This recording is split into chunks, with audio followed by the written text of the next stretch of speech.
On series here, the ODI inbound series between South Africa and Bangladesh inbound series, and we've got South Africa emerging side here and the USA team here, the two captains, and we'll have the toss and also the match referee on my right hand side.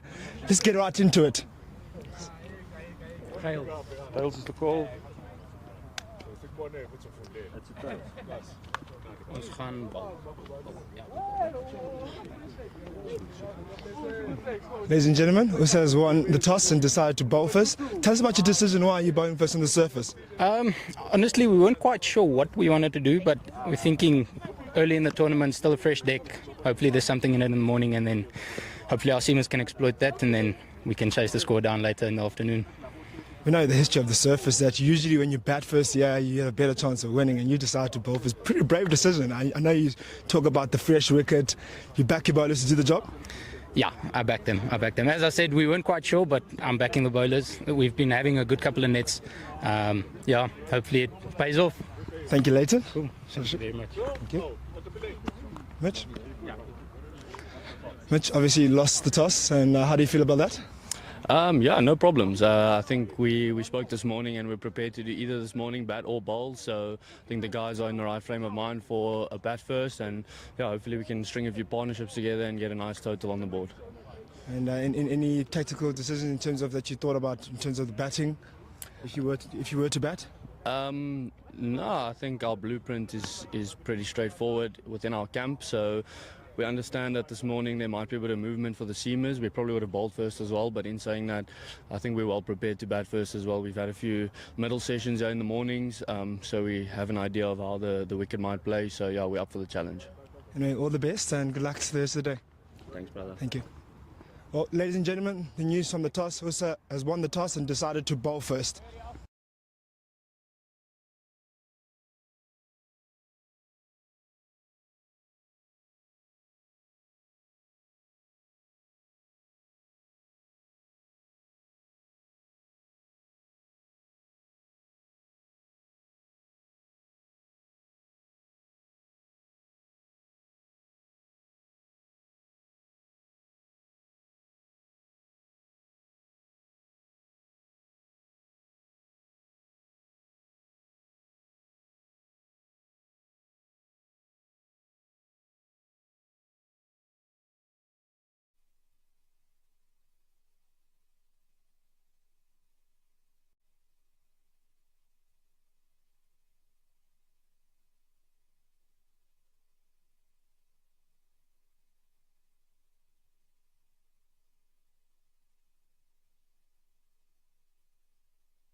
Ladies and gentlemen.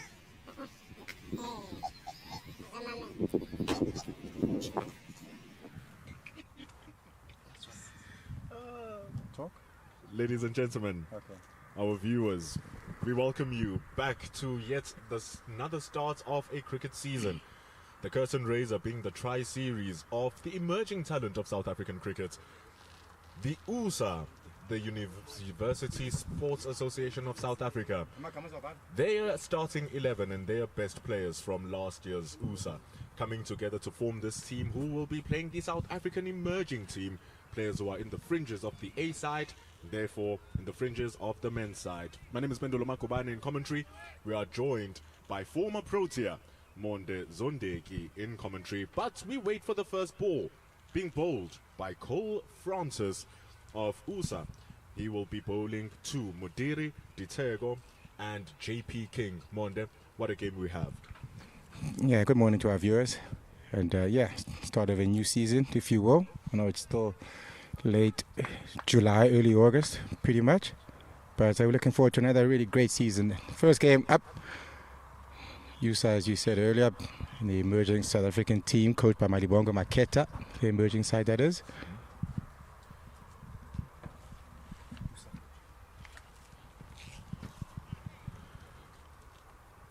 Coach Malik Maketa being joined by the likes of Coach Wandi Guavu.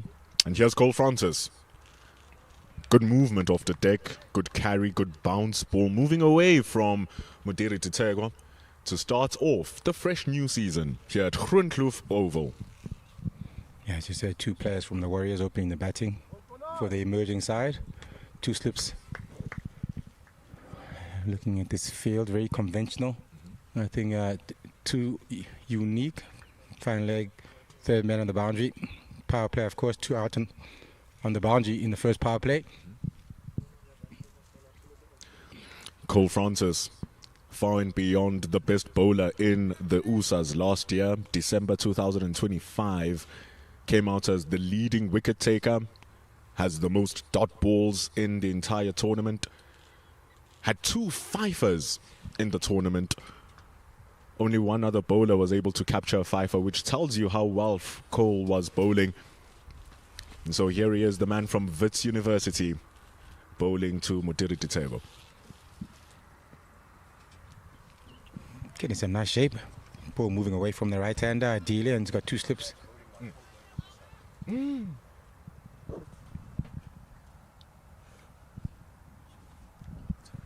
a look at the wicket earlier. Has a tinge of grass on it. Looks like decent carry with the new ball so far. Certainly seen some movement away from the right-hander, so that's promising for the bowler.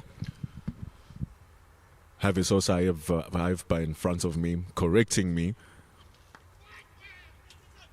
First run in the match, well defended by Ditego.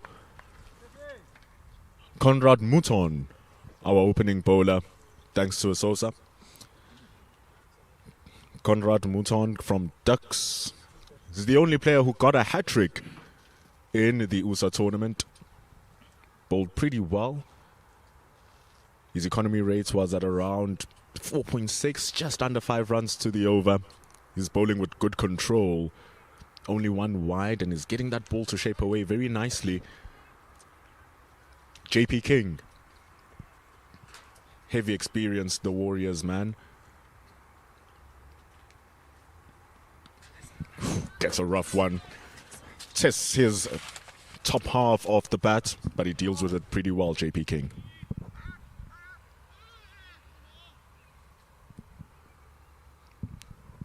Short of the length. First couple of balls are nice and full this time, just back of the length. I think with the movement he's getting away from the right hand, he wants to go a touch fuller. Those first couple of deliveries were perfect, I think. Was just bowling it just a touch too wide, though, allowing Modiri to let the ball go. You want it to be slightly closer to the stumps. Yeah, that's the length we're talking about. As you said, maybe just a little straighter, making them play while there is still movement and the ball's still new. Wicket's very fresh, of course, hasn't been used in a long time, so might get some movement off the wicket and in the air. So you do want to use it and make the guys play, the batters, that is, while the ball's still fresh and new. It's pretty hard as well. You can see the sheen as the sun just bakes on it, allowing the ball to carry very nicely to the wicketkeeper as well. We saw that extra bounce coming from the short ball earlier on in the over from Conrad Mouton. That's much better. Well played though from JP King to end the first over. It's 2 for no loss after 1. Bit of a breeze here this morning, up here in Pretoria. University of Pretoria, that is. Not an area you would associate with gusty, strong winds, but there is a bit of a wind this morning, and so that will help, especially the outswinger. And we saw a couple of balls shaping away from the right-hander from that end.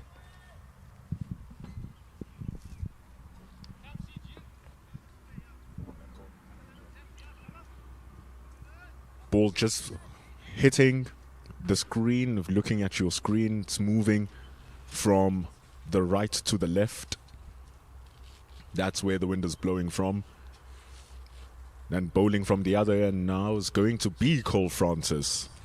We spoke about him as Conrad was bowling, thinking it was him. But here's Cole Francis, leading wicket taker of the USSA Games, played in 2025 in December.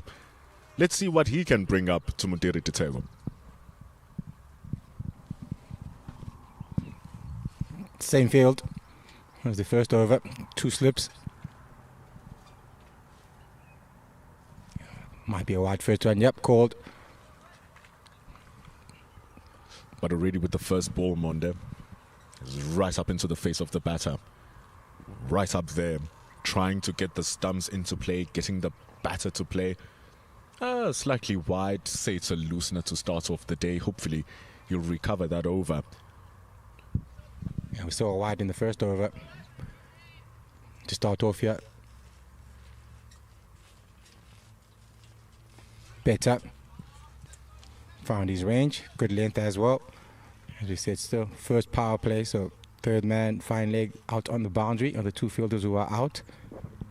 It's a nice opportunity for these varsity kids to test themselves against the emerging sides. A lot of these guys are playing professional cricket, of course. Some of the future of South African cricket, some of these emerging players that are in this squad.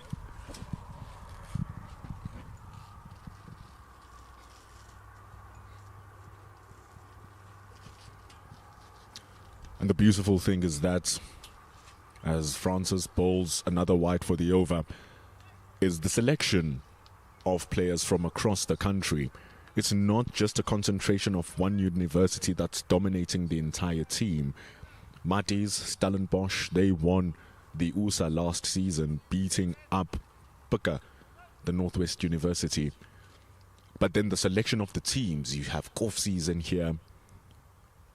You have guys from Madibas in NMU, Cole Francis and the likes of Isosa and Diran Baba coming from Wits. So it's a selection of all different players coming from different schools, and the one notable team and one notable university that isn't here is UKZN. You got UJ here, by any chance? No UJ either. That's a notable school. You would imagine. Wits. I think you did mention someone from Winter earlier.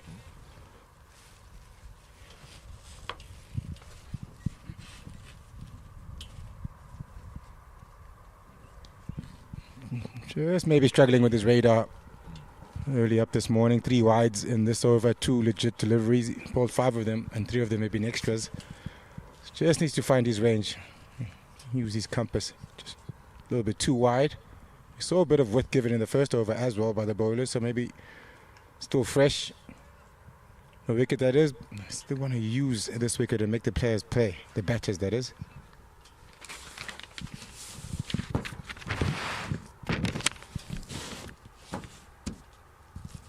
That's the ball from Francis. That is the ball. No movement from it. Just that beautiful bounce and carry to the wicketkeeper. Forces Mudiri into the stroke, but he misses it. Very nicely bowled. And the thing is, the wides that Francis has been bowling in this over have nothing to do with the movement. The wide that was bowled by Mouton in the previous over, the ball just shaping away too far from the right-hander. So Cole Francis here needing to work his radar. Goes a bit too straight. but we do have a mid-wicket is going to stop it. Madiri will feel like he missed out on that one. Was a bit full, very straight on his legs, but straight to the mid-wicket, as you said. Not too many runs off the bat.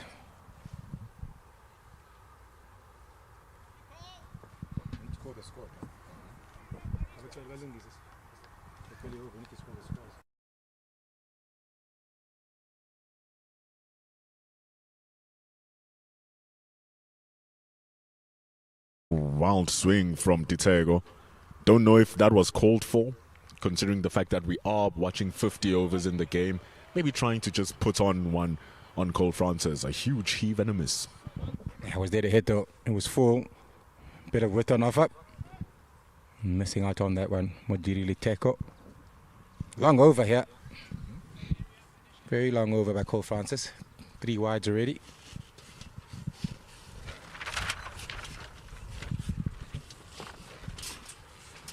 Missing his line.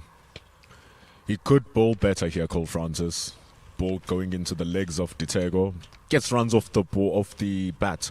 4 runs coming from it after 2 overs. It is 6 for no loss. Let's go through the starting 11 for the South African emerging. We have so many players who are contracted, who had good seasons last season. Like we said, JP King scoring a wonderful century in the 4-day final for the Warriors. Unfortunately, they didn't bat well in the second innings, losing the match within 3 days versus the DP World Lions, but he does have that century. Modiri Ditego scoring a couple of half centuries last season as well. It's a stunning shot from Ditego. Very nicely played, punched through the covers. It's going to be a chase. A chase well made by Leighton Trotsky. 2 runs. Yeah, nice and full this time around. Driven, bit of width on offer for Liteko. I haven't seen a boundary just yet. That one didn't make it to the boundary. But the first ball of the 3rd over. I'll start to get a little bit more comfortable the longer they stay on this wicket at the pitch. These 2 batters.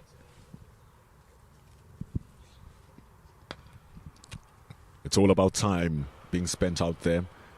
And now into the 3rd over. It's the second time now we're having that beautiful sound of the bats from Ditego's bat. And slowly, it's not as if Conrad Mouton or Cole Francis are bowling at express pace.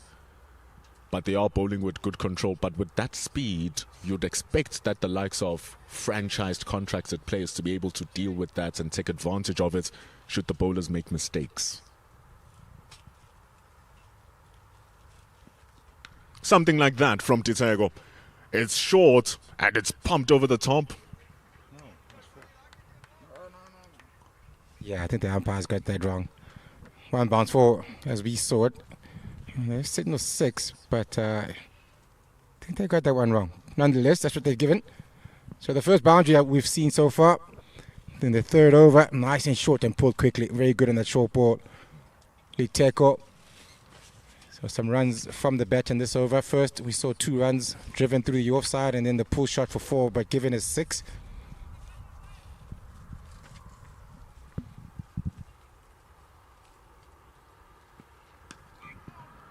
We saw in the previous over versus Cole Francis that Ditego was actually getting ready to start and up the scoring gear. Went for a wild swing through the covers and he missed out on it. Just lost a bit of his shape even though the ball was there to be hit. But now scoring that 6 runs and he hit it almost on the front foot as he pulled it away for 6. Just speaking about the fact that the pace is nothing that worries them too much here.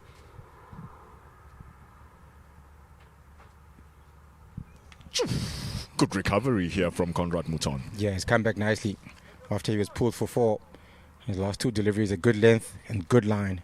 Just felt that in that first over and in this over to start off with, he was a bit too full and then too short. Just finding his length now.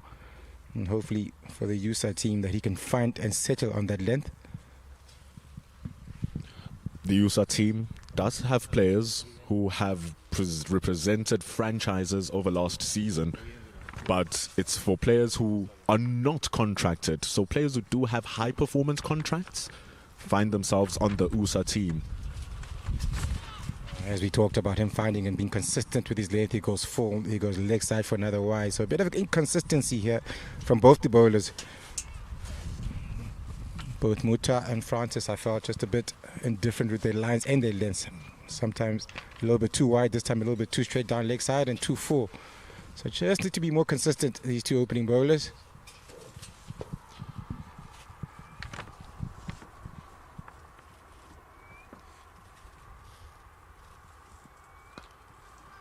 And the ball is in their favour.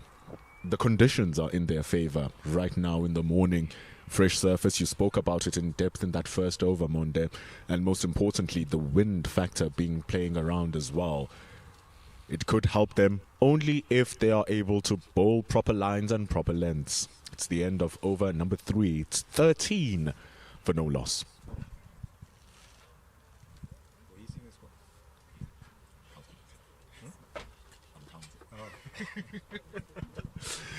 Our technical team working hard to make sure that your score is on the screen. We're currently on 13 for no loss. Slowly and slowly getting our feet back together to start the season. Hopefully Cole Francis will get himself back together as he comes in to bowl his second over. It's a decent start. And the thing is here, the USA team has an extraordinary opportunity to show what they are made of indeed.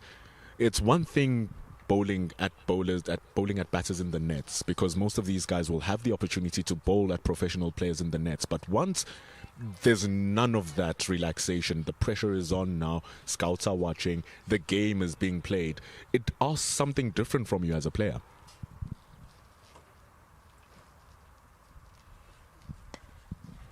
Full driven. Nice work at point.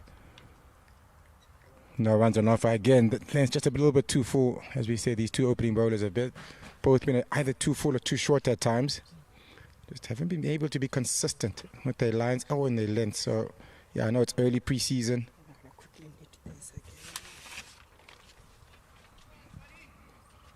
I just want to be better.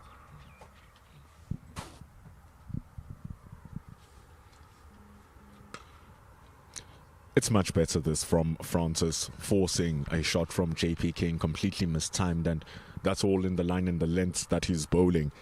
And I think that's where he just needs to stick to for a bit of a while now. It's important that you find the area that you need to stick on and just remain there for as long as you can, just to get your rhythm going and get your confidence in the game in, so that you can be fair that as the game goes on, you can tap into the best of your abilities.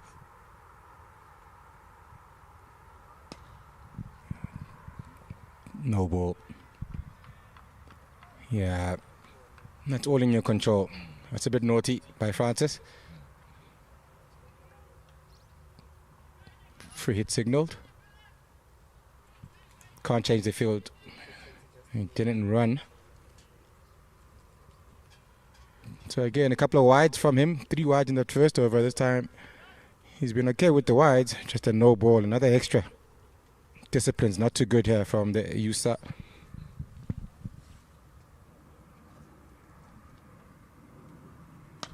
Full advantage taken by JP King. Asosayab was going to run and try to stop it, but the ball is too quick. Good distance, good shot from JP King. Goes for 4 runs. Also, pretty much a nothing delivery. I'm not sure if he was looking for the Yorker, but it turned into a half volley that was driven over the top for 4. First boundary for JP King. Hasn't faced a lot of the strike so far this morning, but he finally gets his opportunity. And he's got his first boundary of the game so far.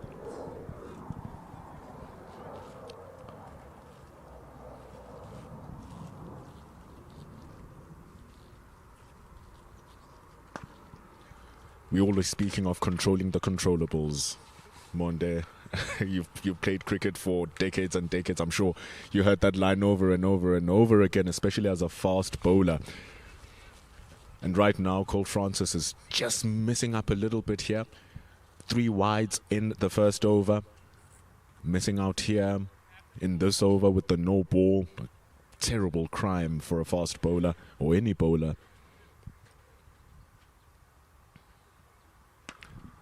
Better length. Good punch. Nothing wrong with the delivery. Just a really good shot there by JP King, and that's gone for 2.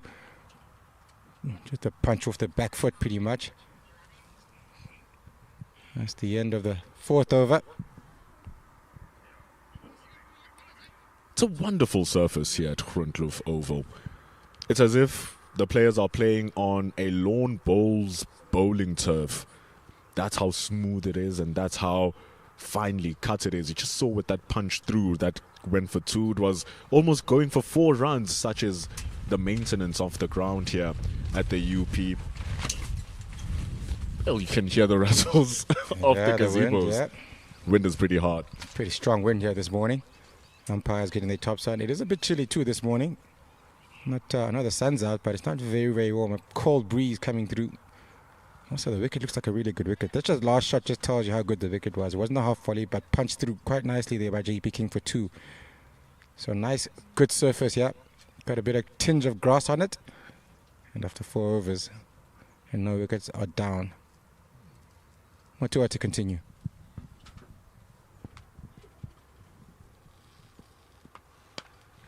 Superb from Mudiri Ditego. Doesn't even run for it. Wasn't the worst ball, but what a classic shot for 4. Yeah, we've seen a couple of drive shots of his have gone to the fielders, but this time he finds the gap nicely, and the timing was really good. So perhaps both batters getting used to the pace of this wicket, getting more comfortable here. And it's a lovely drive. That's gone for 4. First ball of the over. Bit of pressure on the bowler now. Conrad Mouton. This is his home base. Duckies. 5th leading wicket taker in the USA games. And that's why he was selected for the USA team. Just look at that ball. Very good response. Mudiri Ditego still hungry for more runs. Yeah, I think he'll feel like he missed out on that one. Quite full as well, the last delivery, even though he missed out. They've changed the field here, the USA, after leaking a couple of runs in the last couple of overs now. I've taken out the 2nd slip and put him in the covers. So just 1 slip in this first power play and 4 in the covers.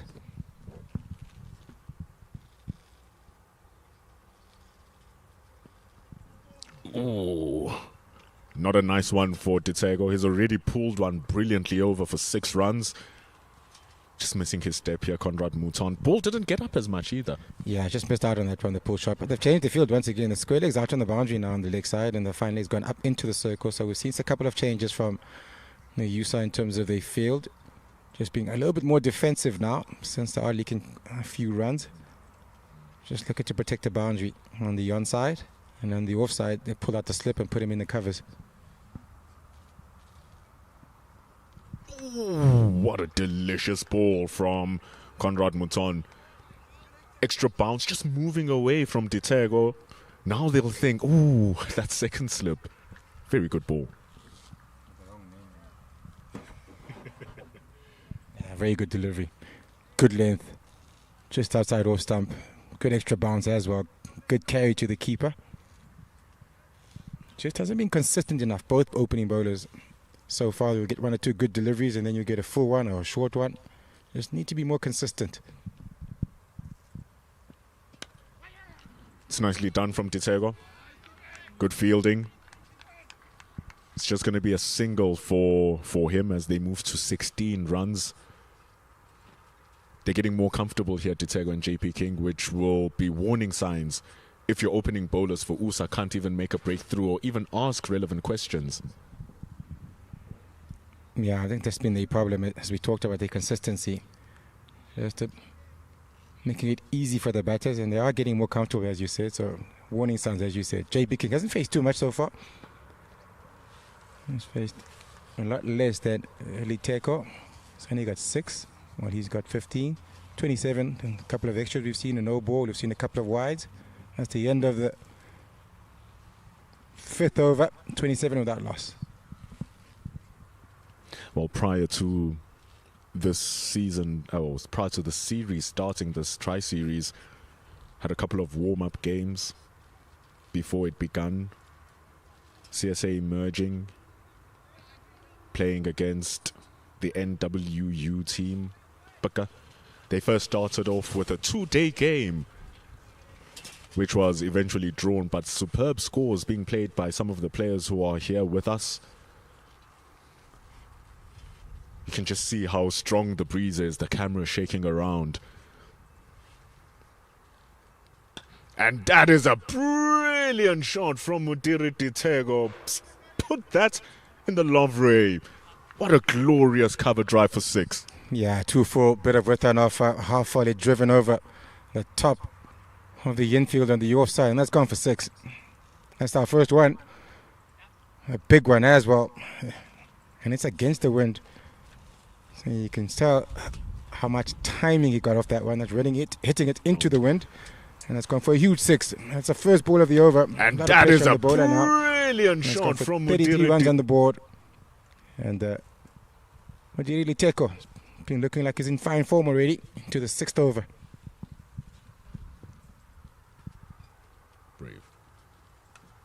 Brave batting from Mudiri Ditego. He hit that over the top for 6 and he follows up with a pull stroke for 4. 10 runs in the first 2 balls. Yeah, there's a bit of inconsistency, overcompensating. First one was 2-4. This time it goes a bit short pulled, and we've seen Mudiri Diteko that is good on the short ball as well. Square legs up in the circle, fine legs back on the yon side. That's gone for another 4. So big over here. Good start to this over for the emerging side. Sensational batting from Ditego. Well, it's no surprise because in the 2-day game he did score a run per ball, 73, opening the batting with another of his teammates, Mohamed Manak, who's not in the squad unfortunately. Ditego scoring 73 from 73 balls in a 2-day game. Scored 2 sixes with 11 fours. Just shows that he's really trying to up his name, raise his hand and show that he can perform and that he should be considered for higher squads.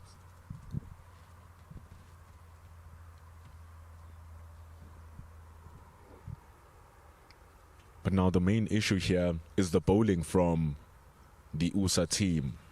Both Conrad Mouton and worse Cole Francis here, who's going at over 10 runs to the over. They need to pull it together, especially with the batters. Yeah, I think you'll see some changes coming up. Cole Francis hasn't been good at all so far. 2.2 overs, gone for 21. Seen a couple of wides and a no ball. Inconsistencies with his length and his lines.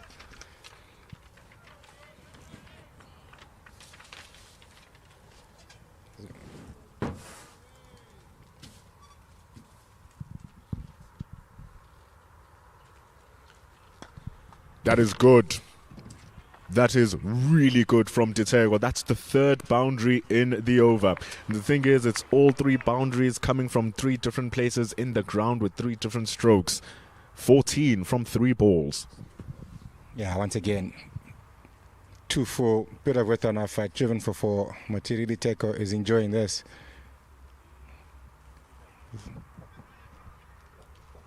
A lot of 4 balls or boundary deliveries being bowled by the 2 opening bowlers, especially Cole Francis. He's been very inconsistent, struggling with both length and line here. Better. The batters are not making it easier as well. Well, not really the batters, but Mudiri Ditego in particular, currently on 29 from 24 deliveries. 6 extras in the innings so far. And batting at this rate, we might be seeing scores of over 300 runs, especially with the fresh surface. They need to pull their act together.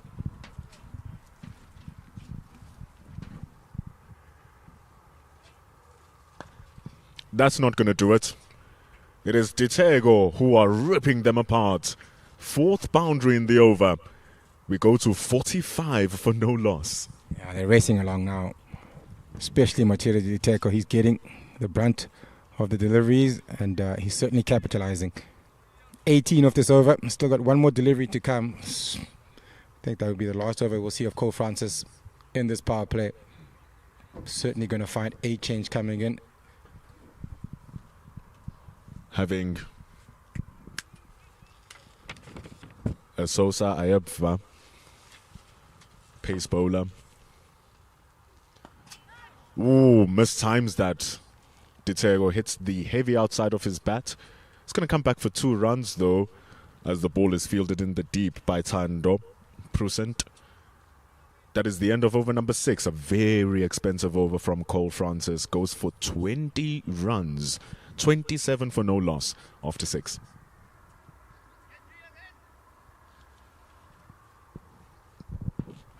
You also look at the players who are yet to come and bat here for the SA men's emerging team. Coming in at number 3 will be Daniel Smith, who had a fantastic season last with the Western Province. Richard Seletswane, who scored 150 in the 2-day game. Mitchell van Buren, who gets yet another opportunity to have a run in the green and gold, coming in at number 5.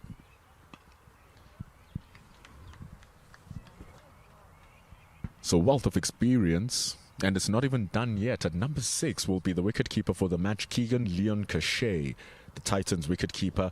Expansive shots, left, right and centre, which is why he has an SA20 contract. Andile Mokgakane comes in at number 7. He's rejoined the Warriors this season after being at the Tuskers for 2. Then number 8 will be Dayan Khalim, who scored a couple of centuries last season. Edge! Put down. Put down by the keeper, diving to his right with one hand. Just wondering if that wasn't going straight to the keeper, that one, sorry, to the first slip. Dived in front of the first slip, puts it down. That's the first big opportunity that they've had. Here, USSA have been expensive, especially Cole Francis from the other end, but Mouton nice and full, bit of shape away from the right hand. No feet there from JP King, who hasn't faced too much of the bowling. And Nick gone down. Very disappointing. Had to go far, Caden Solomons to his right. And I guess, Monde, that's the punishment for not being consistent with your lines and lengths starting off as a bowler, because starting off, he was given 2 slips, and with 2 slips there, that would have been a guaranteed catch and not too hard for Caden Solomons. But now, because they've been inconsistent, we only have a 1.5 slip, which means more work for the slip cordon should an edge come. Yeah, he's a bit wide, as you said. He's not a conventional first slip. So the keeper had to make a decision either to let go or go for it. And he went for it with the one hand, unfortunately, put it down. Full again. Sorry. Yes! You are correct, Monde. Look at you being a fortune teller. Gets the edge, Conrad Mouton. What a great over so far. And gets the wicket of JP King. Monde Zondegi, our fortune teller, which is why he's a former Protea. Shows what his expertise lie. That's the end of JP King. 45 for 1. Yeah, I just got lucky. Certainly not a fortune teller. But yeah, that's the first wicket. First he's put down. And this time around, gets another edge. This time a much easier catch for the first slip. And he's gone. JP King didn't contribute too much. A lot of the contributions did come for Modiri Teko in this partnership. And it's broken for the first time. Conrad Mouton caught at first slip. Excellently done from Conrad Mouton. He got the edge from JP King, who went for a wild stroke, and I love how he just backed it up with a ball which was slightly shorter but much straighter. JP King could not play the same shot. Just moves away as well. And you'll notice there, JP King just throws the bat away from his body. It seems like he wasn't in full control of the shot. And it's a great catch taken by Jason Muirhead. So it's the first wicket down. And in comes the Western Province man, Daniel Smith, at number 3.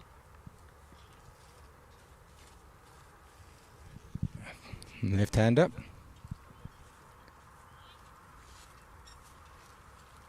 We're looking at the field. Still just 1 slip for the new batter. 4 on the covers. Third man fine leg. Still in the first power play. Here we go. Smith. Oh, it's gone! What a ball from Mouton! Rips out the stumps. Daniel Smith couldn't even last a single ball. That's wicket number 2 for the over with a stunner from Conrad Mouton. Great delivery. Swinging back. Nice and full. First ball up. Hitting off stump out the ground. He's on a hat-trick. Look at this. Good shape coming back into the left-hander. Very full. Played the long line there. Smith in between bat and the pad. And that's the second wicket gone after not so good start by the two bowlers. They've suddenly come back into this game. 2 wickets down already now, the emerging side. And this is the second wicket. Oh, what a ball. Not the greatest shot from Daniel Smith. Played that on the 4th stump. The ball moved back towards the off stump. Not the greatest shot from Smith. He'll look back at that with a bit of disappointment. But what a ball from Conrad Mouton. And that's the thing you're taught at a young age. Once you are bowling to a new batter, start of the game or start of a new innings, the only thing you need to do is target those stumps and let the batter make the mistake or let the ball do the talking. And that's exactly what he did. Yeah, very good comeback here by Conrad Mouton. As we said, they both didn't start off very well, but he wasn't probably as bad as Cole Francis. And that's the wicket. What a sad, sad thing to happen for Daniel Smith. An excellent ball. And he had a fantastic first-class outing, Daniel Smith. A couple of centuries there. But his one-day cup last season, not yielding a single half-century. And his 50-over form not being improved by that dismissal. So it brings it number 4, Richard Seletswane. Hat-trick ball. Last ball of this over by Conrad Mouton. Oh, goes for another Yorker. Richard Seletswane won't make the same mistake. Conrad Mouton is the only player who did get a hat-trick in the USA games, and he was close to yet another to end over number 7. What a swing in the match. It was 45 for no loss in over number 6. Conrad Mouton came in and did this. Wonderful ball, taking the edge, and Jason Muirhead grabs the catch at 1.5 slip. That was after a drop by Caden Solomons. And then the very next ball dishes it right in front of Daniel Smith. He couldn't deal with it, and out goes the stumps. And with that, it's over number 7, over 45 for 2, and a change in commentary as well. Mondezondeki has been replaced by Kamba Nyigana. Morning, Bendulo. Good to hear the whole action now. Has come in this morning, just last over, brilliant last over that was. 2 really good wickets actually, and 1 really good length getting the outside edge. Just prior to that, there was that outside edge that was dropped, and the keeper made a better decision in the second occasion where he kind of judged it better, allowed the ball to go to the slip and to be taken quite comfortably. And what a follow-up delivery for the first ball. Brilliant Yorker into the toes. Change of bowler, who's going to start off with a wide over the head of Mudiri Ditero. Tando Prusent comes in. Stellenbosch player who was part of that winning squad last year in the USA games. Here he is with the first ball climbing over Mudiri Ditero. Yeah, maybe trying to assert his ascendancy here and make a statement early on. Let the batter know he's here. And Mudiri Ditero won't be bothered by that at all. He's batting really well. He's got some good gas here, Tando Prusent. He's bowling it short. First ball going over the head. That will be the one for the over from Tando. May not be agreeing with the length that he's bowling Tando at the moment. Like to see him maybe get a tad bit fuller than that. You've seen that that length has been the one that's asked the questions, and it's got the batter to really play some interesting strokes. Got the outside edge in the previous over. Yeah, this is not good. This is not good. He apologizes to Leighton Trotsky, who is the captain standing at mid-wicket, or at mid-off rather. Umpire Tozi Sishezi having a conversation with the captain.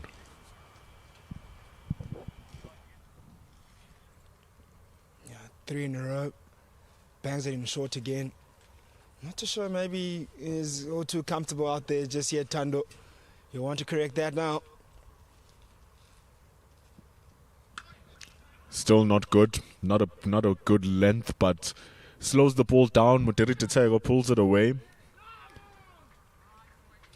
They're going to keep it to 2 runs. Really missing his length here, Prusent, for his first couple of deliveries. Even that one wasn't the best ball. Goes for 2. Yeah, Tando Prusent goes for yet another short ball, 4 in a row. And Modiri Juteko did not hold back for that one. He pulled that one just past the field in the gap there in mid-wicket.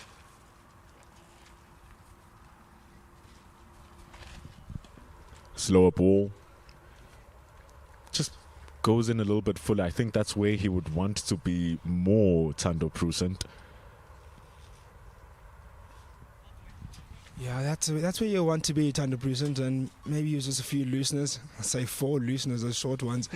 But that length, he bowled a bit shorter, or slower rather. You want to get a bit of pace behind that exact length that he bowled there.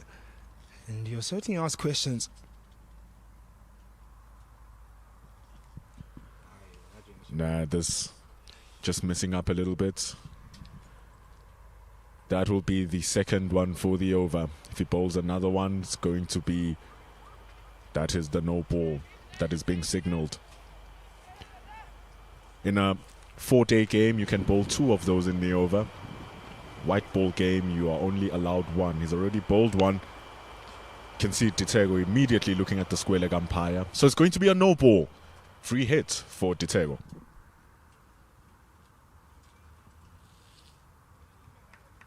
Things are not working for Tando here. It's not, his run-up is not being smooth. His release is not smooth. Things are not going well in that first over, and he's backed up of his running here. Yeah, maybe that's why you're finding him maybe bowling those shorter length deliveries. That's what he's probably comfortable with at the moment. I don't think he necessarily wants to bowl there.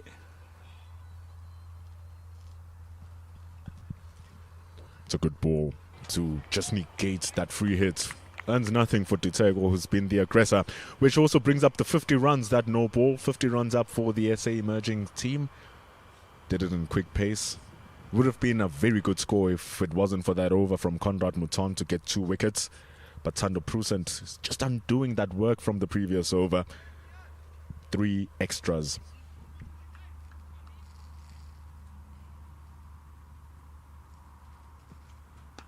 That is poor. That is very poor. Slow ball. You don't even know what he was trying to do with that ball. On the hip. That is easy pickings for a player at the level of Modiri Ditego. And for the form of Ditego, punches it away for 4. Yeah. Half volley. It was there to hit, and Modiri Ditego was up to the task. Have a look at that. His eyes lit up as he saw that, and he punched it away or hit it away past in front of point there. And rightfully so, he had to put that one away after missing out on that free hit in the previous delivery. And Tando Prusent will want to get out this over as quickly as possible. He bowled 2 good balls in that 8 ball over, and a couple of poor ones. That full toss, the worst of the lot. But it does go away. Score is 54 for 2 here for the SA men's emerging team. Yeah, pretty decent start. I think that the previous over before Tando Prusent bowled this one, the 7th over, that's the one that balanced things out. I would have said things would have gone towards the side of SA emerging. But certainly those 2 wickets have really got USSA side back in the game. And it's about now SA men's emerging side to balance things out again, build the partnership now between Seletwane and Ditego. See what they can put together. Seletwane only faces 1 delivery so far, so he'll be wanting to get himself in, bide his time and be able to set himself up. He does have 2 slips behind him. And rightfully so, he's really bowled Conrad Mouton. Picked up 2 wickets in the previous over and got the outside edge, so that would really entice the captain to put in the second slip.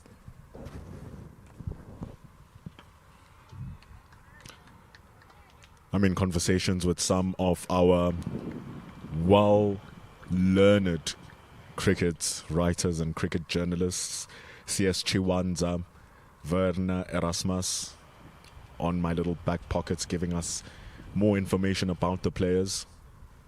Cole Francis, a little bit of nerves. He was in the Cubs week this year. It was his first year in university.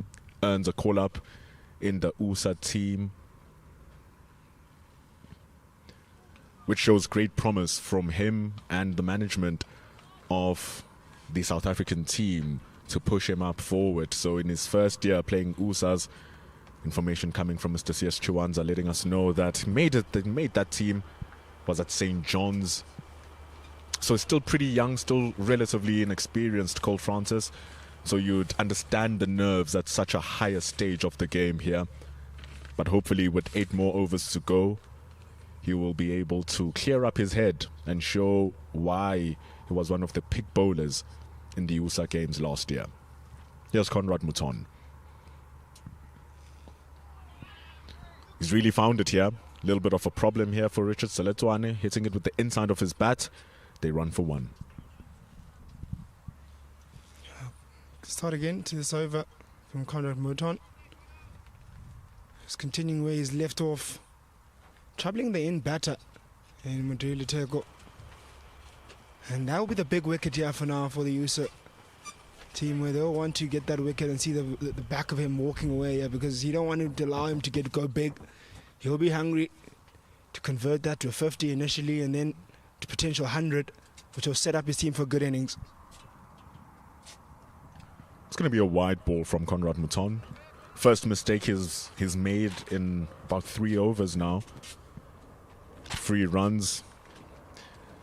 But I mean, I guess it's a little bit easier to bowl to Seletwane right now, who's still finding his feet on the surface, rather than bowling to Mudiri Ditego, who's having a good time out there on 39 from 34. Yeah, they want to keep him on strike for as long as possible, make him face a lot of deliveries, bog him down on one end.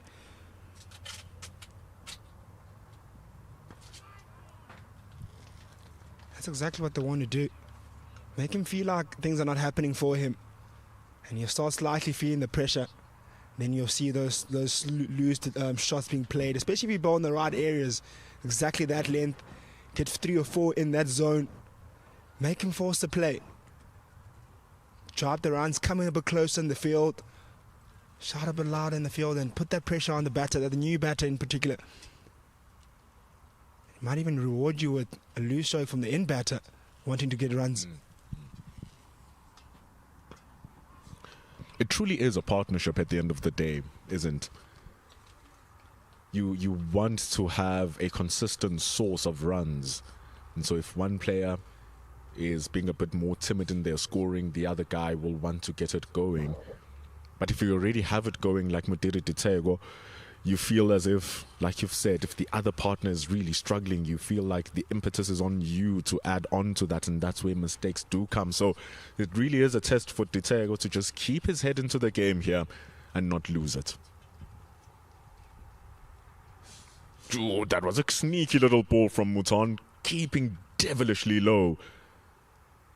And it ends over number 9. Almost wicket number 3 for Conrad. It's 56 for 2 after 9. Yeah, he'll count himself pretty lucky there.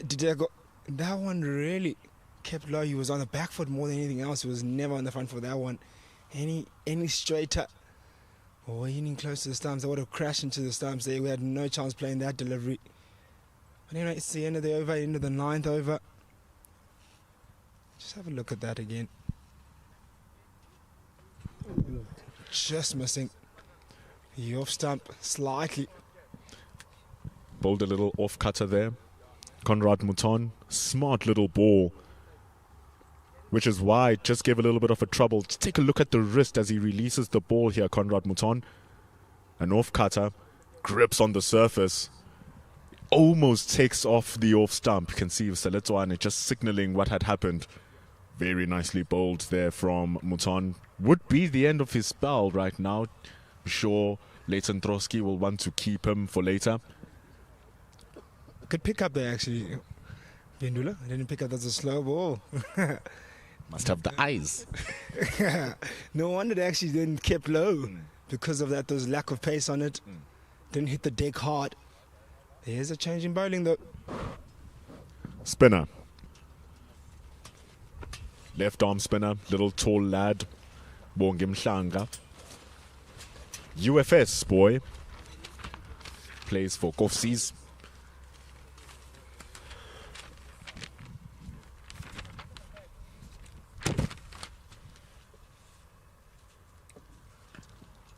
Little grip, but a super shot from Seletswane. You do not want to be any short or any wide to players of this caliber. And Mhlanga is getting punished with the first ball, which runs for 4. Yeah, it was short and wide, and it was there to hit really. Bit of a loosener from Mhlanga. First sight of spin we've seen today, and we'll want to see how the spin plays on the surface. That's not the delivery you want to see how spin plays. You have to get a little bit fuller and see if you get a bit of turn out of the surface.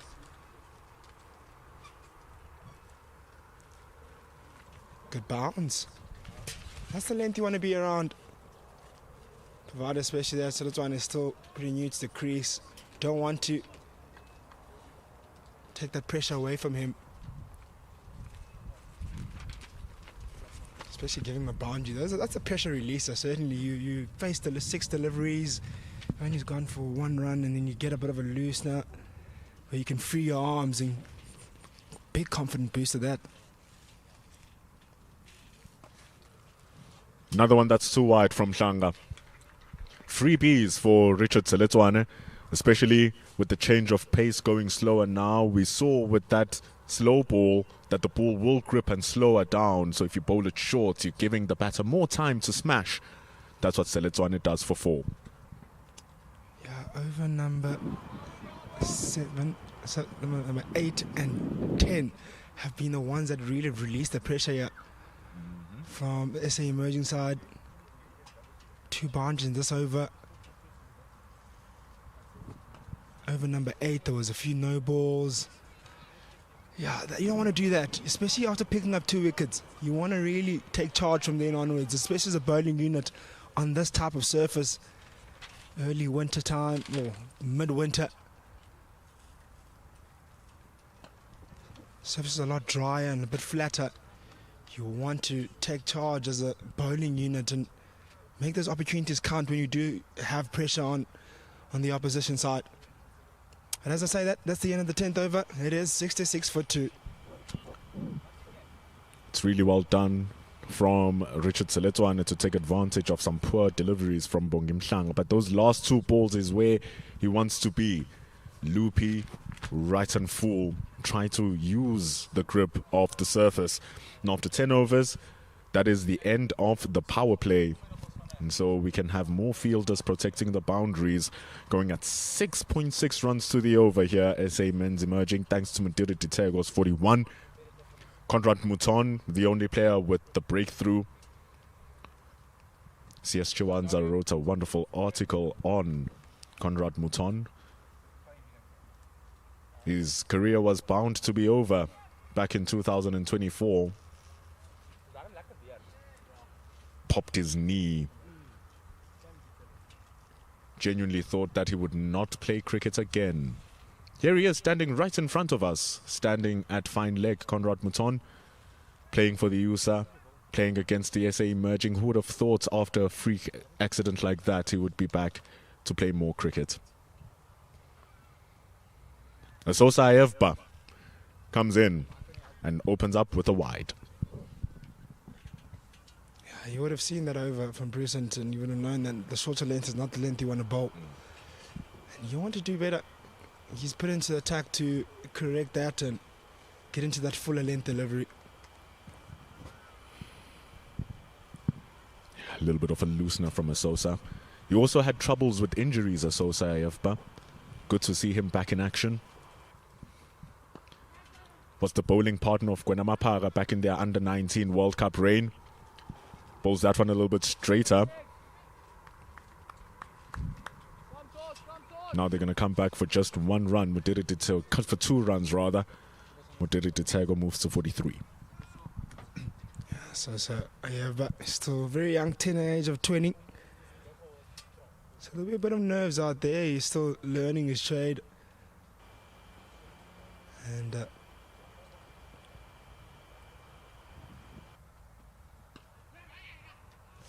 chopped and run around the corner. But it's important when you are learning, you do the right things, and I think this the basics. I say when I say right things, and I think you'll get everything right. At the end of 20, you'll make a lot of mistakes as a young bowler. These are the platforms you want to learn in. You want to be able to make those mistakes here. So when the opportunity does come for the bigger stage, and then that's when you want to really put those skills together, those little basics you put together, and then all those other little skills that you put together, and then make them work for you. But right now, just get the basics right. Only 20 years old. That's all, sir. Ayovba. Played a couple of games in that under-19 World Cup 2 years ago. Did struggle with a bit of injuries. Came back strong. Plays for Wits. Wits the club, Wits the university. Was in the Lions Academy for a bit. I believe he still is.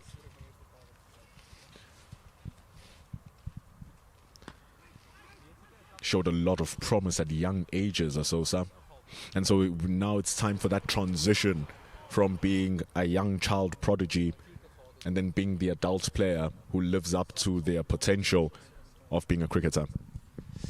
Yeah, you talk about the transition, but as a youngster also getting through injuries, maybe it's about regaining that confidence first before you feel like you're at your best again. It's never nice picking up any sort of injury. It can be a niggle, a slight niggle. It does play in your mind. Well, nothing is playing in Modiri Titego's mind here. The only thing that's playing in his are boundaries and runs. He moves to 48 with another stunning boundary. Cover drive over the top for 4. Very, very, very confident innings this is. And talk about boundaries and runs being on his mind. 50 over in his mind right now. On 48 in a quick flurry. On 41 deliveries at an absolutely really good strike rate. Just have a look at that shot. Playing it up and over. No intentions of keeping on the ground that. And just shows the confidence of the man. And Modiri Titego.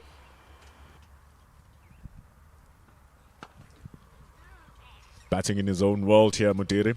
He's going to turn around, come back for 2. In a blink of an eye, he has played fantastically. The SA emerging team acknowledges in the dugout. That is 50 runs up for Modiri Titego. Deserved celebration for what has been a wonderful start to his innings. It's a really well constructed 50 that started off patiently, but he really has picked his shots really well. And when the boundary's there to offer, he's really taken it with some real good confidence. That's what you want to see from him. He's been really promising, has been Modiri Titego. Could say now he's getting closer and closer to his prime, and you'll want to continue in this fashion. Still pretty young, 26 years young, but he's getting to those ages now where he'll want to score, get those big runs over the line now. Not just the 50, but the 100s. Our Tswana speaking producer here who's just leaving us, he can confirm this with us, but the name Modiri means that he's a doer. Yes, Leah. Our producer Leah does confirm. Modiri, he does the things to get done. Living up to his name here, Titego. Gets a 50 in about 42 deliveries. And if you look at his career, his 50-over career is the one that shines the most juxtaposed to the other 2 formats. We did say he does play for the Warriors down in Gqeberha. He scored 100 versus Boland last season, 117 runs. Modiri Titego scored another one at 49, very close to getting a 50 versus the Tuskers. And his only professional century is that 117. And so that leaves him with a career 50-over average of 39, opening the batting at the top of the order.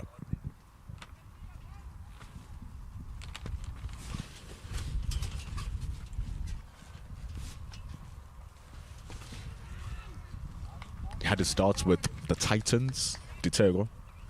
But that's a pretty stacked lineup there at the northern side. So he ventured elsewhere and went to Division 2 and eventually found his way in the Warriors. Seletswana, on the other hand, has been a Lions player through and through in his young ages, and he still is now.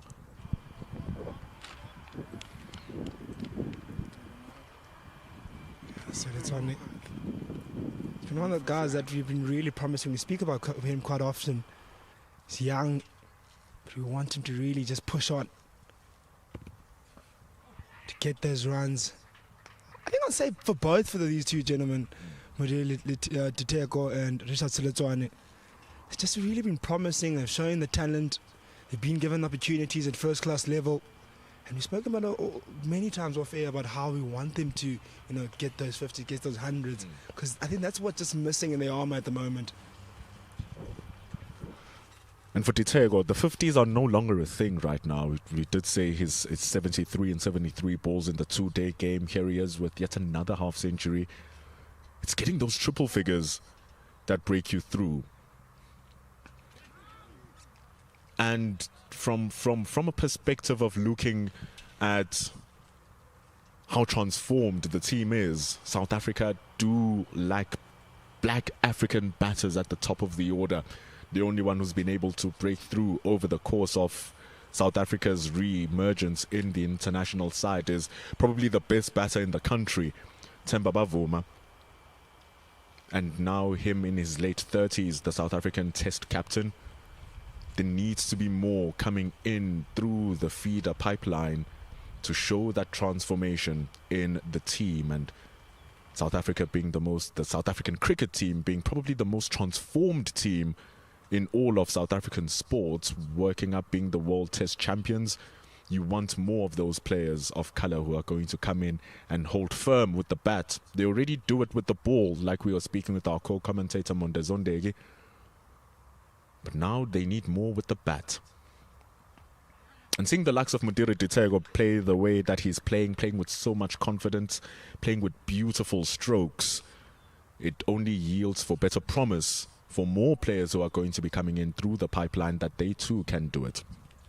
Yeah, certainly. And on top of that, as just to add on that, is that these two gentlemen have both played big games and already in the 4-day series final. Both of these guys were there. So they do have the experience. They've been given opportunities to be there. Just look at the numbers of in that final. Pretty patient 4-day series batter. He scored 16 of just 58 deliveries in that final, but unfortunately got injured, got a nasty blow. He had to be replaced by the same batter that he's batting with right now, Richard Siletswane, who managed to get 32 in the second innings. And unfortunately, they didn't really get the result they were looking for, but they've been on that big stage, they've been in that big moment. So these kind of innings and these times together at the crease really give them a chance to be together and be able to nail themselves and be able to get those runs over the board and not just get these 30s or 40s. They want to get the big runs. Extra bounce from Asosa Ayofba. Climbs onto it very well, Siletswane, for a single. Just backing up your point there, Gamba, that they want to score those runs regardless of the balls that come. And so he's shown that he has aptitude with the ball up in front, has aptitude with the ball climbing up on top of him. He's taking his time, Siletswane, to get into the game. Scored a couple of boundaries versus the spinner, Bongi Mhlanga. And just working the pace of Ayofba here. Both these men, 3 singles. Very nicely done from Ayofba. Look, no disrespect to the USA boys. Yes, first-class cricket is a different level in terms of quality of bodies you're going to face, but confidence is a real funny thing. If you're able to come here into series, 4-day series, once it starts and you come in with the runs behind your back and that confidence, and they're able to use these innings that they've built here and go into that 4-day series, those 50 over formats or 20 overs, then that form can translate there. Oh, just up in the air and a drop at mid-off. But unfortunately will be not too happy about that. Oh, that's a poor drop. That is a poor drop from Leighton Trotsky. Captain himself will be wanting to lead by example. Nicely done from Asosa. That was the shot that sent Modiri Ditego to 48.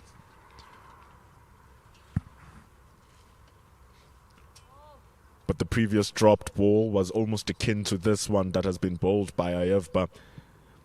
What a really good over from Asosa. His first over, a little bit loopy, but he's come back strong. Only 4 runs in the over. It's 82 for 2 after 13. How big of an opportunity is that? In batter, could have been your 3rd wicket. Just under 15 overs. That's the type of conversations you have in the changing room. You want to get those early wickets. And I have to say, that was not one of the easier catches you'll see going around. Maybe the sun might be in his eye, I'm not too sure. It might be the back of him, actually, the sun, so I'm not sure what the factor of him missing out on the catch. Maybe I'm trying to defend him a little bit on the mishap. Has to do better there. I believe so too. Gamva should be able to grab those coming just over your shoulder. Because those are the catches that do come at mid-off and mid-on. Balls just flying over your head, balls just over your shoulders. Sometimes they almost don't reach you, so you have to dive forward. Therefore, your position at mid-on and mid-off is an important one. I'll defend my captain. He was thinking about bowling changes. He's a bit distracted. And his mind was thinking about all sorts of things, field placements, you name it. Well, Bongim Mhlanga is bowling his third over. They have put on a long off, just asking the batters to just push down the V and activate the slip fielder who's standing behind there, Jason Muirhead.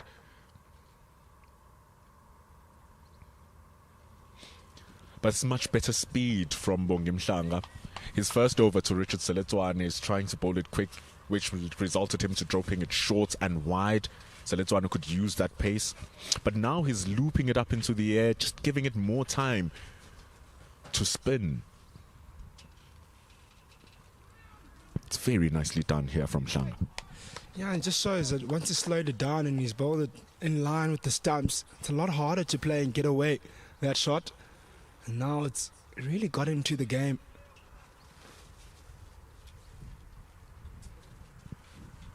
He's the team's main spinner today. That's a very nice ball. Good leave from Seletwane. He is the team's leading bowler. The starting 11, Jason Robbenheimer. The other spinner, whose primary role is to bowl. They have the services of Leighton Trotsky, who's going to come in with his own left arm spin. So a couple of options that can be used here for the USA boys. As we end over number 14, it's going to be a change in commentary. With the score on 84 for 2, Mondezondegi comes in.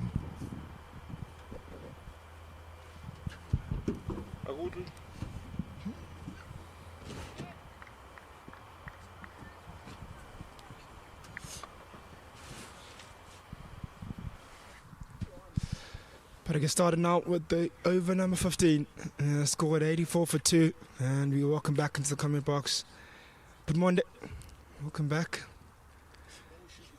You left here just after those 2 wickets have fallen. And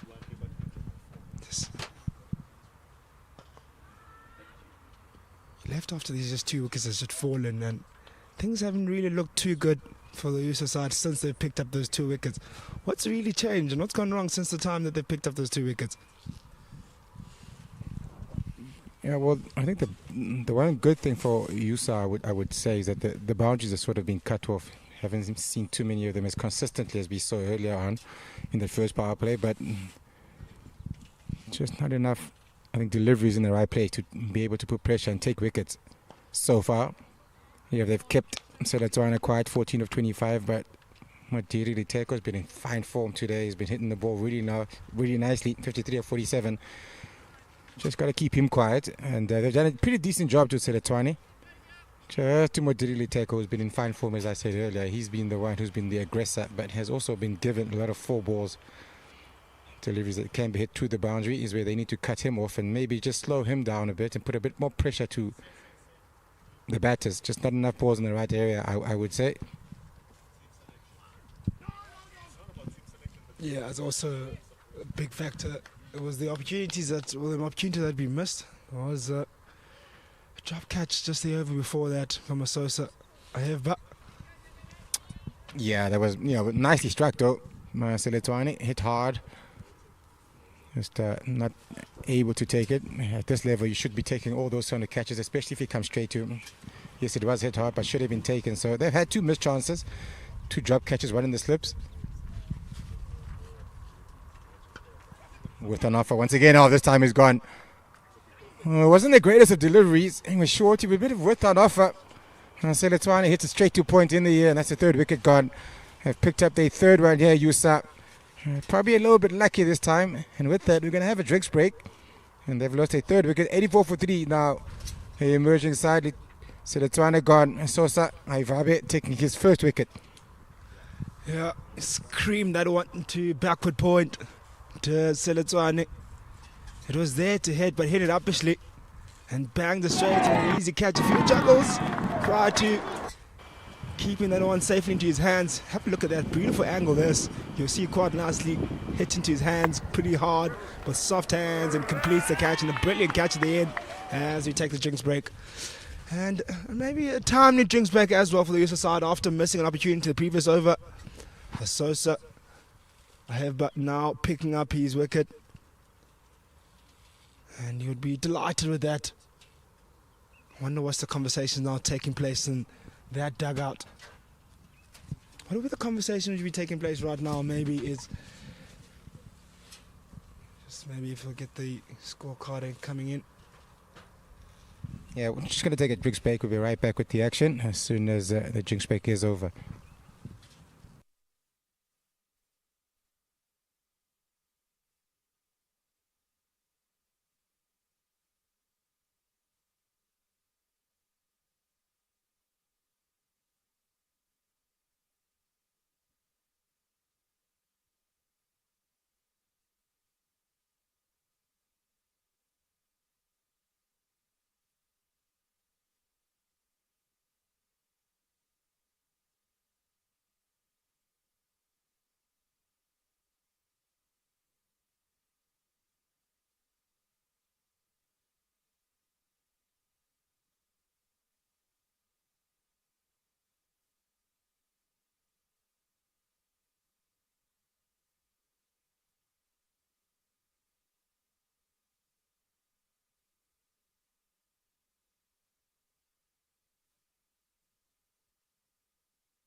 And we're back after that wicket that just fell. Next batter in. Mitchell van Buren plays for the Lions, of course. Skipper, that is. Yeah, wealth of experience, has been at the Lions for a couple of years. Played in the ACI 20 as well. First ball. Like the initiative. Just walks into the line of the ball there. Gets off the mark straight away with his first ball down to fine leg for one. Yeah, Mitch van Buren, had a nice lengthy conversation with him, myself and Bindula, just before the start of play. Just chatting about how he's really matured as his time has gone by. He said he spoke about how it was early on in his career, how desperate he was to score runs, and I think that played against him. And he speaks of now that he's been around, has played around, and he's spent some time in the UK as well. It's felt like he's come to that point of his career now. He's pretty happy where he's at with his career, and he's just happy to play cricket. That's the words he uses quite often. And that's what you want to hear from a player pretty often, that they're happy to play cricket. And he just put that pressure behind him. He's like, I just want to come there and play cricket and enjoy what I'm doing. And I'd love to see him put that into good results. That mindset that he has. A 28-year-old, Mitch van Buren, who I actually asked him at the toss as well what he felt about batting first, yeah. And he was he was prepared for anything, bowling, batting first. He was ready to do whatever. Let's see what he does with bat in hand, Mitch van Buren. Mhlanga, sorry, to continue. Just trying to see if there's a bit of turn on offer here for Mhlanga as the first spinner we've seen used by USSA. Just 3 overs, gone for 11. Plenty of talent here. Left arm spinner. Yeah, not too much turn so far. I did say there was a tinge of grass, a bit of hesitation by the two batters. A yes and then a no. So no run on offer in the end. I think Mhlanga, if anything, if you want to be overcritical of his bowling, hasn't really got them onto their front foot too many times. I've seen a lot of cut shots from the two right-handers that he's bowled to so far. And pull shot again, just a little bit short. Just want him to be slightly fuller. And if it does take a bite and does turn a bit, that slip does come into action. Just needs him to drive a little bit more. Maybe perhaps playing or bowling too much to that back foot, but otherwise his lines have been pretty good.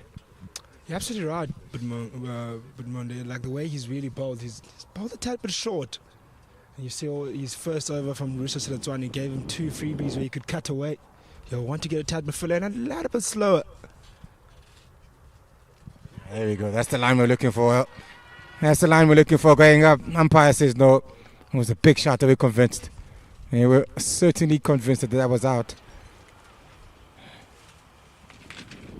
Yeah, I'm not too sure. I didn't see where it hit him there.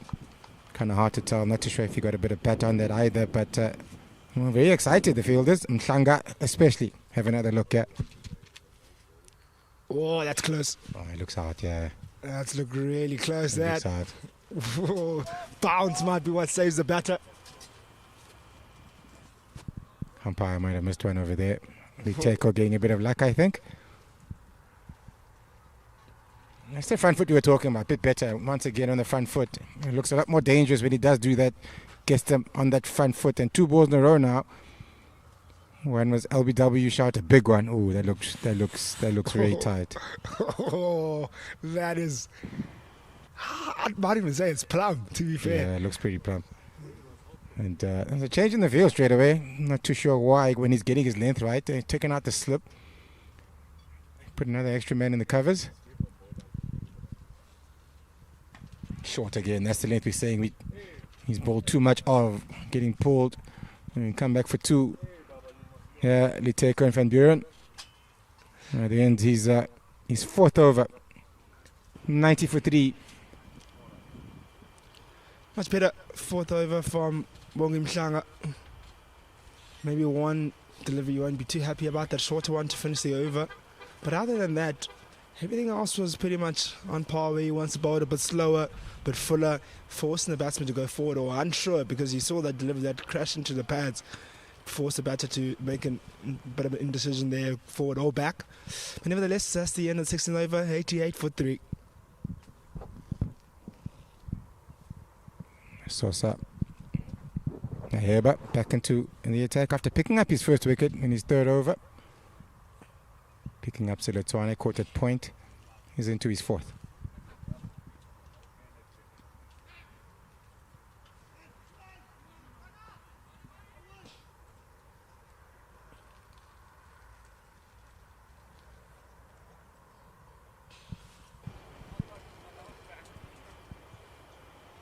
Sosa, Aheba, who's bowled, I think maybe 2 good overs now so far. His first wasn't really where he wanted to be, but now he's really got into his work. The young 20-year-old, the Lions Academy player. initially when he started his over, it was a tad bit short. And then his second over, it was a job catch off his own bowling, and then he made that up with the wicket of Richard Silazane. But it was a bit short and wide, but it's cut away straight to backward point. And his tail will be up now. His tail will be up right now. And you want to get more wickets and get that fourth one.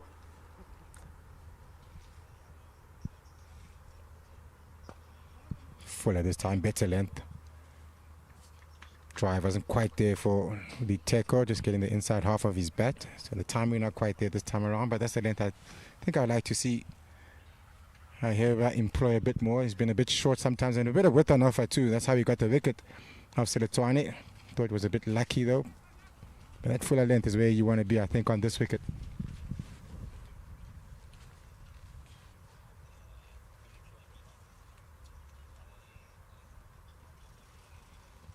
That's that short wide one I'm talking about. Wide called again. He's been a bit wide and short.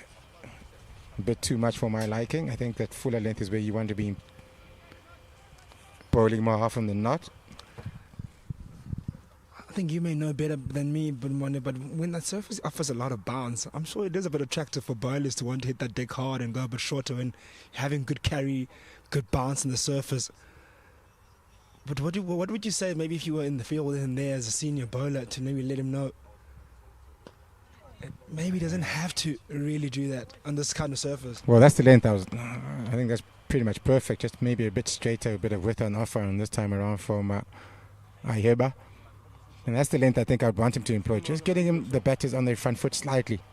Not too full, of course, that they're able to get underneath you and hit you over the top or drive you for 4. Just a good hitting the top of off stump, as they say.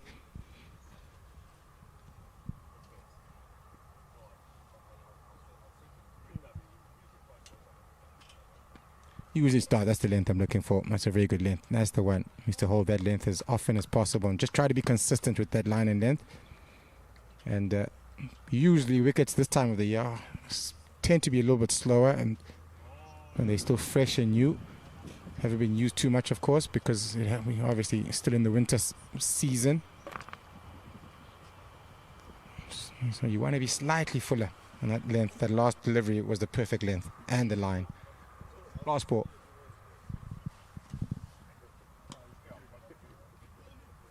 Driven for 1. And that's the end of the 17th over. 92 for 3. Iteko on 56 and Van Buren just came on. He's on 4 after 7 deliveries. As we said, 92 for 3 after 17.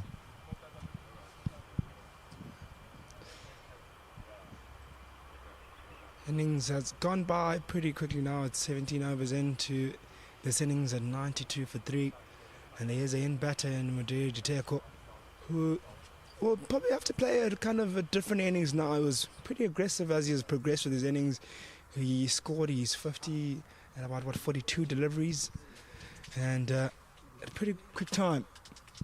I think now his innings might need to adjust where a more responsible innings, not that it was never responsible, but I think more so where you'll need to maybe just pause a little bit and try to build an innings with Mitch Van Buren and not make sure they don't lose any more wickets. That's not what you want to do. You want to find yourselves 110 for 5 or 110 for 4.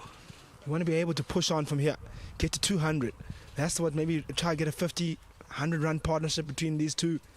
Critical time of the innings this. Yeah, new bowler, Leighton Trotsky, brings himself onto the attack. Left-arm spin as well.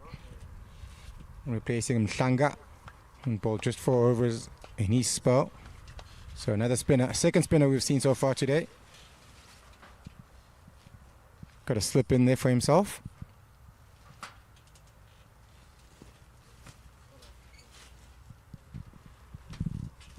Yeah, bit full line. Very full this time around, given. LBW gone. He picks up his first wicket into his first over. Trotsky. Van Buren going down on one knee, looking to sweep the ball. It was pretty full. And it was pretty straight, and this time given by the umpire. So they've lost their 4th wicket. We were just talking about partnerships. And as they were starting theirs, a breakthrough comes along once again for USSA. So they've picked up their 4th wicket, 92 for 4. Yeah, I question maybe the shot selection there. I don't know. Maybe too early innings. Maybe try to push that one straight down the ground. get that single. Looks for the sweep, misses it all, ends up, crashes straight into middle stump. Leighton Choski picks up his first wicket of his second delivery. 92 for 4 now. That's the situation I was thinking about right now, where Diteko's innings will be so important now. Because if they pick up his wicket, big trouble for the SA emerging side. They don't have any in-batter there.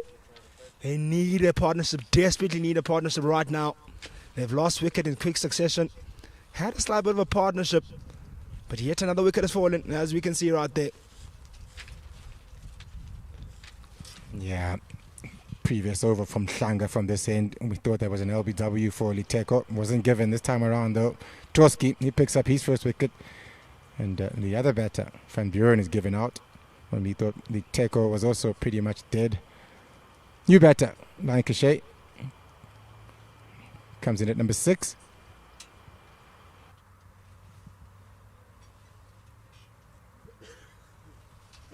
And once again, the emerging side has to start all over again in terms of their partnership. They were starting a new one, and not much was scored in that partnership. Bit of turn in that one as well. There's going to be buys. 2 buys, that is. Bit of turn, a bit of bounce, beat the keeper, and the slip there. Gone down for 2 runs, 2 buys, that is. So that's happening in this over from Leighton Choski into his first over. I think what he's done differently to Bongim Mhlang, he's that he's bowled a lot slower. And maybe slightly got a bit more turn and purchase out of the surface because of the fact that he slowed down a tad bit. As Leighton Choski, very good start that is. See, they're straight in line with the stumps, so just outside the off stump, turning it away from the batter.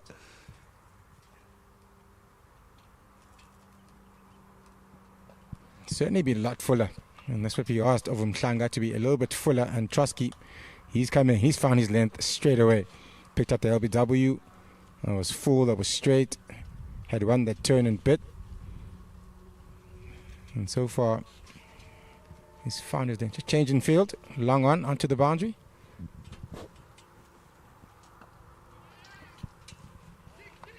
Looking for 2. He just moved that long on onto the boundary, so he picks up his 2 on the last ball. And that's the end of Choski's first over. A successful one, getting the LBW of Van Buren. He's gone for 3 runs off the bat in this over, picking up the wicket, as we said. 97 for 4 after 18 overs. Yeah, it's around about that time now again. Yeah, the USSA side will want to take control of the game once again. They don't want the SA main side to get a bit of breathing space, apply that pressure again, as you've been. And Asosa, who's bowled really well in his 4 overs. Maybe his first one was a bit of a loose now, that first over, but his last 3 have been a lot better. Also picked up a wicket to go along with that, and he's got a new batter to bowl to right now.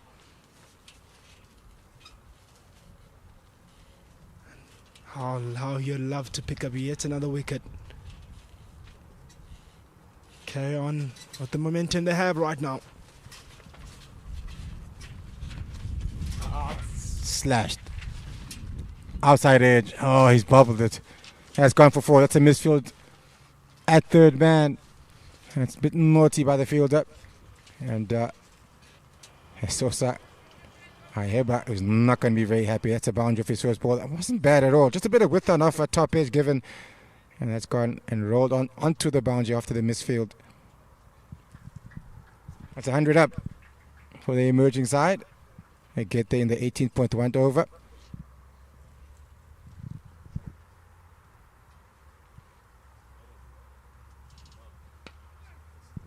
Again, length is alright. Just a bit of width on offer driven. Timing wasn't quite there. And then just 1 run. Good running. Nice and early call.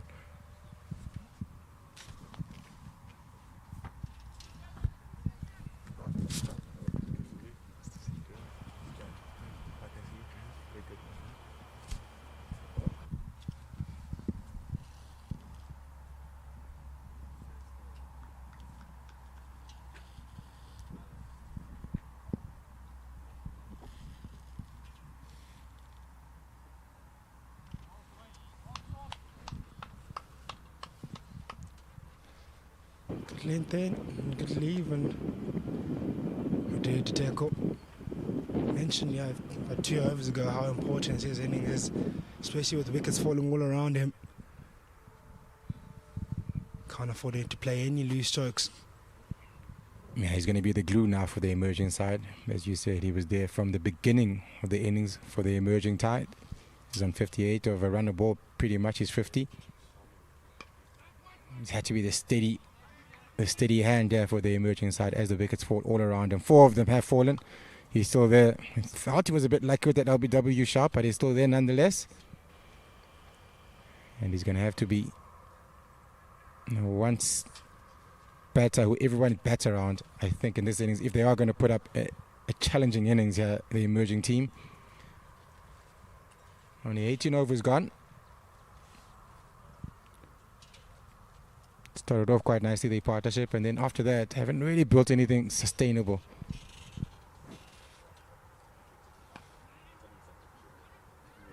Oh, that's it. Not a good call. That needed a direct hit. Not a good call at all. If he hits that, he's gone. I think he thought he had hit that a bit better and further away from the point.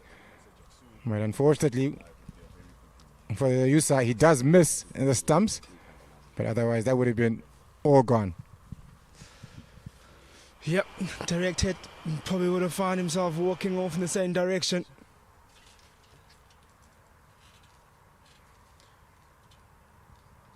How's he last ball there over?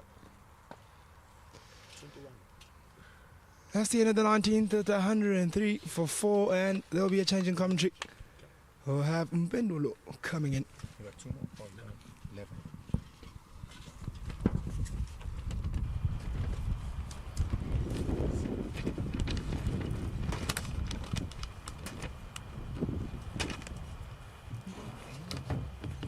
Yeah, just going at just over 5 runs and over.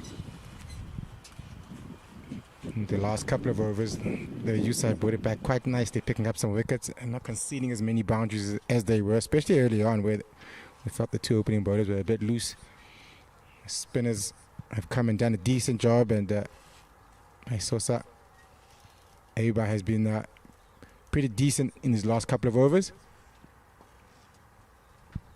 So run rate has gone down just slightly, and the fact that they've been losing wickets quite consistently from one end. One stay has been Leteko, but have managed to pick up some wickets, which has helped certainly in terms of slowing down that run rate.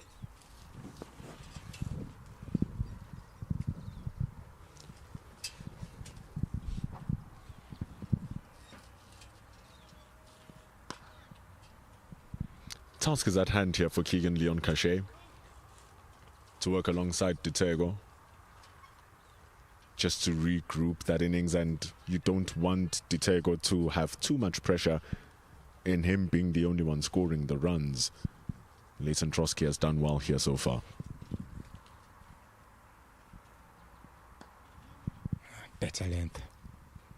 That's where he's been really good, Trotsky. Been full, challenging the batters on the front foot. Slightly slower than Mhlanga as well in the air.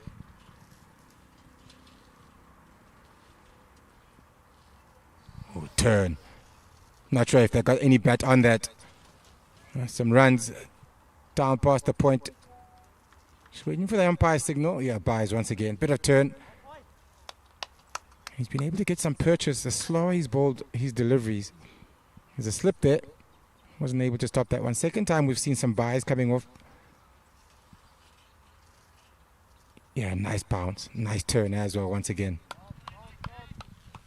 I'll just keep on making reference to that slow ball bowled by Conrad Mouton earlier on in the day. The slower you bowl here, the surface seems to grip a bit more. And making reference to a couple of overs ago when Bongi Mhlanga was bowling, like you said, he was bowling a bit quicker than what Leighton Trotsky is doing here.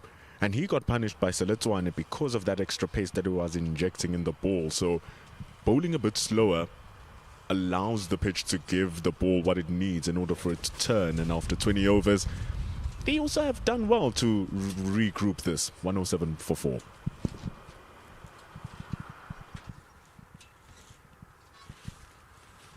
certainly does seem that way. The slower and the more air you give it, and the more turn you do get. And just having a look if they are changing the bowling from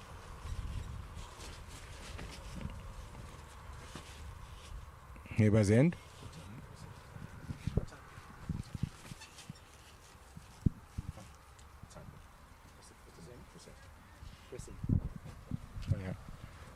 Tanda Pusent had bowled 1 over. Switching sides now, coming after Heber had bowled. Same end. First over of his wasn't very impressive. 9 runs off it. A lot of short deliveries. Once again, short one to start off. Pulled. Great shot. Lovely shot by Lion Cachet. And it's gone for 6. If there's one player you don't want to make mistakes on, it's Kigon Leon Cachet. Superb stroke player, has so much power, can hit the ball all round the ground, and the effortlessness he just played that shot with, he dispatched it without moving a little bit of his body. Poor ball from Tando, right on the mid-drift where every strong batter would want it. Once again, another short and wide, this time given as a wide. Yeah, that's where he's been having problems today. Tanda Pusent. His first over was a bit too many short deliveries. And once again, he started off with a short ball that was pulled for 6. And the next one is also short and wide this time, given as a wide. So he struggled today for his rhythm. Hasn't found a consistent length, a good one anyway. He's been very short all game long. Yeah, just having problems with his run-up here, Tanda Pusent. This looks smoother. Yeah, not much change in the delivery. It was short. This time a leg side. First one was offside wide. This time leg side wide. And the compass not working very well here for Tando Pusent, struggling with his rhythm. The previous ball prior to this, when he was running up, that was hit for 6.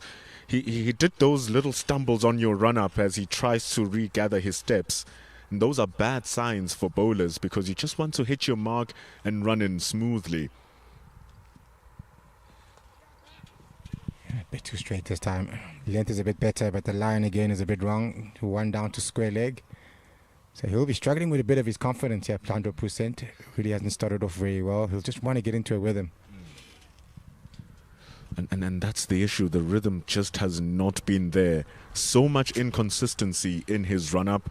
And if you're that inconsistent when you run up, it means that your jump will be wrong. It means that your release will be wrong. Your body position will be in the wrong places at the top of the crease. Yeah, wide down leg once again. That's his 3rd wide in this over. Yeah, I think his confidence is not the best at the moment. The run-up does look a bit better, but still, in terms of where the ball is going, he's not too confident. He's really struggling. And now you can even see his body language here. Monde is dropping his shoulders, dropping his head. That just screams low confidence. Not good lines and lengths either. Better.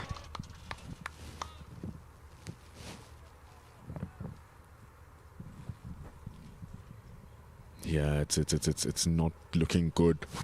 Because you just look at that, 3 wides already in the over. The over's already gone for 9 runs. And you've only bowled 3 balls. You just want to land at least 3 in a row. That's going to give you that boost of confidence you speak of. Driven nicely. Looking for 2, but turned back there. Lion Cachet by Liteko. Just 1 off that one. Slightly better by Tando Pusent. And he can't avoid his overs. You are sent into the team. You're the first change. You need to bowl at least 6 of your overs here so that your part-timers don't have the weight of doing what you have to do as a bowler. So executing your role is key. Back of the length again, this time punched off the back foot. Is it going to get to the boundary? Yep, that's another 4. Another boundary.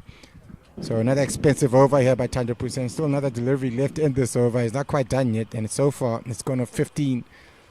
It's an expensive over. punch with the back foot there by Lion Cachet. He's raced off to 18 of 9 deliveries. What a beautiful stroke from Leon Cachet. Shows how good he is. There wasn't even that much room to hit the ball through the offside, but the foot movement, the body positioning to open up that space and get it in between the third man and the deep cover. Wide once again given. Oh yeah, he's not feeling the most confident right now at all, is he? 25 of 1.5 overs, 16 runs off this over so far. Still one more delivery left, one more legal one anyway. Ooh, tight.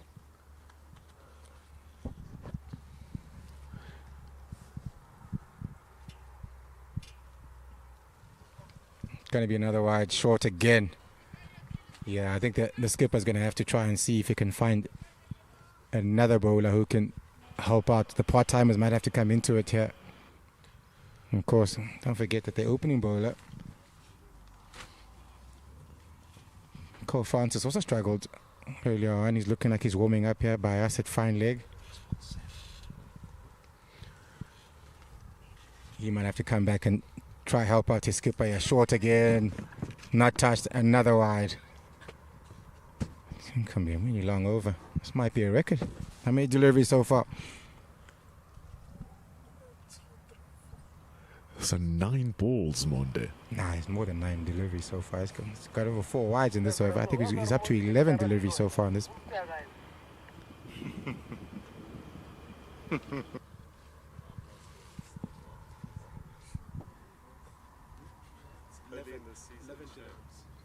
Another wide. Down leg once again. 12 balls so far in this over. That's 2 overs in one. Really low of confidence, down to 1%. Not in control at all of his deliveries. It's going to put a lot of pressure on the skipper now to try and have to make up his overs by using other bowlers. Yeah, he's completely lost his confidence here. With the last ball to go, it's not a good ball either. That wide shorts, lacking any pace, lacking any venom, and it's gonna go for 1 and end a painful over. With those types of overs, you don't even know if you're gonna get called back, because it's not even about conceding the runs. It's the energy that you put behind the ball, the energy behind the team. We know, Monde, how much of an influence a bowler has on the fielding team. If you're constantly making your team go, ooh, go, ah, and you are giving off that energy, your team backs you up, and the batters start feeling the pressure. But here, it felt as if the team was just feeling sorry for him, like, yo, just finish up the over and let's get it over and done with, which is the last thing you want as a pace bowler. Yeah, not feeling his best at all. Trosky to continue. Driven. Coming back for 2, of course. Good work on the boundary. Back Cole Francis. Yeah, Leighton Trosky in the CSA Pathway Awards a couple of weeks ago collected the big honors of being the Youth Player of the Year. It was deserved from Leighton Trosky. The Booker boy was second in the run scorers behind Ruben Maria, the Knights player, and he was second in the wicket taking behind Cole Francis. So great potential here for Trosky. So far all gone to mid-off on the boundary. The runs coming off this over, all driven. Just tells you how full Trosky has been. Consistently full. Changing field. Long on, onto the boundary.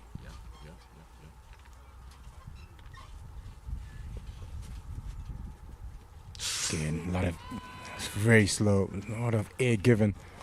Went for the sweep shot there, Lion Cachet. Outside off stump.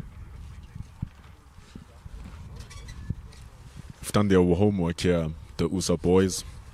they know the powers of Keegan Leon Cachet. He has sweet wrists, the Titans wicketkeeper, so he can exploit that V very strongly. That's why both long on and long off are on the boundary.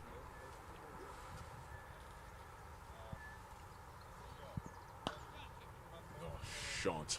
That is wonderful. That's going to go for 4. Yeah, it's a great shot. Timing was really good. All they had to do was beat the cover for 4, and that's going for another boundary. Another really good shot there by Lion Cachet. It's a bit of a rush. 26 of 14. So he's picked up that run rate that we talked about earlier when the USSA had done a pretty good job picking up wickets and then slowing down the run rate of the emerging side. He's come in, has been aggressive. That's in the air. That's gone to put down. Put down by Cole Francis at long off, straight to him. And Lion Cachet will feel a bit like that's the third man that they've put down so far here today. And it's the last ball of the over for Chosky. It's been put down in a partnership that was starting to look very dangerous. He needed to take that wicket, but unfortunately for the USSA, he's been dropped. Cole Francis having quite a washy day here. Not too convincing with the ball starting off the innings, despite his heroics during the USA games last year. And now he's dropped just dropped a catch. So both Mudiri Ditego and Keegan Leon Cachet have been dropped. Just after his 50, Ditego was dropped, and now Leon Cachet being dropped as he starts to get his ante up. They're going to look back at Usam and say, ugh, maybe we could have done better to prevent whatever damage is going to happen here. Mhlanga back into the attack. So both ends now with spinners operating. Mhlanga replacing Poussin to this struggle, as we said earlier. 4 overs for 14. 136 for 4. That's better length. And did fail in his first 4 overs. Mwongi Mhlanga, he was a bit too short. His first delivery here was spot on. And perhaps he's seeing what Chosky's been able to do with the fuller deliveries, and that's where he's trying to get to as well.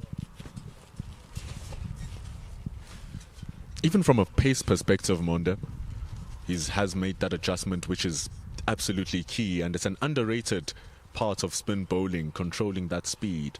And we've been talking over and over about how slow on this surface just generates more spin for you as a bowler, and he's done that adjustment pretty well here, Mhlanga. Yeah, so first 2 deliveries really good. Slower, fuller. Goes for the sweep shot there, Liteko. I'm not too sure if that got bat on it. It's gone for 4 though.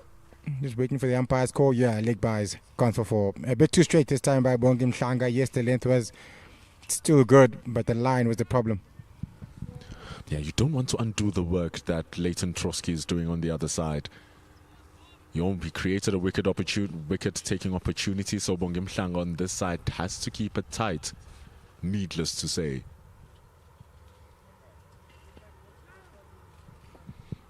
And that speed control is immaculate now. It's just an erroneous ball, the previous one. Trying to go into the attack with the stumps. Remember, Leighton Trotsky did get the wicket of Mitchell van Buren in that fashion. Nice and full, straight to the stumps, and they missed the sweep shot.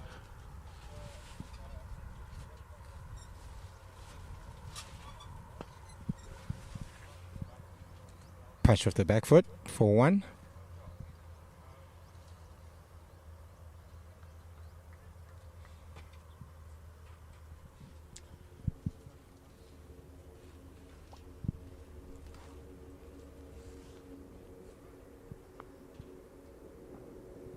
Full again.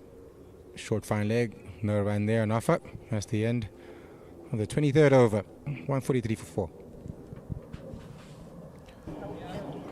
Bunch of right-handers throughout the South Africa emerging men's team. We've only seen one left-hander who lost his wicket immediately coming into the wicket is Daniel Smith. Every other proper batter up to number 8 in Dayan Khalim is right-handed. So coming in is Andile Mokhakane and then Dayan Khalim afterwards, the 2 all-rounders in the team, and they are both also right-handed. So the work of Leighton Trotsky and Bongi Mhlanga here is going to be important in just creating that bit of doubt and issues for their right-handed batters. Quicker delivery this time by Leighton Trotsky. Arsene Fletcher, so just mixing up his pace, not allowing the batters to get used to just that one pace. So it's quite nice to see.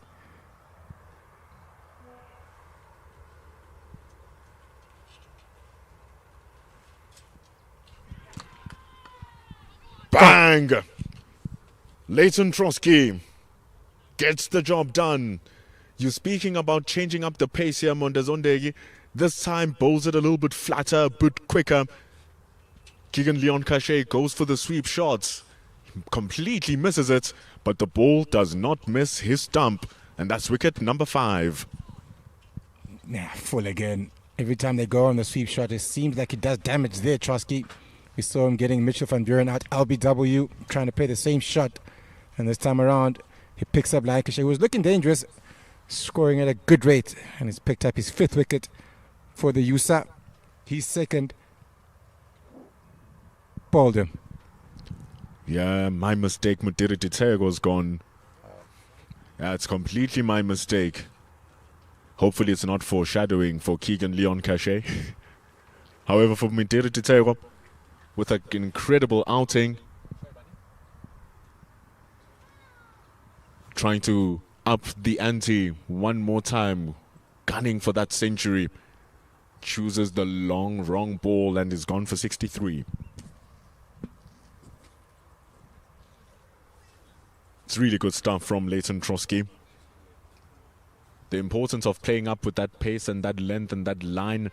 And another thing, the trajectory of the ball. Once you bowl it slower, the ball will loop up into the air, but once you bowl it a little bit flatter, it changes the direction in which the batter needs to engage with the ball. So that one a bit flatter, goes below the bat, misreads the line and length, and he's gone, Mudiri Tetego. Bringing in batter number 7, Andile Mohakane. Yeah, picking up his 2nd wicket. Probably the pick of the bowler so far, Leighton Trotsky. Trying to see if he's going to change his field at all. Just directing traffic a little bit. Slip in. Long ones come back into the circle.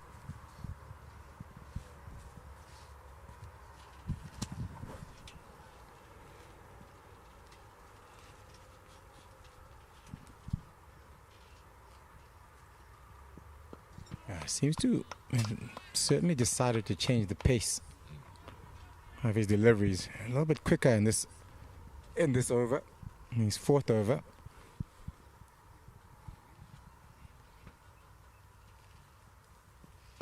And mixes it up again, gives it a bit of air this time around. No run on offer. Yeah, Andile Mohakane would be hungry for some runs. Had a pretty lean 50 over competition. Only reached double figures 3 times the amount of times that he played. Andile Mohakane is a far more better batter than that. Shown about 2 seasons ago, his last season with the Warriors, he was scoring runs for fun. And hopefully he can re-find that form, the all-rounder, because he's also sweet with the ball. A proper player who just needs to find his feet.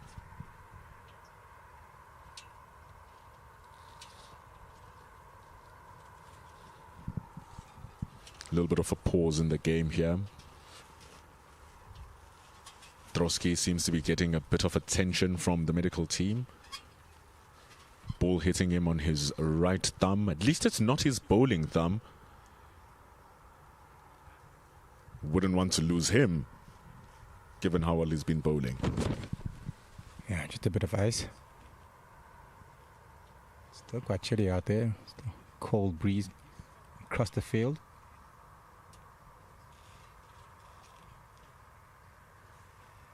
And 44 for 5. And that's where I think the emerging side will have a conversation about losing wickets consistently. Having that one really big partnership, every time they seem like they're building a partnership, they seem to lose a wicket. And that's where they'll want to change. Still the first game of this tri-series.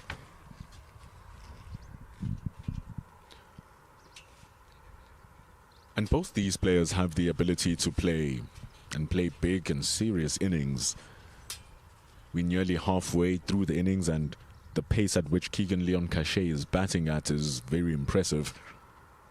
And the thing is, he still has capable batters in Andile Mogakan and Dayan Khalim who are going to come after him.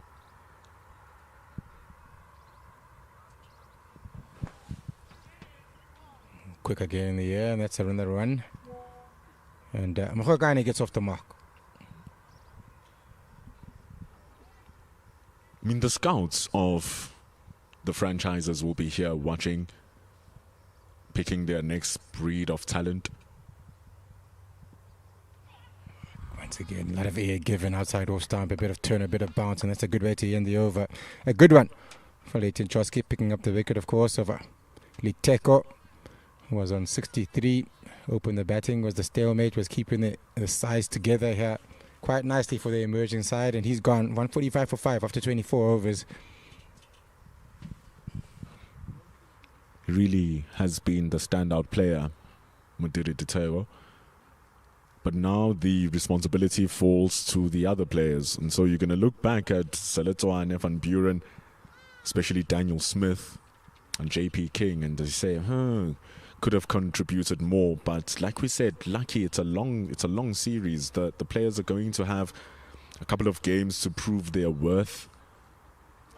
So still 3 more games, and then the final on the 12th of August. We'll be playing almost every second day throughout Pretoria, here Centurion as well.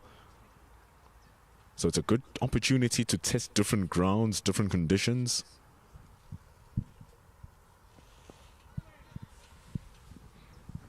And it also gives them time to work themselves, just remove the rust of the off-season. So hopefully by game number 2 for each of the sides, we're going to see much more stronger application in their game.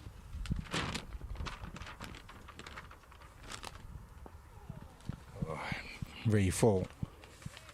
By Mhlanga, played off the back foot by Lion Cachet. Probably needed to be forward on that one.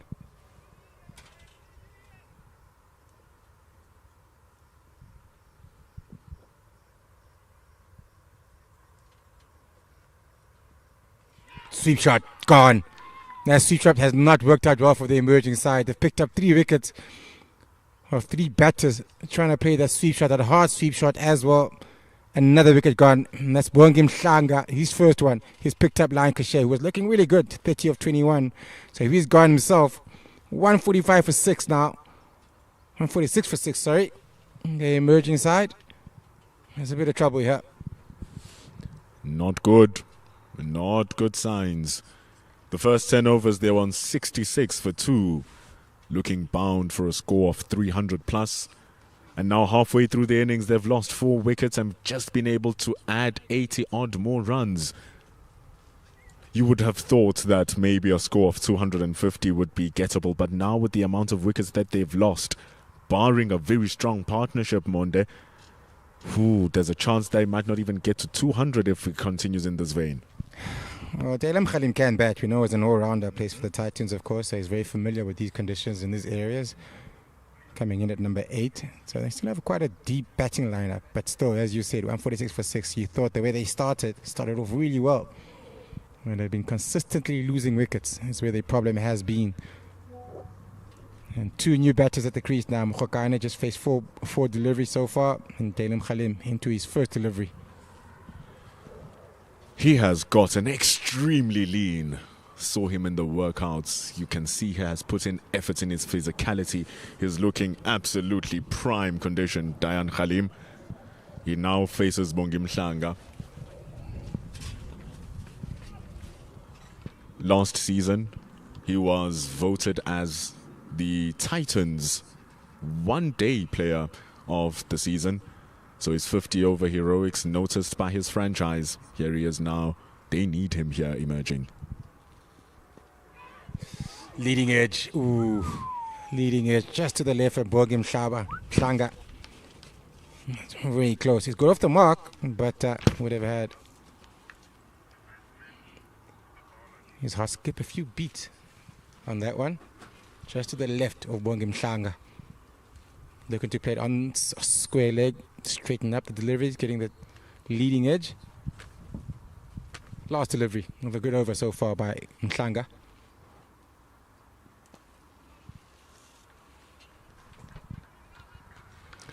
An excellent over from Mhlanga. If you just go back and imagine in his first over where he was hit for 2 boundaries by Seletwane, you would have thought that, the USA team are going to have troubles here. But boy, has he come back. The next 4 overs, he's only gone for 11. Most importantly, took the wicket off what was looking like a dangerous Keegan Leon Cachet. So there wouldn't be a surprise if they just continue on Bongi Mhlanga here until he completes his spell of 10 overs. And the partnership between he and Leighton Trotsky is asking now, do we need more spin options here in this game? Maybe bring in a Seth Fledermaus to come in with his right arm off spin.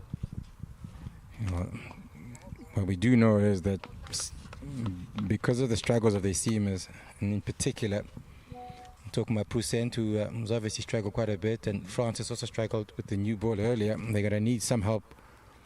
And spin seems like it's been very successful here so far for the USA squad. Only halfway into the overs that have been bowled and still 25 more left.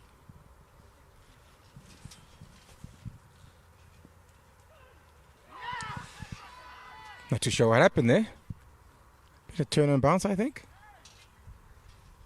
Yeah, maybe going out for a caught by the slip, but umpire doesn't agree.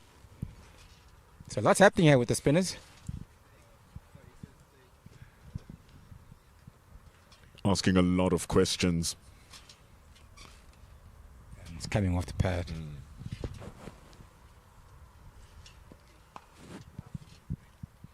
And the thing is with Leighton Trotsky, he has such a repeatable action. Doesn't take much effort from his body. Has a lot of control over the crease. We haven't seen a lot of extras, if any extras, from him. Signs of good making of a spin bowler. It's so easy, Monde, just through his action, and it's not a lazy action even as much as it's effortless. You can see that he pushes those revolutions through the ball, really trying to spin it.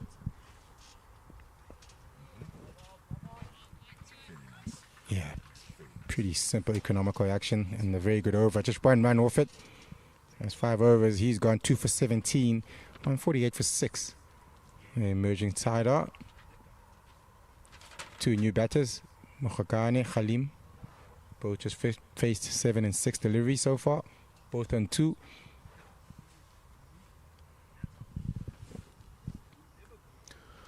Yeah, with the spin bowlers doing such great work here in Bongi Mhlanga and Leighton Trotsky. The SA emerging team with the services of Caleb Seleka. They can use Mitchell van Buren with his spin as well, but they only have one solid option in Caleb Seleka. But it seems like the spin is doing the work. Even in his first ball, Dayan Khalim versus Bongi Mhlanga just popped it over the top as he got a leading edge. Was lucky that the ball was too far away from the bowler.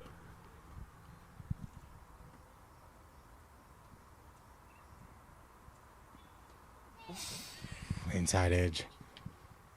1 run off it. And luckily for him, Mokhogane, that it didn't ricochet and hit his stumps at all.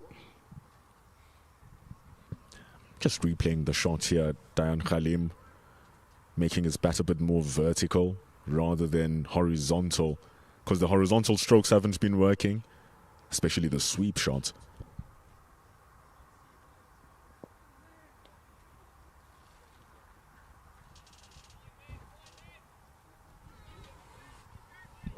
Single from Mokhagane brings up the 150 for the men's emerging. Small milestones with the wickets falling around them.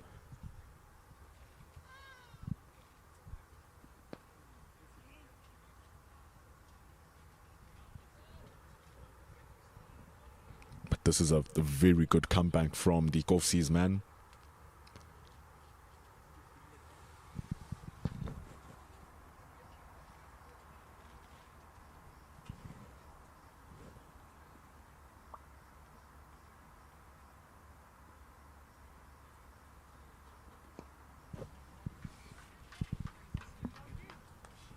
two spinners have done a really nice job here. I think the good thing for the USSA team is that they're also picking up wickets at the same time and also been very economical so far.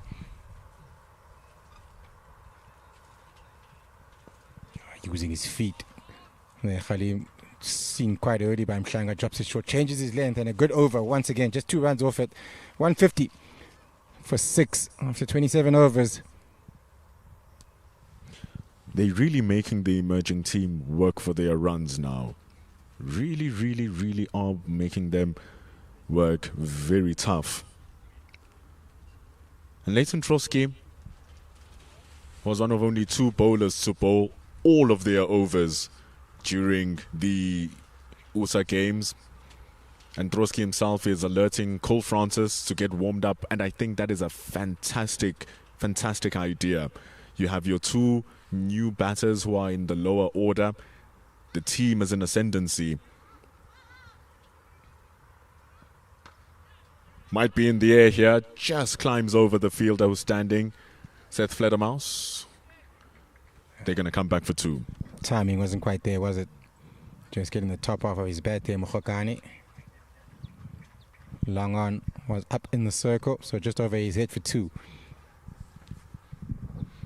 And so I think for the game situation, you bring in your fast bowler who didn't start off pretty well at the start of the match. You bring him into the game. You say, okay, we have the power over here. The emerging team are making a bit of mistakes. They are in the back foot, so they are so much into their head. Bring in your controlling bowler, your Cole Francis. He didn't have a good start. Maybe here he's going to get his lines and lengths back.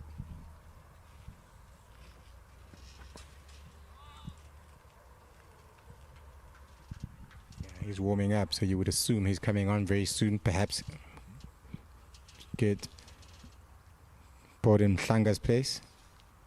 And maybe Mhlanga will follow Trotsky down the wicket once again, using his feet. Good fielding. Good off his own bowling there, Trotsky. No run. Like I said, the usage of Leighton Trotsky is high. And it makes sense if he bowls like this. Very economical action. Very controlled bowling as well. Bowled 50 overs in the USA games last year. 5 matches of 10 overs. So he bowled every single ball that he could. And with that, he was still the most economical of the top 10 bowlers. His economy was rated 2nd amongst all of the bowlers in the tournament, despite him bowling the most deliveries. Slightly short, pulled this time around. There's a fielder on the boundary. They're coming back for very good fielding. Well done. That's the end of the 28th over. 155 for 6. Going to be very happy about that, Leighton Trotsky, that his fielders are backing him up. Seth Fledermaus with great fielding down in the deep. 27 years old, Seth Fledermaus, and you can say he's one of the late bloomers because he only had his professional debut 2 seasons ago in 2024 at the age of 25.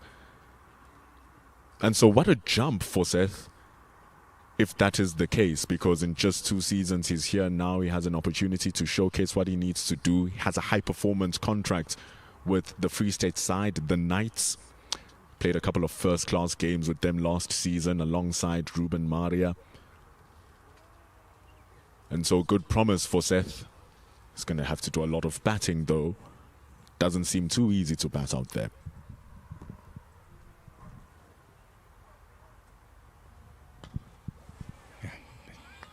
Cole Francis back into the attack, as we said. First ball up, quite full. Good fielding at mid-wicket. And that gone through, could have gone to the boundary. So what the captain will be hoping, and the USSA squad will be hoping, that Cole Francis can find his form again. Didn't start off very well with the new ball. You can see his figures 3 for 30, so he's going at 10 runs and over to start off with. And they'll want him to follow up quite nicely what the spinners have been doing so well.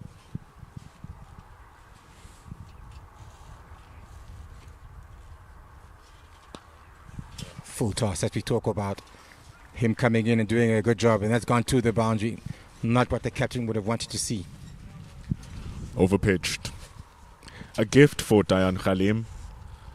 You can see the facial expression of Cole Francis there. He is unhappy with his efforts. And he is trying to bowl that ball and hit it onto the deck, just missing his areas, releasing the ball a bit too soon. And away it goes for a boundary. You don't give those to Dayan Khalim.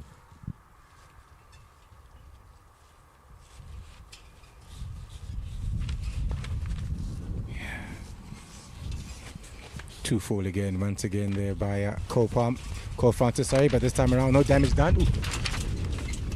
Wind has really picked up here in Pretoria, causing havoc. Standing under a gazebo. The gazebo's not having a good time. I feel like we're in the Western Cape or even in Port Elizabeth the way the wind's blowing so far. Better length, better line there by Cole Francis. No runner, not. Oh wait, it's gone right through. Gone through and it's gone for another boundary. So we talked about how whoever's going to follow the spinners needs to do a really good job, but hasn't started off well at all. Cole Francis, 2 boundaries in this over. All that pressure that they'd built up seems to be getting loosened up once again by the seamers, who haven't done a really good job so far in this innings. It's big struggles. He thought that the fielder was going to have him covered. But like we said, you don't give those to Dayan Khalim. He's a proper quality all-rounder.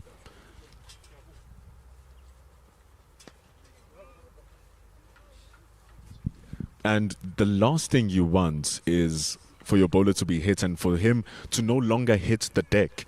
You don't want your seam bowler to just place the ball onto the surface. You really want him to use as much of the ball and as much of the surface, so you have to bang it in there.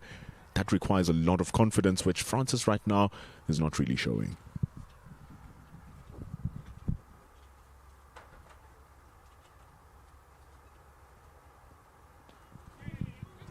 Inside edge this time around by Khalim. Maybe too much, not too much feet movement for a ball that was very full.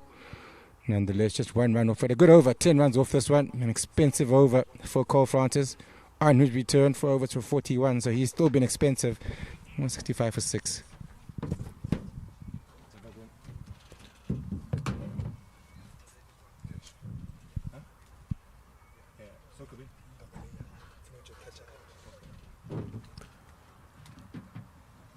Not good of a return from Cole Francis.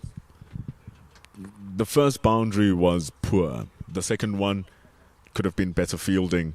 But Madiri Diteg was the reason why the South Africa emerging team is on 165. What a great innings. He tried to sweep one from Leighton Trotsky. Didn't work for him. Keegan Leon Cachet was batting well with Ditego, but he lost his wicket straight after. So bad news here for the South Africa emerging team. Not too many scores in the double figures. But what's helping us here is one of our crew members, King Tso. Khomoteng Motwa. It's helping us out, making sure that these gazebos don't fly away. Older brother of Alfred Mutwa, helping us out.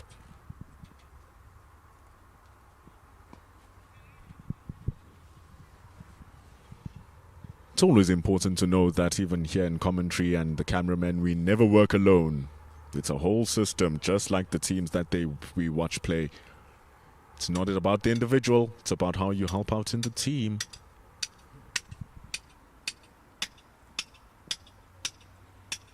Play a miss. Flat attack quick at this time by Chosky. Looking for the cut shot there, Mokhokane.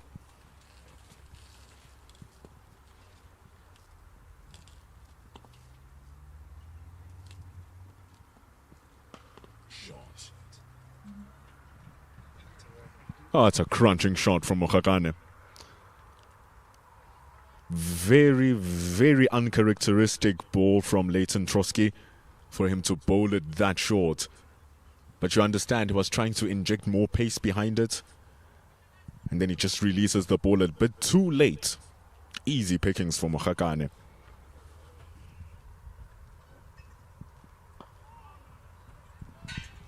Better.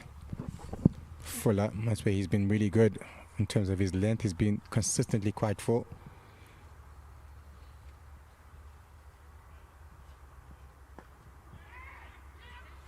Bit of hesitation, good fielding out at in the covers.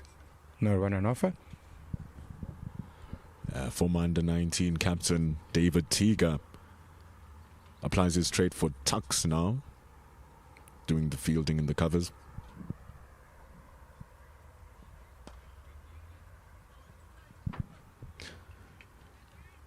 And even though after the under-19 World Cup we didn't see much of Tiga, but boy did he do well during the USA Games. Scored 3 half-centuries in his 5 innings. Was the 4th leading run scorer, David Tiga. Then through the course of last season was the captain of the SA emerging team that plays in Division 2. Shouldn't be confused with this team that we're watching here. That team made up of a lot of the under-19 squad and some of the players who are in the fringes. Dayan Khalim batting right now, played a couple of games for SA emerging as well. So he'll be wanting some runs. And we're joined back in commentary by Kamva Nyigana. And Bendulo. Getting closer and closer to the afternoon period, midday period. It's a couple of minutes to 12. Cole Francis continues for his 5th over. He's one of those bowlers that Leighton Trotsky and the rest of the USA team will be looking to complete his 10 overs. Standout bowler during the USA Games last year. Didn't start off this match too well. Coming back for his 2nd spell, his last over going for 9 runs.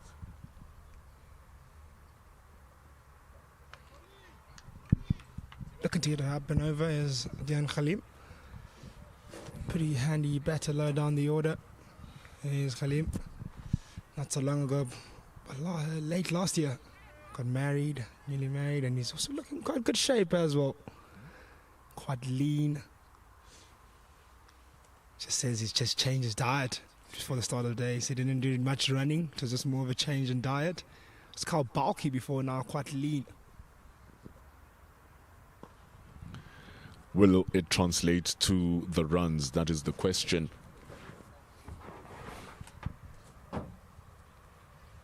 Will it translate to wickets? He already had a great season last year. He's always a guy I've liked when he's had ball in hand. He gets it to move around quite a bit. It's not the quickest. He does make it talk, does make the ball talk. And just I wonder that he might maybe being a bit leaner now and getting through the crease a bit faster in his bowling, might get a bit of pace behind him. But the main focus now will be his batting. He's on 14 of just 24 deliveries, and he'll want to push on here, get his team over the 200 mark, and then potentially 250. Still 20 overs to go. Down the track, Dayan Khalim, and he dispenses that through the covers. Take cover, Mr. Spectator. Very nicely played for 4. Yeah, actually, initially when you took that shot, that was more of a single more than anything else. So the timing on it, because that fielder there on the sweeper boundary wasn't too far away from where the ball ended up. But the way he just really skidded through the boundary, I think just the momentum he put behind it and the timing to add on to it got to the pitch of delivery pretty quickly by dancing down the ground. And the connection and the balance in that stroke as well was just absolutely exceptional.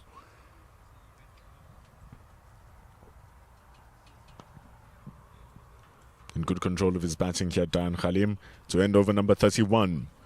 174 for the loss of 6. Very good shot here from Khalim. Down the ground. Keeps his balance. And rushes away for 4. Field in the deep. Ludwig Schultz had no chance. Head coach of the Momentum Multiply Titans, Coach Rivash Gobind, right behind us, watching intently as one of his key players from last season is in performance. Some of the players who are within the Titans and the Tucks setup also key catching the eye of Coach Gobind. Used to captain our co-commentator Mondezondegi back in the day. I don't know how far back in the day that was. Back in the day. Years ago.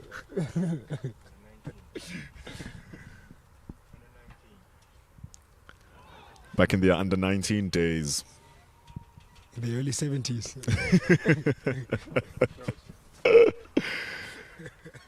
Coach Gobind eventually applying his trade for the Dolphins. As we all know, Mondezondegi eventually getting into the Proteas colours. Bongimhlanga continues his job. So it seems as if the two spinners are going to keep onto this end. Bongimhlanga and Leighton Trotsky.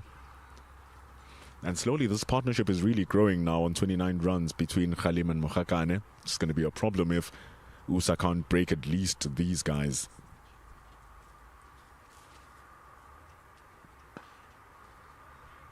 Good fielding. Better awareness for Khalim to steal the one.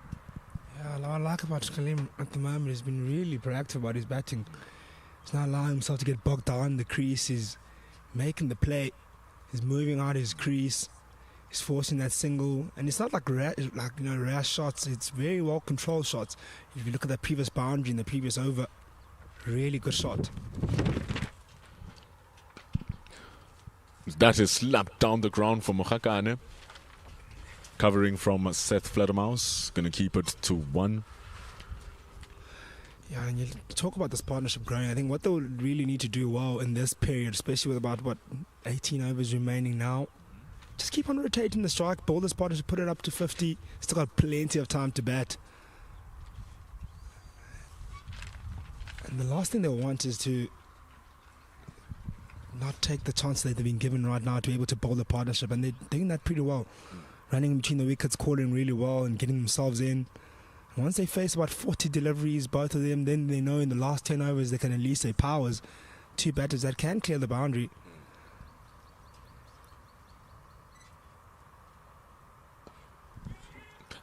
And I think most importantly for the emerging team is that these two are the last recognized batters. Sure, you can say they're all-rounders, but these are the last 2 recognized batters who can give you the runs that you need. And so their stability in the bottom order here for the 7th wicket is utterly important, beyond measure.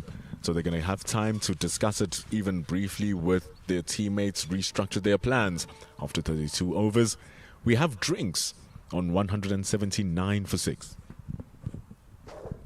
Just look back to that, it's at 179 for 6, and I think it's a pretty good score for now. And with 18 overs remaining, maybe they'll be looking around that 250, 300 mark. Look at the guys that have really batted well in this innings. Muderegi Liteko, 63 of 71. Who's batted really well there was the glue at the top of the order. Fortunately lost his wicket. And Keegan Lyon Cathcart, who's also had a good knock. Nice cameo of 30 of 22. Then now the 2 batters at the crease, the important batters at the crease, in Dan Khalim and Andile Mukhokan. It's drinks. You enjoy your drink. We'll be back in a couple of minutes. Rebuilding partnership here between Dan Khalim and Andile Mukhokan.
drinks are over, and the player who was the catalyst to the start of the wickets comes back into the attack. Conrad Mouton had to sit out for a whole year, nursing his knee back into a playable state, and it's such a mind game to get yourself into full confidence as a fast bowler and trust your knee, trust your body. But Mouton is back, and he's back with a force, and he's playing so well that he's now being recognized, and coach Rivash Gobind will be watching closely to the Takis man. Yeah, you're absolutely right there, Mbendula, about how plays the mind, but even more importantly, how much he actually needs his knee to actually, as a fast bowler. I think maybe spinners may be less likely, but obviously in any sportsman, you do need your knees to be performing at their best.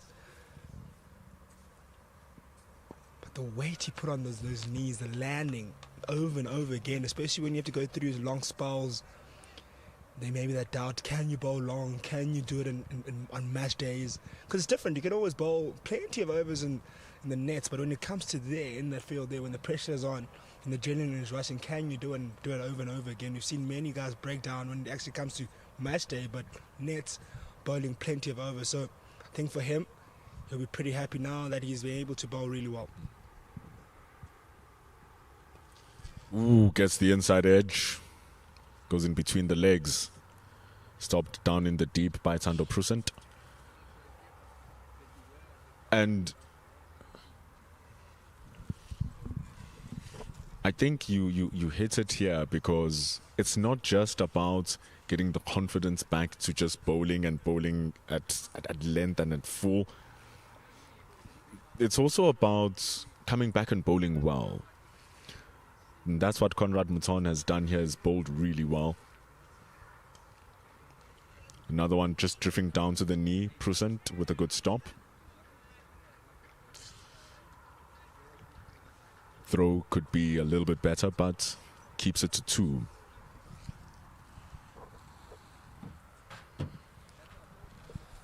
And it's been a difficult customer, has been Conrad Mouton. His bowling has picked up 2 wickets in his 6 overs, or in the 6th now. Only gone for 22. Picked up really 2 good wickets.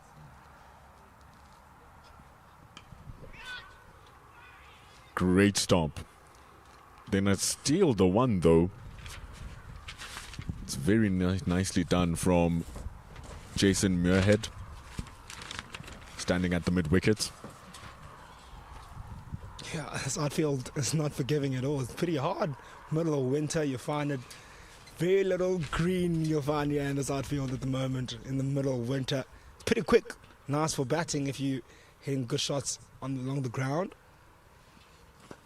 Speaking of good shots along the ground, that is the perfect example from Dayan Khalim to show how good the outfield is if you time it correctly. Gamba just shows your words perfectly as it goes for 4. Yeah, sometimes keeping it simple as a batter is using the conditions to your favour, and exactly in that occasion, that's all timing there. Shows the full face of the bat. Balance was perfect. And got the gap quite nicely, and gets the full rewards, as the outfield is very rewarding. Brings us to the end of the 34th over rather, and it's 188 for 6. This partnership now worth 42 runs between Mohakan and Khalim. And it's important here for the USA team to not think that the job was done when they got those 6 wickets at 146 runs.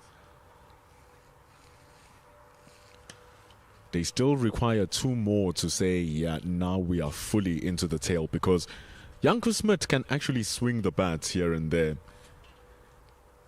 So you really don't want to be hit by a wave of complacency, thinking that the job is done.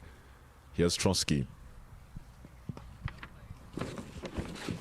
He's been the king with the spin. Mouton has been the king with the pace. Boy, do they need their captain to get one now. Yeah, Partnership is looking ominous right now. Tusky, who's also bowled really well. I think it's a really good time this for the USSA side, who have got their two best bowlers on display at the moment. They're two wicket takers. They've got 4 wickets combined. They've bowled about just over 13 overs together, if I'm not mistaken. So they will be very important now, wrapping up this partnership, getting these 2 wickets.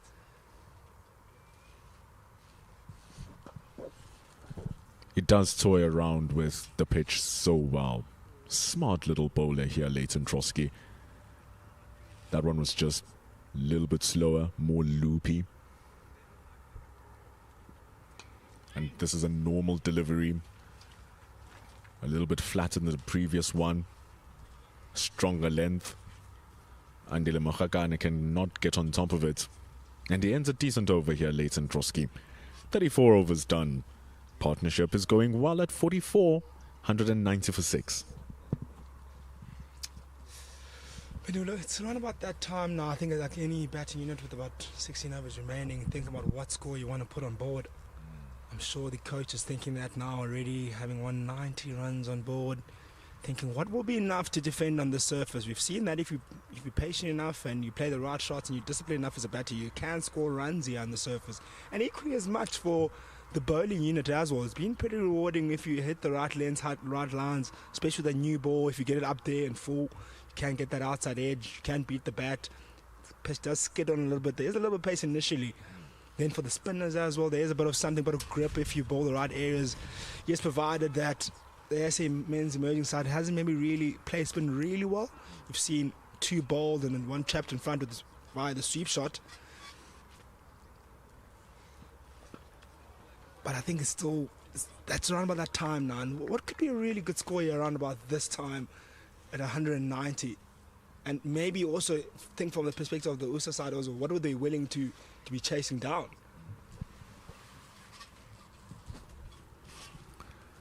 It clearly looks like a pitch that requires you to apply yourself just a little bit. Both Keegan Leon Cachet and Mudiri Ditego, despite being the top scorers, did get dropped once each in their innings. Well, no chance of being dropped there if the ball is smashed over the head of David Tiga. Extremely well done from Dayan Khalim. Pounces that for 4. Yeah, but shorter of a length. Rocked on the back foot, hit it up and over. No intention to keep it down.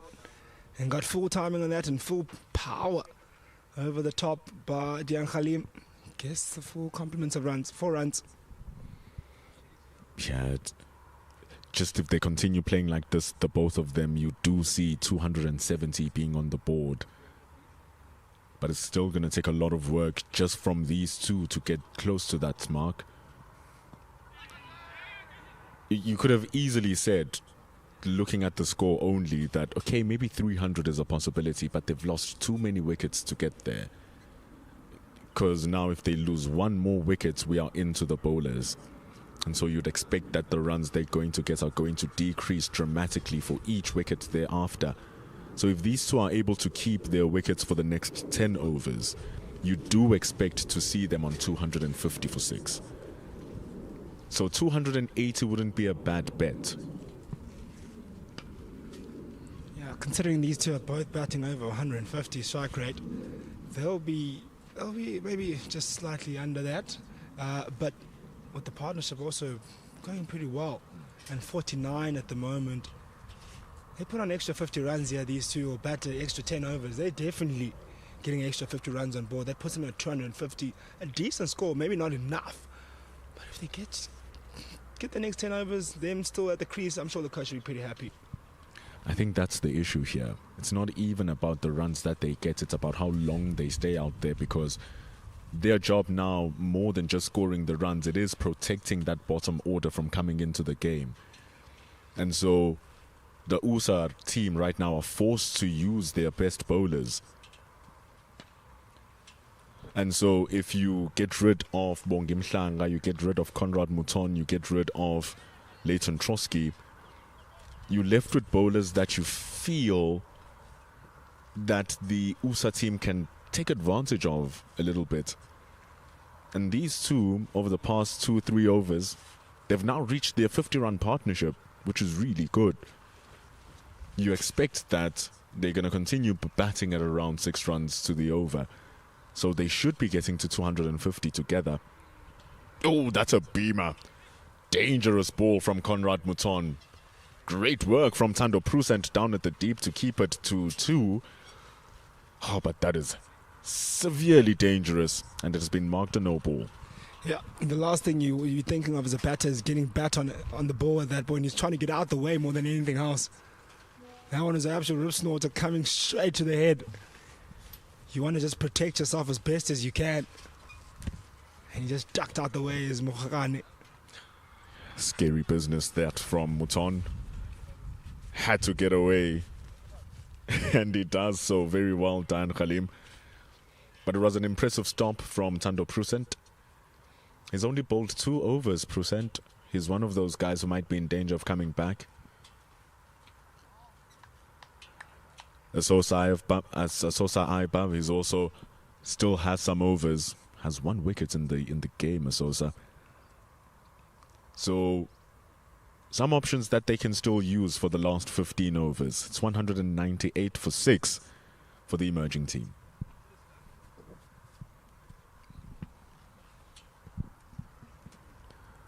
So it's going to take some good captaincy from Leighton Trotsky to manage the team. He has 2 more overs remaining himself, the captain. A pick of the bowlers. Pick of the players is something that's normal to Leighton Trotsky now.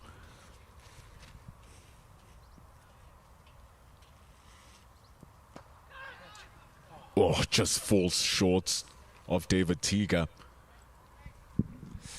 Again, Khalim looking to come down the ground. And in that occasion, I think just almost gave his wicket away more than anything else. Didn't hit that one with conviction.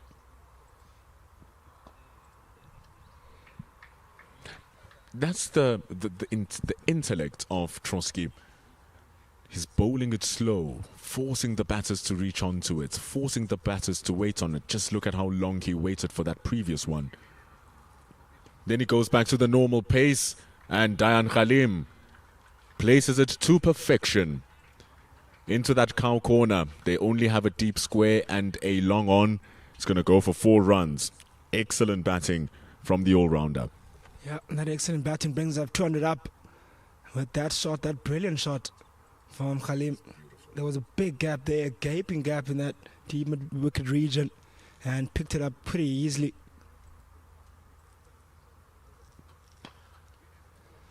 And what I like about Khalim is how he's picked his aggressive shots.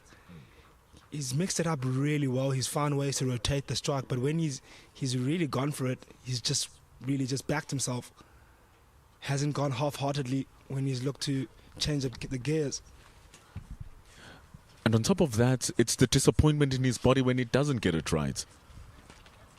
That's another excellently placed shot. It shows that the previous one was not a mistake. He knows exactly where the ball needs to go, and that's exactly where he puts it for yet another boundary in the over. Yeah, he's picked up the pace now. And he just waited a bit longer there. We spoke about how slow he's bowling Trotsky, and he just waited on that shorter one and just timed it. Dragged it right across to that gap once again. That'll be a concern now. Runs are leaking.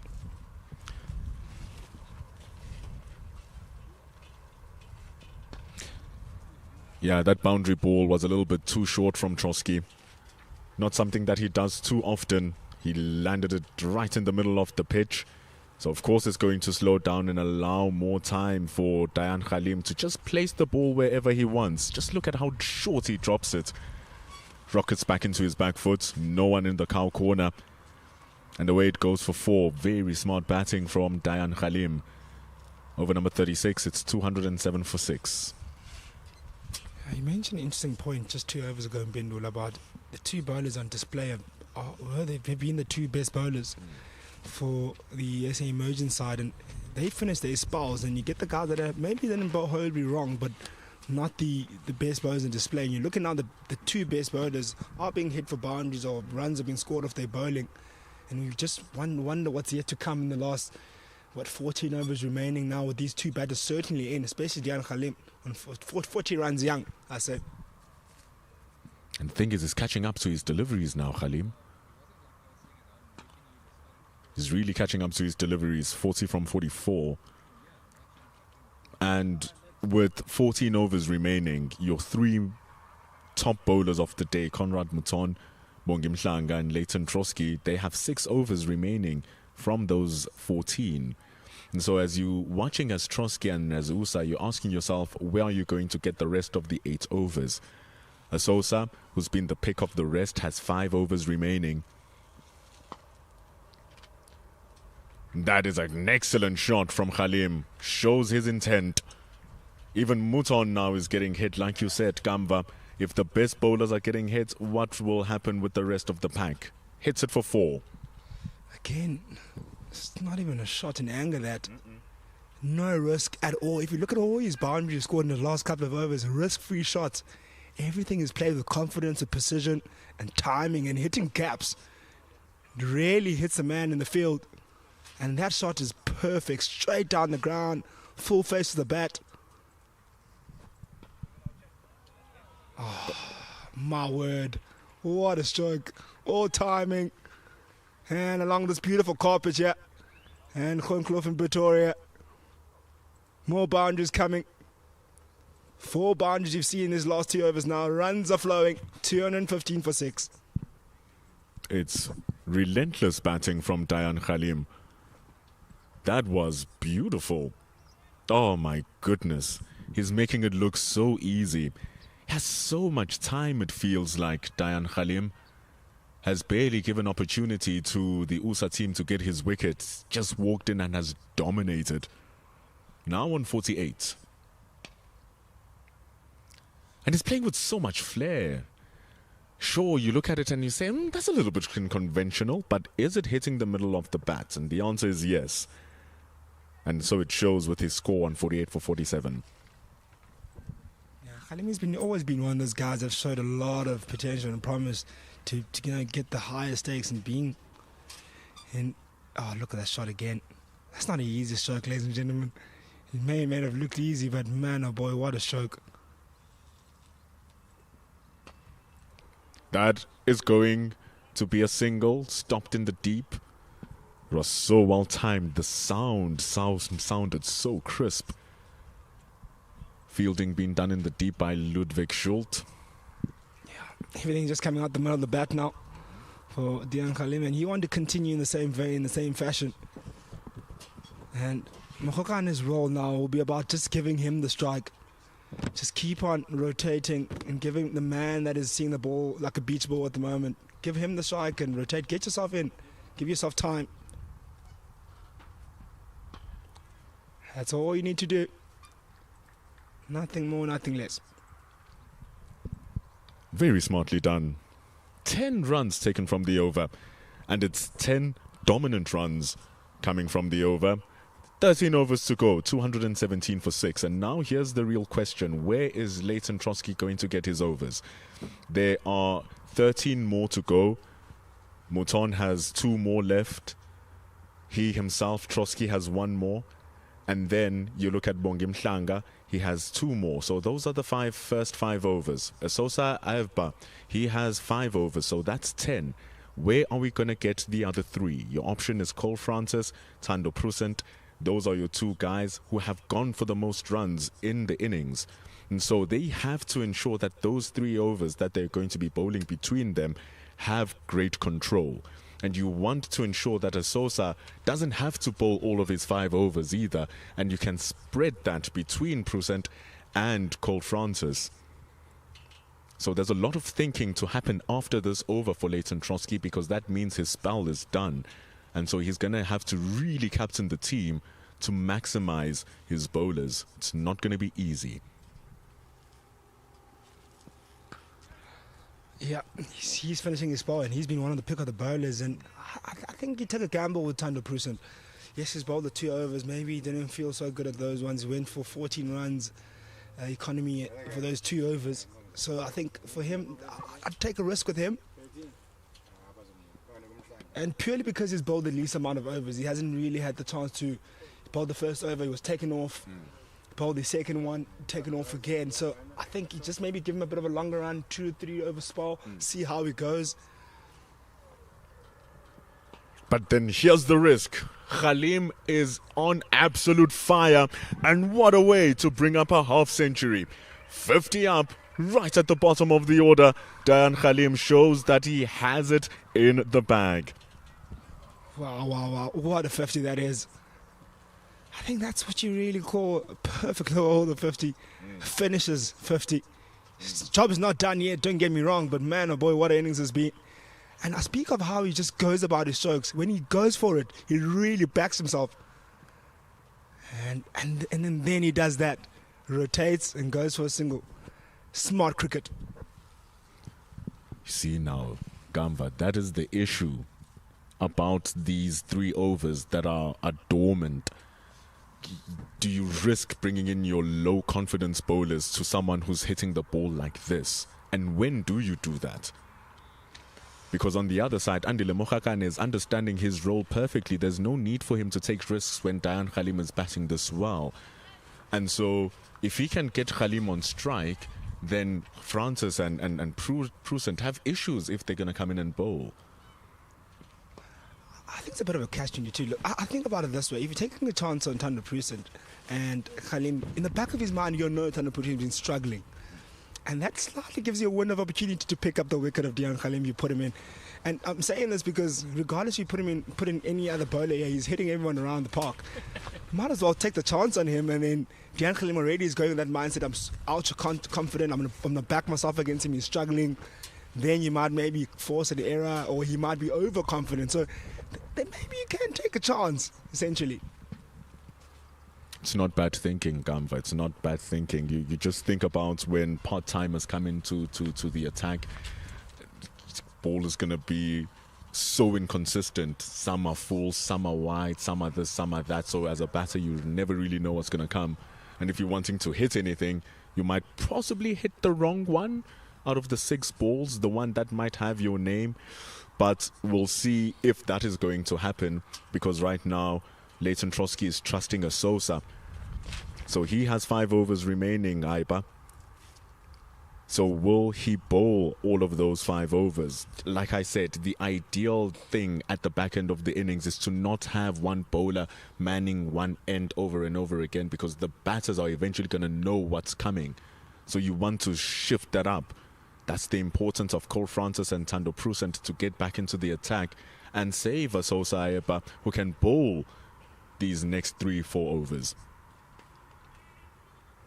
It's over the top here from Khalim. They're going to keep it to 1. Yeah, a lot of this conversations we're having, less over, and these next couple of overs, Sosa will answer those questions. They really will answer those questions. We'll know what direction we're going in these last 12 overs. Because if Sosa doesn't get things right, then it's scratching a lot of heads of the captain, Trotsky. You all know who to go to next. So that's 2 overs from Conrad. He can maybe leave those till the end, but you want to leave it too late where the time is already done. But the mathematics, Gamva, the mathematics says that there are 3 overs which are hanging in the air, which have to be bowled by either Cole Francis, Thando Prusant, or you can get a Seth Fledermaus who can bowl that as a right off spin, but he hasn't bowled at all. You don't want to throw him in the last 10 overs if he hasn't bowled an over. So there are 3 overs remaining. Where are they going to get those 3 overs and how? So these are the intangibles that are unseen and are unwritten in the game. And so when you are watching as a scout, when you are watching as even a spectator, these are the questions that are going through the teams. These are the questions going through the captain constantly. How do you manage the players? And also as the player yourself, this is the time where you are under pressure and you need to show that when it's time for you to step up and you have to bowl those 3 overs, you execute them perfectly and you redo whatever. Then you redo whatever you did in the first. This one is going to be in the air. It's going to drop into the hands. But He doesn't seem sure. No, I think he's put it down. And what I was actually, just before you were done with the point there, I was actually thinking to myself quietly, how about maybe change your thinking? Stop thinking about who's going to bowl your overs, who's going to do what. How about maybe get this batter that is not maybe in, more on strike? Andy Lemokokane is in 24, hasn't really got everything on the middle of the bat. Pure example with that stroke exactly there. I'm not saying he's not confident, but he hasn't really timed the balls really well. And you look at the opposite batter in Khalim, he's getting everything out the middle. Get him off strike. Starve him off the strike, and then maybe you'll see a bit of change. Then you'll see a more desperate Khalim instead of getting him on strike all the time. So maybe change your thinking as a captain. Try maybe when Mokokane is on strike, bring in the field a little bit closer. Limit the rotation of strike, which will help a lot in that. And you'll see these type of strokes because he wants to get into the action as well. He knows, whoa, that one looks like a put down.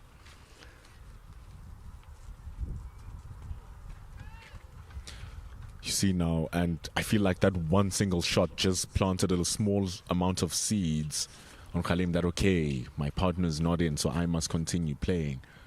But it shows how many variables can be thought of in order to solve an issue in the game of cricket. Now we are under 39 overs completed. It's 227 for 6. This partnership is absolutely phenomenal between these two, and it's growing in numbers. But I like that chain of thinking. Okay, if the issue here is Dayan Khalim, let's ensure that we keep Mokokane on the strike, and that's actually what's happening now. So Cole Francis is going to come into the attack, and he's going to be bowling to Andile Mokokane, and hopefully here for Trotsky, he'll be trusting that they are able to keep Mokokane on strike if they follow that chain of thinking and maybe create that rift in the partnership.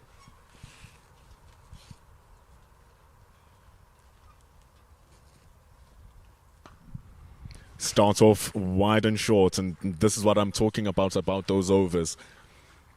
It's that once you come in, those 3 overs are going to be very important. Now Mokokane is in the attack. Yeah, I was going to say, maybe they haven't awfully bowled too badly, the USSA side, and look at that now.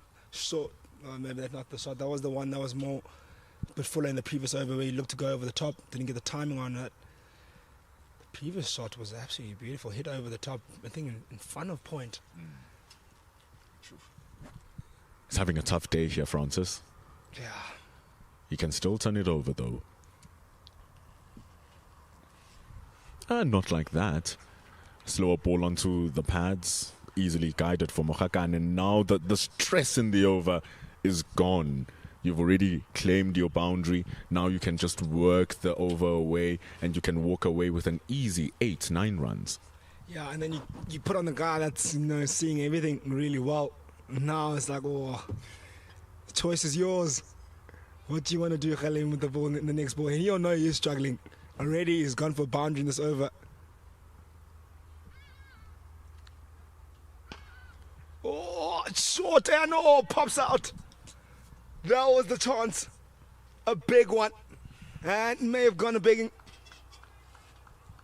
Dion Khalim was looking to slap that one straight down the ground. Hit it straight to the fielder. And Dando Prusent, who we were just talking about now, and he had it. He really had it. And in the last moment, his elbows hit the ground and it popped out. It's the worst type of dropped catch. Well, only second to a catch where you step onto the boundary and give 6. But that is so bad because you've gotten the catch. You've done all of the hard work. You've dove forward. And then you've got 2 hands onto it. You had your knee down and you just pop it up onto the floor as you are done. 2 catches dropped. 2 tough chances. I think it's always going to feel bad for that one because he had it. He had it completed. And he just needed to land safely and collect.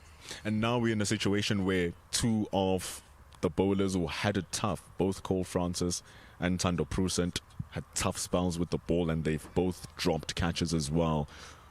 Not their best day out. Hopefully in the next game coming on Saturday, they can improve and do better.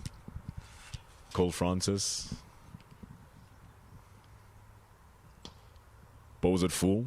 That's going to go down to Seth Fledermaus standing at long on. They're going to come back for two. Incredible intensity in the running here between Mokgakane and Khalim. It's really good. Very nicely done to end over number 40. There are 10 more remaining. Scores 236 for 6. We're going to have a change in commentary as well. See how Leighton Trotsky is going to deal with these last 10 overs and his captaincy. Monda Zondegi is going to join us back in commentary with Gamba Nyigana. Yep. Interesting time it's been here for the USSA side, who have dropped 2 chances in the last 2 overs. In these last 2 overs, and one of Andile Mokgakane, who was dropped deep cover 2 overs ago, and the previous over Dian Khalim, the dangerous Dian Khalim, was dropped at mid-off. Big chances. But Monde, what do you do from here? You've dropped your chances, you've created chances, you're needing wickets. What's the mindset when you're in this situation now? What do you do next? You know the runs are coming. Batters are coming at you. Partnerships are 90 at the moment. They're scoring freely.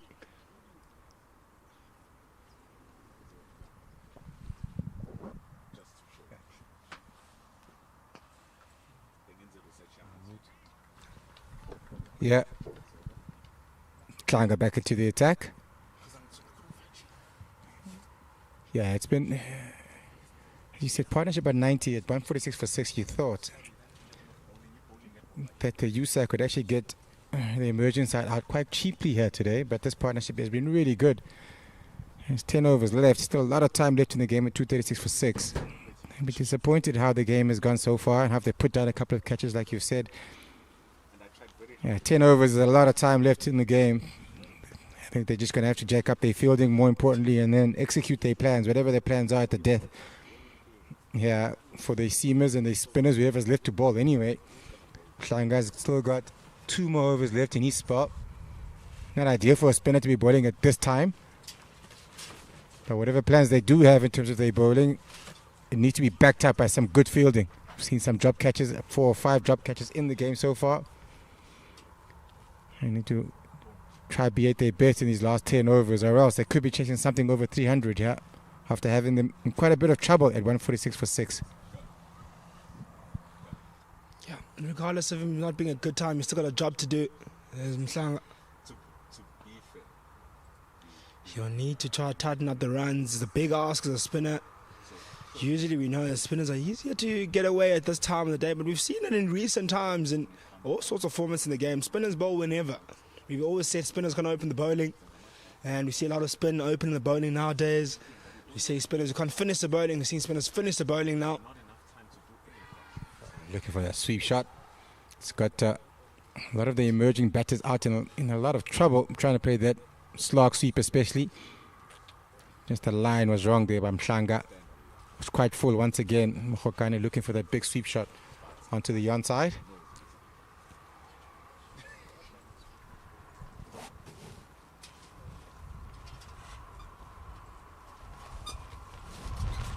Oh, that's an outstanding shot. Rocks on the back foot and timed it really well. What a really good shot that was from Tana Mokgakane. He's getting his timing is right now. Previous over, cut one away for 4. And now again gets yet another boundary. Yeah, played on the back foot. It was quite full, but the timing was exquisite. Beats the inside of the point. There's a man on the boundary on the offside, but couldn't cut it off. That's how well timed it was. Races for another boundary.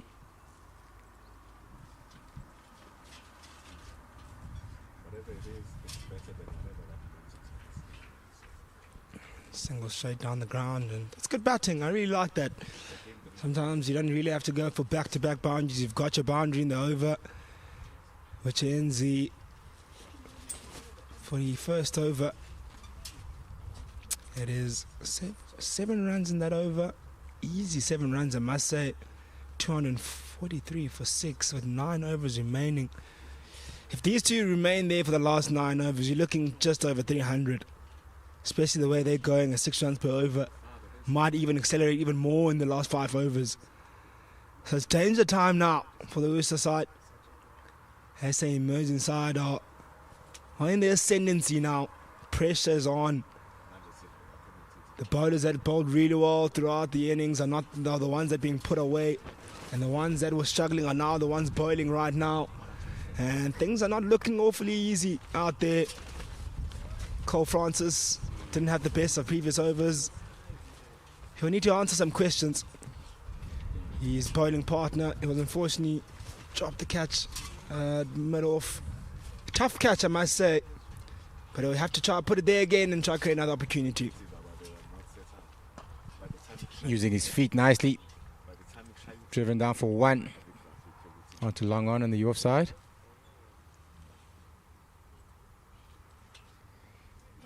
So yeah, since this partnership is going so well, especially Dailim Khalim, he's been the one who's brought the attack to the USSA team. So 61 and 57 deliveries, looking really good. Just wondered, once again, coming down the wicket, down to long on for one. Just wonder when they're going to just try and decide to go death bowling here. They've been still bowling conventionally length balls. Haven't tried to look for those Yorkers just yet consistently. Yeah. The unfortunate part is that the guys that are bowling right now, we spoke about it in length with Bendulo, is the fact that the guys that haven't really got it right today, and that's a good example of not getting it right, in Cole Francis getting that wide delivery being bowled there, is the guys that really struggle, the ones that have the overs in hand, that can bowl, or that are able to bowl right now. And then there's very little overs left for the guys that have bowled pretty well. And that also brings up a 100-run partnership between these two. Up and over, and just over backward point. Yeah, top edge, over backward point for 2 runs. Runs coming thick and fast right now. Francis, as you said, has struggled all day today. He's going at around 9 runs and over. It's been very expensive. Still got another 3 overs left after this one. Closer to 250. When I say emerging side, an hour ago, you wouldn't have thought they would have got you, but they are here because of this partnership in particular. Up in the air, that one looks timed well, but might go up in the air, chance for a catch, and it's taken! Oh, beautiful catch. Had to cover plenty of ground towards his left, but made it look too easy.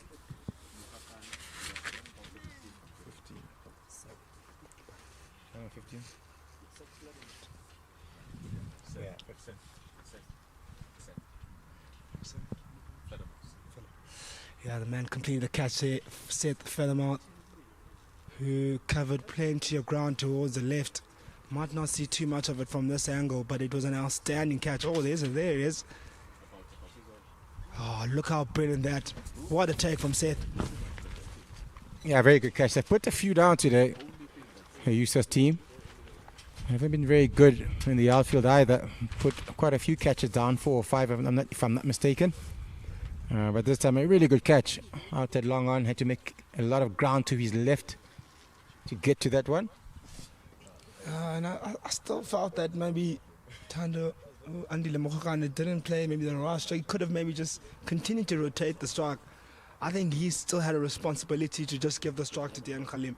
He hasn't timed the ball awfully greatly today. Yes, I know he wants to take charge as well, but his wicket is so important. Now you've got a new batter coming right at the death, where you've got someone that hasn't faced 0 deliveries. When you're senior, you can't really just go for it early on unless you maybe just lucky where you can pick it early on, but it takes some time to time the ball on the surface.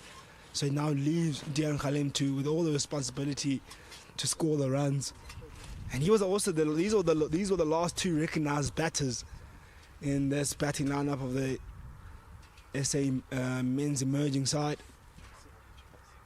But nevertheless, a much needed wicket that has fallen, that ends a 102-run stand between Andile Mokgokane and Dian Khalim. A brilliant stand that got them to a really good position, 248. Cole Francis, here he comes.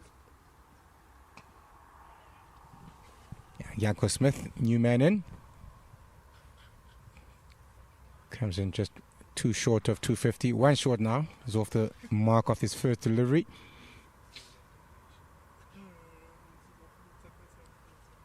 Still another 1 more ball left in this over.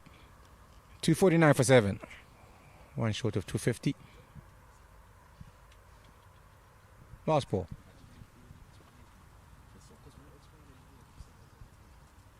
Yeah, change of pace, slower delivery, off cutter, just 1, and that takes them to 250. Yeah, that's good batting as well from Dejan Khalim. Good thinking as well, knowing that's the last ball of the over. You rotate the strike, get the 250, you face the next ball, or you're the end batter. I think it's going to be about how many balls Dejan Khalim can face here in these last 8. He will need to face the bulk of these last 8 overs and take full responsibility to get his team to a really good position. It's a good position already, but I think maybe 280, over 280 would be the score that we're thinking of at this moment, towards 300. Maybe not 300 just yet because of that wicket that has just fallen, but 280 would be a really good score here on the surface, I believe. Yeah, Bongim Hlanga into his last over. 1 for 33 so far. This is the wicket they'll be looking for. I think what Janko Smith does have to do is just give the strike, as much of the strike as possible in these 8 overs that are left to Dejan Khalim. His job is to give him as much strike as possible. Maybe just looking for the singles for now until maybe the back end where he can try have a launch if he's still there.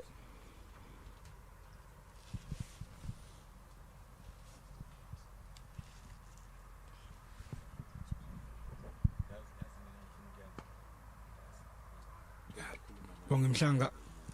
Well, one more of those dot balls are gold at this point in time. Make Jaco Smith make them face as many deliveries as possible with minimal runs. Looking for that big heave. 1 down to car corner.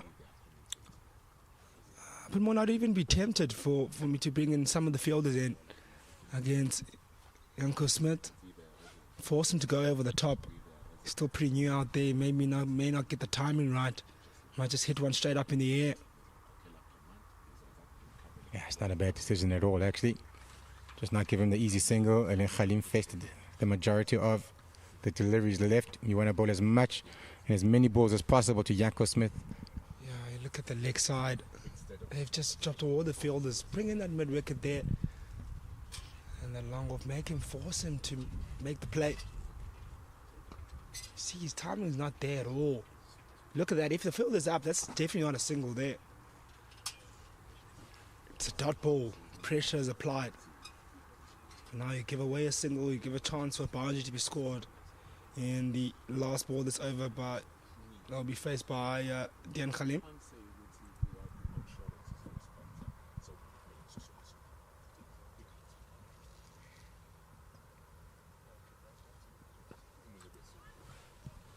Yeah, just easy singles.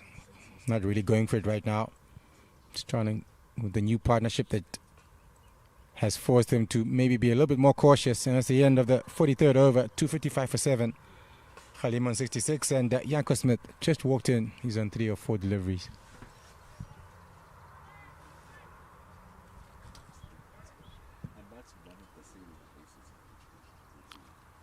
Long discussions taking place there between Dejan Khalim and Jaco Smith, who's pretty new to the crease.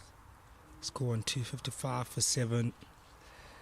Don't know that the USSA, that there's a window of opportunity now to kind of change the tide of this game.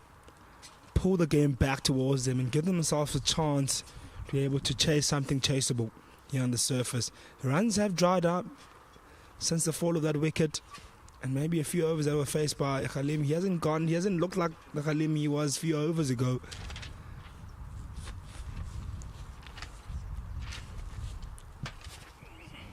Francis into his 8th over. Once again, just easy singles. Not looking to be too attacking just yet. Even Khalim is content with just the singles for now. And There goes the mid wicket coming back into the circle like we asked for. I'd also probably be tempted to bring in the mid on as well. Make Yanko Smith work for those singles, not give him any easy singles to get Khalim onto the strike.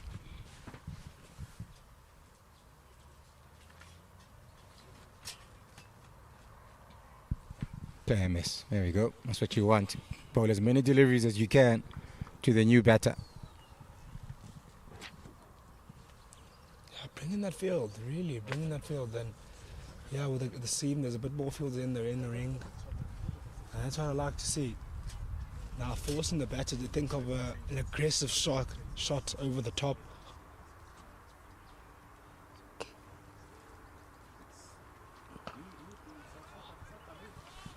Exactly, that's where you need a bowler to the new batter. Cole Francis getting it right. Trusky, his captain, took a chance on him after struggling in his first 5 overs. And when he came back again, he was hit for a boundary, but he's picked up a wicket. There was an opportunity, was missed also in one of his overs. Yeah, another player miss. I'll be very happy about this.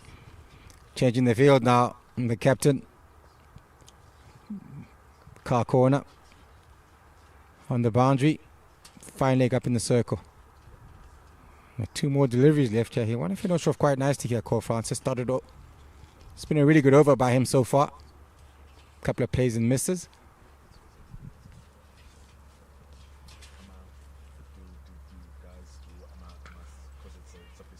Oh, brilliant fielding effort there at backward point.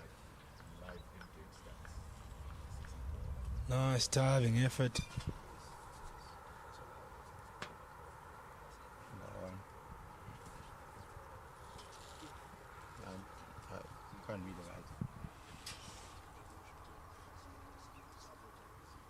It's a good over. Only 2 runs, and you want to finish strong as Cole Francis. For quick single, just 1 off it. So very good over here for Cole Francis. Just singles, 3 off it, 258 for 7 after 44.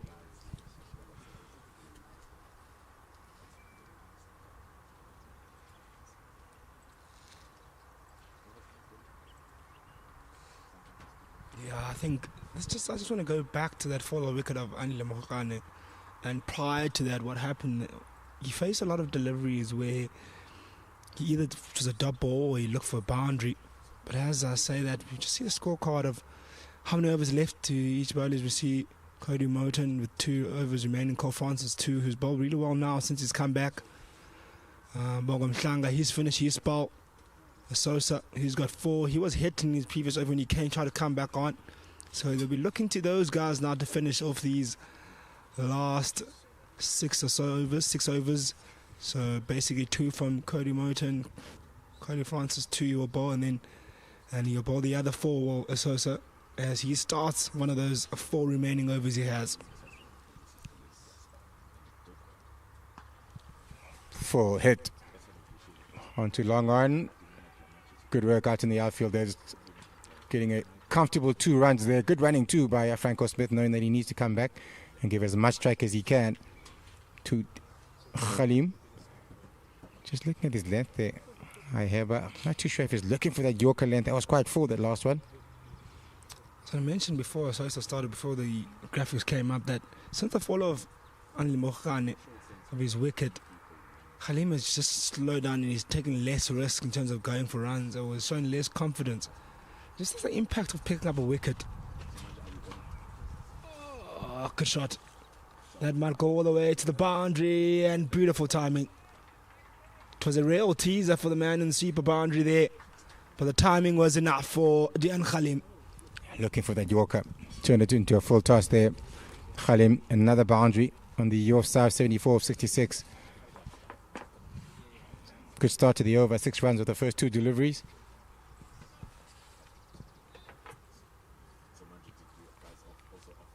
I can see Khalim now. You can see the intent. It's changed again, he's looking to go for it again. Bang, and straight to the man in cover. And Dian Khalim, he'll unfortunately have to walk off. He was looking to go over the top, but got the toe end of the bat, and Sosa, Ahiva, he'll picked up a wicket now, his second one, a big one that is, of Dian Khalim. Yeah, played really well though. He got in when the emerging side was in a lot of trouble. 146 for 6 when he came onto the wicket, and put on a really good partnership with Mokhakani. Has got them to a really good total, 264 for 7 so far, and they picked up the 8th wicket in the USSA team. Khalim played really well. Easy catch there for Leighton Chosky, the captain. He'll be happy with Ahiba. Sosa coming back in, and how important that is for his confidence to finish off strong. He will have a responsibility of bowling his full complement of 4 overs, his last 4, and that's the exact start that we've been thinking of. Now 2 tail-end batters at the crease, and spoke about 280 a few overs ago. That looks a bit far now. Yes, there's plenty of overs to come, but you got 2 tail-end batters remaining, and maybe 2 wickets away from wrapping up this innings. The USSA side don't want to do that pretty quickly. They don't want to give any free runs away to these batters, and I think they'll feel pretty confident chasing down around 270 mark. Especially on the surface, it's shown that if you apply yourself, you bide your time, and you are disciplined, you can score runs. So if the top order batters can do something up at the top, there's chance for runs on board. Full driven first ball by Caleb Seleka, coming back for 2, so he's off the mark straight away.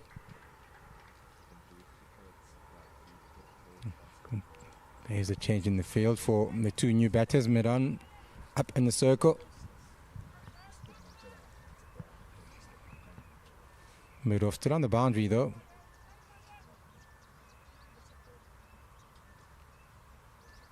Haven't seen too many short balls to the tail enders here by the quicker bowlers. 2 balls left. Fuller again driven nicely by Seleka. This time just 1.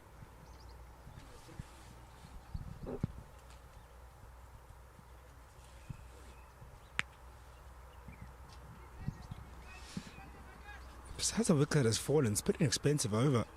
It's gone for 9 runs so far, with 1 ball remaining. But the wicket of Dian Khalim will change that. Everything to be bigger than the 9 runs. For a good stop at point. No run on offer this time for the last ball of that over. 267 for 8 after 45 overs, 5 overs left, and just 2 wickets in hand.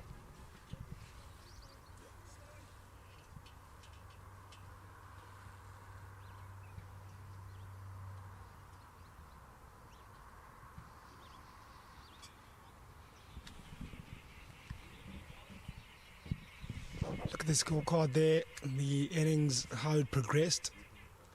It was JP King and Moderegile Diteko who opened up the innings, and Moderegile Diteko who got 63 of 71, who was the glue at the top of the order. And the middle order did struggle today, and the tail end from Keegan Andile and Dian Khalim, who got the bulk of the runs at the end there, 30, 39 and 74 respectively.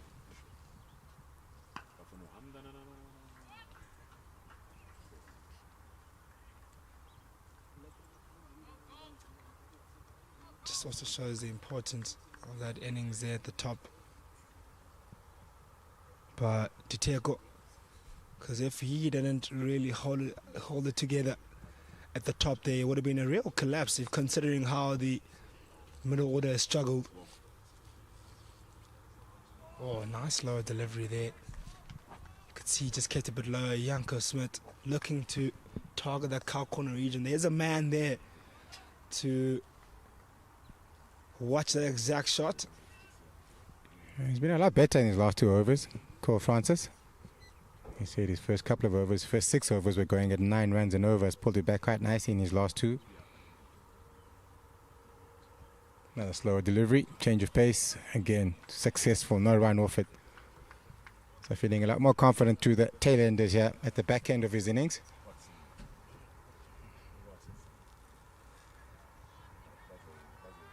Yeah, they want to finish strong here, the USSA side. Still a lot of overs, well not a lot, but there's still some opportunity to score a run for these two. But you want to make it dry. Nice stuff, yeah. Another player miss. It's a lot easier to bowl to the tail enders, isn't it? When you're bowling to two established batsmen. Getting a couple of plays and misses, a couple of slower deliveries. If Cole Francis has a Yorker in his armour, he can go for that here. Go for those toes. Might get it underneath that bat. Slower one. This time around they take their one and that's it. Still got one more delivery left in this over. 2 runs off it so far, so really good, my Cole Francis. Yeah, he's bowled 3 overs. I think those 3 overs have been worth then less than 10 plus a wicket to go along with that. Cole Francis has bowled really well since he's come back on again. Oh, a bit quicker this time around. Nice messing it up. Ends a 2-run over. That's a golden one. Great recovery from Cole Francis. After the way he started, he would have been not so happy. But now, to be all smiles for him. Especially the way he's rescued this innings here for the USSA side, who will be probably now looking to be defending under the 280 mark. It maybe could be even less if these last 2 wickets can fall just about now. We've got a Sosa to come in and maybe do the cleaning up and sweeping up and the tidying up at the end of the innings. He's got Yanku Smith in the sides who's also looking to dispatch him. So 2 contrasting mindsets. One is looking to finish up the innings and the other wants to wrap up.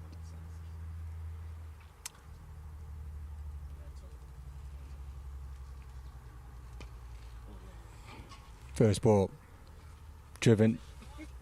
Just one. There's a deep point, if you will, because there's a third man also on the field. There's like 3 points on the offside. It's quite a unique field, if you will.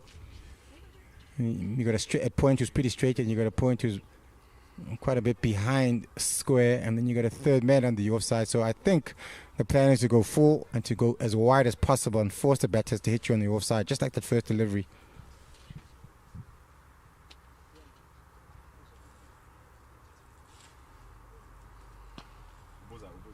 Hit tapishly and timed well.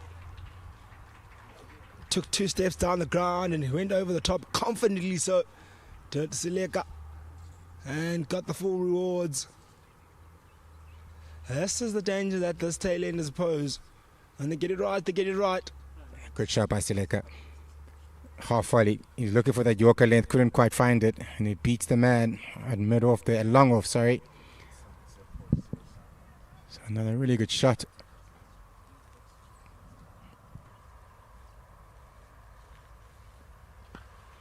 Again, full toss in the air. Taken. It's another wicket. 9 down now. That's his 3rd wicket there. Haheba got the wicket of Caleb Sileka. It's hitting straight down the throat of mid-off on the boundary. And 9 down. 274 for 9.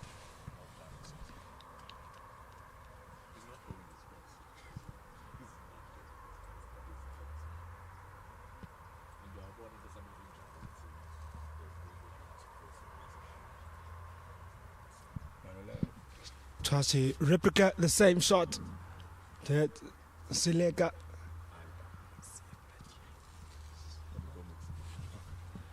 And that occasion hit it a bit closer to the man, down in the deep, at long off and straight into his hands.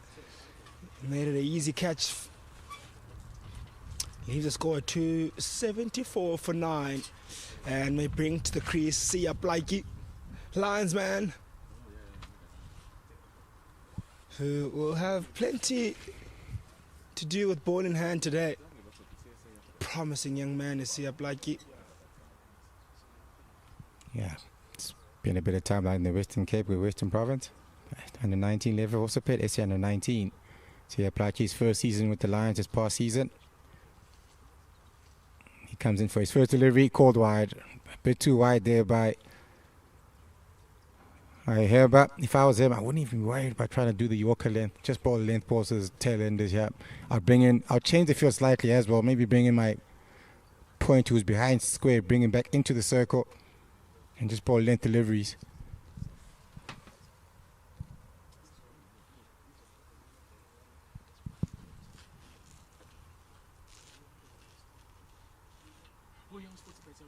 There you go. Length deliveries I was talking about. Bring in that point, I would reckon, and then maybe perhaps he'll find leg back onto the boundary. Maybe test it with a couple of short balls. Tail enders aren't too keen on the shorter deliveries.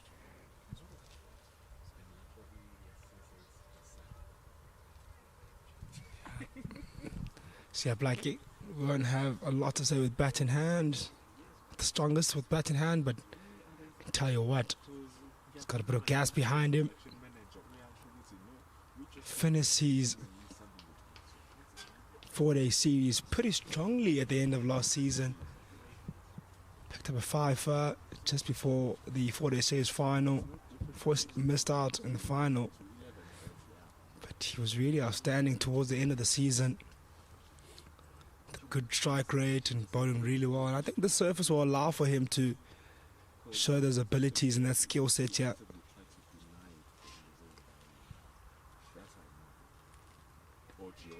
And is that the outside edge? Yes, it is. See Blake looking to go over the top, gets the outside edge and brings to the end of the innings of the USSA emerging side. And they end the innings at 275. A really nice finish here by the USSA side. Sosa Ahiba picks up another wicket, bowls a tad bit fuller, gets the outside edge. And that is the end of the innings, ladies and gentlemen. That means USSA will need 276 to win in the second innings, which will be a really decent total. Interesting chase that will make it into the afternoon period. And we'll see now the innings, how it progressed and how it started from earlier this morning. Had a 9:30 start this morning. And it was Mundareke Liteko to start up at the top, who had a really solid innings at the top, really guarded that middle order that struggled somewhat, who got 63 for 71. And then it was Keegan Lyon, Leon, and Andile Mohokane and Dian Khalim who did the job at the tail end, who got 30 of 22 was Keegan, Andile Mohokane 39 of 50. And Dian Khalim, who did a lot of work at the end there in a 100 run 2 partnership, 100 run stand with Anil Mohkan. That was so important in getting that score over the 250 mark. And now found themselves having to defend 276, which they'll be pretty happy with. Maybe would have wanted a tad bit more considering the position they were in. But we'll hand over the bowling stocks to Monde Zondegi. Yeah, struggled a bit with the ball up front. The USSA squad. Conrad Moulton picked up 2 wickets for 44. Francis came back quite nicely at the end, but it was very expensive up front. Picked up 1 wicket. And then Bongi Mhlanga picked up 1. And the pick of the bowlers to me, anyway, Chosky picked up 2 for 46. And then I have at the back end picked up 4 for 43 in the end. So in the end, yeah, they'll be happy with where they got to after they got the emerging side off to quite a bit of trouble. And then that partnership at 146 for 6 between Andile Mohokane and Dalen Khalim did the damage of, I think if I remember, 97, 98 between those two. Got them to 275 for 10. And that's a pretty decent score given where they were at some point during the game when they were in a bit of trouble at 146 for 6. So they'll be happy to get to 275. So we'll be back with to see what USSA does after lunch. If they can get up to the 276 before 50 overs.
I salute back because the SA emerging team are back into the game. 275 was scored by the South Africa emerging team, so USA are going to need 276.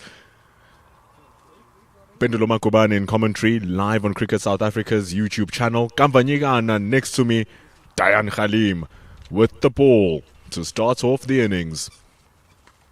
And after a fantastic innings, Kamva, 70 runs. That confidence transposes into the ball. But what an innings this will be for USA in order to win the game. Yeah, talk about confidence, and he'll certainly have plenty of that. Dayan Khalim, he scored 74, really good 24 that was for him, and that confidence will certainly translate into his bowling. Said we look leaner and meaner, and we'll see that in his bowling as well. In the morning, the pitch had sauce in it. It was hard, it was sheen, surface fresh. And so there was a lot of carry, a lot of movement as well in the surface. Dan Khalim with that first ball, you see nice, good bounce coming around the wicket.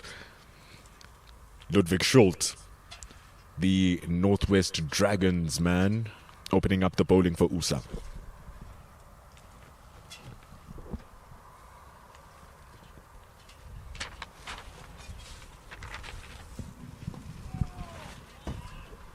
Yeah, let's talk about the importance of this opening pair of Ludwig and Jason.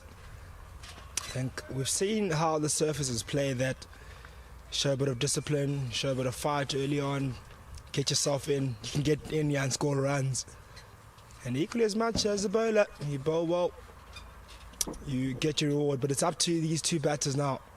How can they play these two opening pairs? You probably believe on the other end, following up, it will be Sia Plaiki. And it won't be an easy challenge, it won't be an easy task to face those two, but get past those two. Maybe knock it around, rotate the strike, be disciplined. May give you a really good start. Yeah, Siaplaki had a good start with his new franchise last season, DP World Lions. Got a first-class fifer, got 4 wickets in the next game as well. Bowling fiercely quick, working with the likes of Alan Donald. Janko Smith, another option they have. It's a lovely shot from Schultz. That is phenomenally played. Just stand and deliver as he smashes it over the top for 4 runs. Yeah, Dayan Khalim went a tad bit fuller there. It was a bit easier to hit over the top. And Ludwig Scott just put his bat right through it. Didn't have any doubt in going over the top there, did Ludwig. And Dayan Khalim will want to just pull his length a little bit back.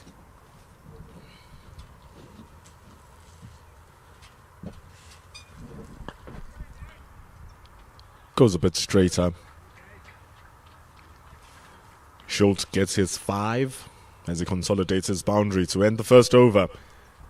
Starting off pretty well from Khalim. Just one errant delivery which was promptly punished by Ludwig Schultz. After 1 over, it's 5 for no loss, 271. 276 to win. I said 280 would be enough. It would be a tough chase. And I say that because the surface maybe not have the same life it may have had at the early morning. Grass was standing up. Roller has just gone over the surface. And there's still a tad bit dew in the air. Early morning, you just usually expect a bit of movement naturally. And you just wonder now, with the surface 50 overs old, will it play the same? Will it have the same life in it, the same carry? We'll find out. We've got Janko Smith, tall, bat bowler, right arm seamer. He'll have pace behind him, bounce certainly, he will exploit that in the surface. But can he hit the right areas? You saw the shorter length didn't really do much favours for the seamers here. What a shot from Schultz. Doesn't waste his time. It's dropped short, just on the mid-drift of the batter from Janko Smit. And that's all the invitation Schultz needed to hit it for 6. Yeah, just as I say, doesn't do you any favours, the short end delivery, and he was packed away. As soon as he went there, Ludwig didn't even give him a chance to breathe. Hit that other one with so much ease as well. Didn't go for too much power, just got bat on it, just went all the way.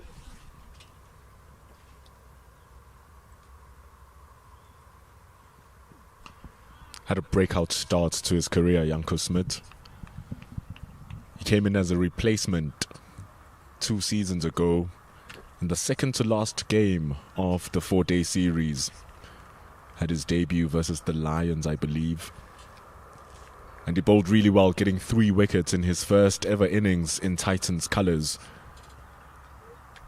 And then he has been a feature in Coach Ravish Gobin's team over the past season.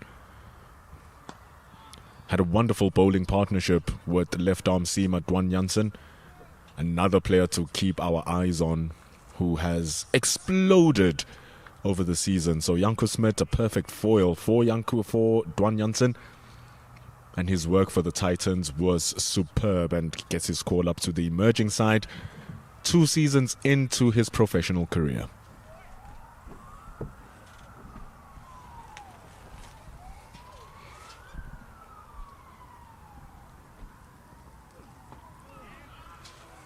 Very tall lad. I consider myself pretty tall at around 190 odd, and I met someone taller than me, which was Janko Smit.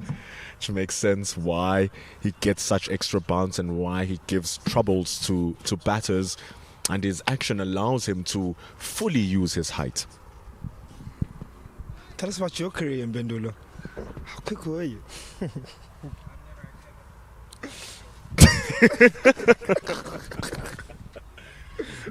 I hope the laugh answers the question.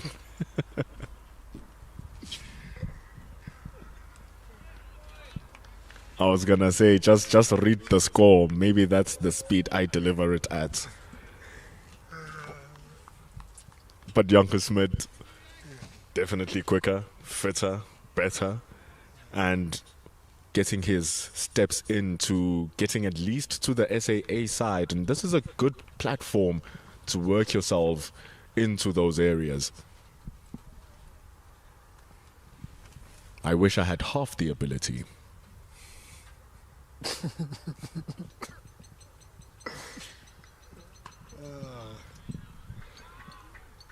It's a nice little punch from Schultz. It's going to be stopped for just 1 run by JP King. It's the end of the second over. 12 for no loss. Yeah, it's been a good start, yeah. Ludwig taking full responsibility of those first 2 overs. Scoring runs. Batting positively. Jason hasn't seen 1 delivery. Not even 1. And he'll be thinking to himself, when am I getting my shot? But something important for him, he'll just need to stay focused, and when the time comes, he'll get his chance to score a bit of runs. At the moment, he'll watch his batting partner go about his business. Dian Khalim coming again. He's coming around the wicket once again as Dian Khalim. Khalim has the ability to move the ball in and out. Correction, I'm reading Ludwig's name in German, I think. It's Gilt. I have been corrected. Thank you so much to our producer, Ludwig Skilt. Don't get it right every single day in Bendula. Yesterday you impressed me with the Bangladesh ladies' names. And maybe not today. Imagine reading the Bangladeshi people and I struggle with Afrikaans. Well, such is the nature of the game. Ludwig Skilt in the attack. 12 from 13. The opening batter of the Northwest Dragons. Ooh, gets a peach from Khalim. Pace behind that as well. It zipped through. It really did. And from the time it left his hand to the point it hit the surface, then had a bit of good carry as well, right into the keeper's gloves. above waist height as well. Never looked like dying at any point.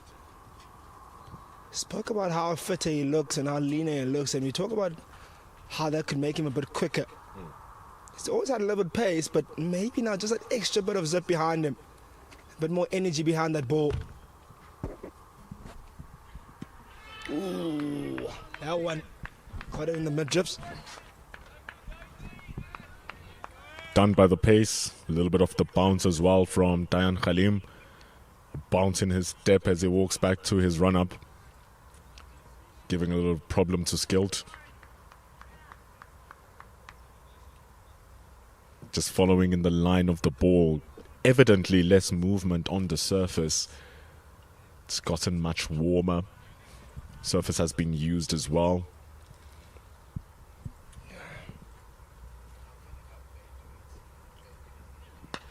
That's up in the air. Mitchell van Buren is running hard after it. He's one of the better fielders. Keeps it down to 2 runs. The captain of the emerging team.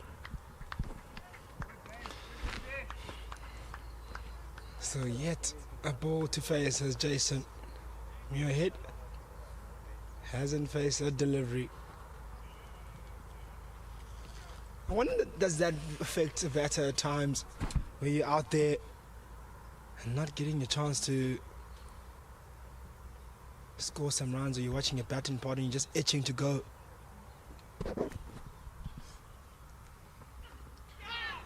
Super ball from Khalim. Another one that just beats the outside edge of Skilt. It's nicely done. You know, it's just the start of the innings here. So surely wouldn't mind, considering the fact that Skilt is not really struggling. It's just these 2 balls from Khalim. Carries on with the line, just plays it inside the line of the ball. But I guess this is what they speak about when you have, they call it selfless batting. You still run for your team, you still run for your teammate. That's what you are there for. Gets onto the leg by, and it means that he might not face yet again. 3rd over in a row now. It's going to be Skilt on strike. 15 for no loss after 3.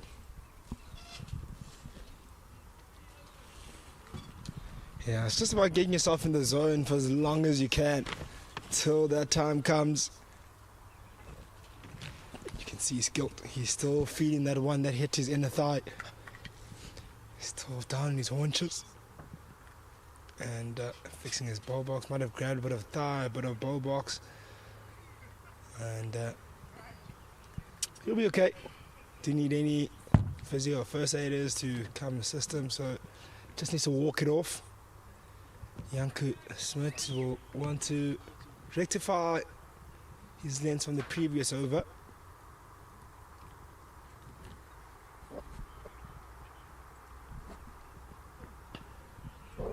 Nice length.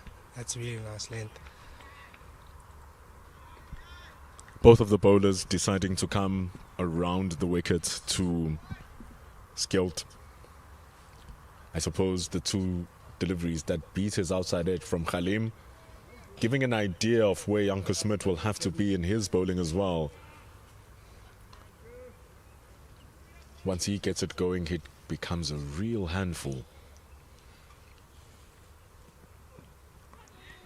And those are the deliveries we're talking about. Around 5th stump is where Skilt is just a little bit tentative. Goes for a big wake. Misses out. Yeah, you can see the keen interest when the ball is fuller to go over the top. Every single ball that's been bowled full, around about that fuller length. Look at that. Already you see the intentions. He wants to go over the top. It's not a drive along the ground, I can tell you that for free. Needs to be careful with those 2 slips being stationed there. Also backward point.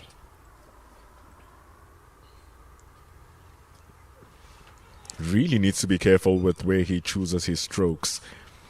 And this is where we make the juxtaposition between his opening and the opening of Mudiri Ditego and JP King earlier on. But in particular Mudiri Ditego, because even though he did get to his 50, what he did so well when he was facing Conrad Mouton He was leaving the ball very well outside the off stump. Muton was on about 5th, 6th stump line. And so he was happy to just let those balls go through as they were moving away from him. That's something that Skilled should probably look to go into here. He shouldn't be playing those balls. That's the third one in a row now that he's been trying to fish for, far away from his stumps. Maybe he's expecting the ball to come back in. But he should be letting those balls go and let the bowlers bowl to him rather than he chase the bowlers. Yeah, and I think the slight difference we did see in the innings of Marek Teko and also Khalil, they picked their boundary balls more than anything else. And you can kind of have a feeling here that Skilled, he's more so going for everything that he sees or sees it's around about where he can hit it. I think it's still early in his innings. Just take your time a little bit more. Don't want to give your wicket away. Put your team under pressure for no good reason. There hasn't been some real big wicket-taking deliveries. There has been one or two that have beaten his bat from Khalim, which he's played really well, kept his bat tight to his body, didn't go fishing for it. But when the ball's a bit fuller, he feels like he can go for it. And yes, understanding so it's a power play, you want to assert yourself in the innings, you want to be dominant. But there are other ways that you can show dominance. By maybe being more assertive in the crease, running really hard in between the wickets. That's another way you can communicate dominance in the crease, not necessarily boundary scoring. Smart bowling from Janko Smith. Very smart. Maiden over. First one of the match. It's the end of over number 4. 15 for no loss. And another way of scoring on top of that is just allowing the bowlers to bowl to you. And once you chase them, you're asking the bowlers to keep bowling where they're bowling. And if for a whole over or 2 or 4, you haven't been able to score in those regions, there's no need for you to continuously try and do so, because that's going to risk losing your wicket. But Skilled is going to take a little bit of a break, and for the first time you're going to see Jason Muirhead taking strike. Yeah, Muirhead has had 4 overs to watch and see both of the seamers, how they're operating. And nice enough for him, he's also a left-hander, so they would have seen how they bowl into the left-handers. Ooh, gets a nice aggressive short or back of the length delivery. And he just chops and runs and says, look, I was happy on the other side. That's the example of what Skilled needs to do on this side of the pitch as well. Rotate the strike, get it going. It's a pity both of them are left-handers, so it doesn't change much for either Smith or Khalim.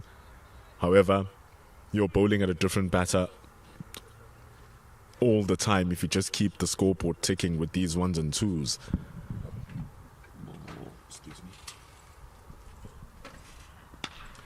Oh, he gives it away, Skilled. And where you should be trying to consolidate your innings, you've been put into the back foot. He decides to go for an aggressive stroke, hits the bottom part of his bat, and is caught at mid-on. And that's the end of wicket number 1 for USSA. Yeah, you could feel that one was coming. He was going at everything for the last over. It was a maiden over. He felt like he couldn't get away. And it just felt like he was itching to get a boundary. And there, in that occasion, just went too hard at it, mistimed it, and went straight to the man in the field. Unfortunately, he has to walk off now, just for 14 runs. Richard Seletwan is not going to drop many of those. Straight into his hands. And that is the end of wicket number 1 for Skilled. Good pressure being applied from Khalim and from Janko Smith, especially from Smith in that maiden over. It just shows what that bowling in partnership does. One team, one bowler, holding the end down, and you believe that you can now attack the other bowler, and he's also bowling well. And that's the result that led to the dismissal of Ludwig Skilled. Yep, Khalim the beneficiary of that maiden over. And now he gets to bowl with the extra bit of zip behind him. Tails up now, he's picked a wicket. That does relieve you as a bowler at times when you want to get that good start. You'll be thinking about it, you want to get that early wicket. Now he's got that out the way, he'll be searching for another one.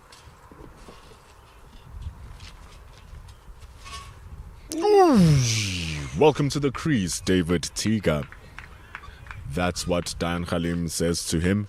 The former under-19 South African captain, David Tiga, played really well in the USA last season, but boy, what a ball to receive first up. Oh, a rip snort of a delivery. Right up on the badge. Good thing about that shot selection, he kept his gloves down as long as he could. In the last moment, he dropped his gloves. Didn't go fishing for that. And as a batter, you just need to put that one behind you, because that one can slightly push you back, especially the ones that come really close to you. Let alone the ones that hit you, but the ones that make you think about the short delivery, that this one is coming at me. Just need to put it behind you and respect the next one and look forward to the next delivery. Stay on the front foot, stay positive. Don't look to drop back too early. Play each delivery on its merit more than anything else. Also receiving a ball like that first up just messes about with your footwork just to start off your innings. So now, how is he going to recover? Pushes it away for one. Quick stop. Almost running back for two. They're going to keep it to one. That ends that time for David Tiga versus Diane Khalim. It's now going to be bowling to Jason Muirhead, who's surprisingly faced the least amount of balls despite being there for the most amount of time. Yeah, and I just want to just touch on that short delivery, what it does as well. It's also smart from Khalim. He knows the batters will be, not these feet will be moving as well early on. And when you do that, when you get that short delivery right, more than anything else, it does now make that even more tougher for the batter to get into his crease, because he's thinking short ball, he's thinking my feet. There's so much to think about. And then when you do get it right and hit the right length, the batter's in the in-between area, he doesn't know to go forward or back. That is exactly what Khalim delivers here. Back of a length. Muirhead doesn't know whether to go forward, go backwards, remove his bat from play. Just left it hanging there. It's excellently done from Khalim. I must say, this SA Emergence, I do have a probably better seam attack. Look at Janke Smith bowling on the opposite end. He's bowling really well as well. And then he thinks of the likes of Sia Plaiki. He finished his 4-day series last year really strongly, and he probably still has that kind of nip about him, that form, he has a confidence. Love to see him come on shortly. Probably will be coming in and around that, depending how long the spar of Janke Smith and Diane Khalim, probably around the 8 over mark. He'll probably come in, or maybe at the latest around the 10th over. But I'm sure nowadays the spars are a lot shorter. The emerging team coming up with 5 bowlers in it. Janke Smith, Diane Khalim, Sia Plaiki, Andile Mokhakane, who can come in and bowl as well. And then your spin option, Caleb Seleka. So all of these gentlemen will need to have that weight of responsibility on their shoulders, because the captain, Mitchell van Buren, only has those 5 to pick from.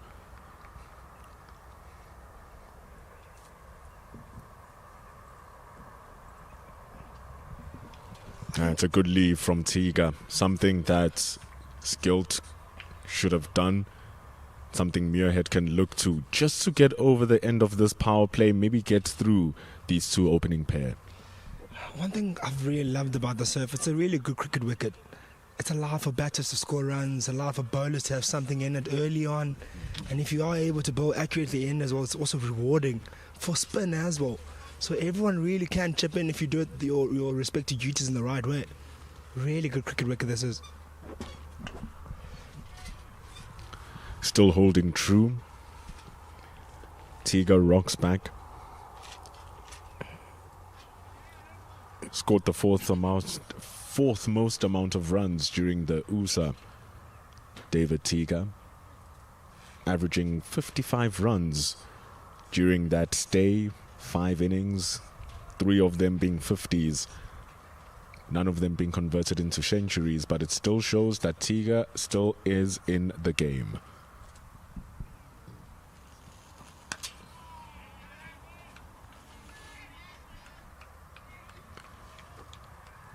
and controlling what he needs to do here versus Janko Smit, who's bowling brilliantly, to be said. Has bowled one maiden over, is on course of another.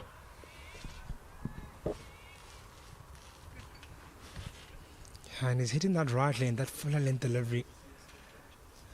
Not a lot of some of these bowlers in the previous innings were shying away from. They were really excited by the bounce of the surface. And you'd expect for him as a taller man to look for that shorter one. But he's gone a lot fuller. And sometimes as a bowler, you may not get the rewards as the bowler, the work that you're doing on your end may reward you, the batter, the bowler, and the opposite, like Dian Khalim, how he benefited from his maiden over. So it's interesting to see how the next over goes as well. Looking like this one might be yet another one as well for Janko Smit. And as much as they're starting a little bit slow here, and as much as there's loads of the game left, ball just going over the stumps as Tiga lets it go. It's the end of over number 6, 17 for the loss of 1. You don't want to bag yourself into a corner here, being on 2 from 20 deliveries if you're David Tiga, or being on 5 for 15 deliveries. You just want to get those ones at least going. You don't want the bad bowlers to be comfortable, which is what they are going into here. Settled into a very nice rhythm. Dian Khalim already has the breakthrough.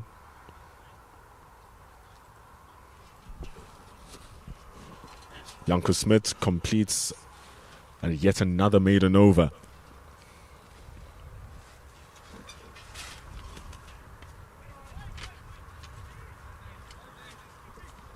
So those are telltale signs of a bowler who has his mark in order, hitting it consistently.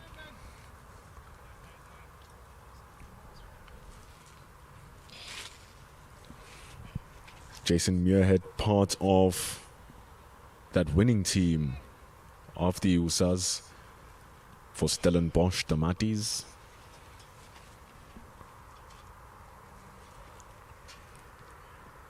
And he gets a nasty one.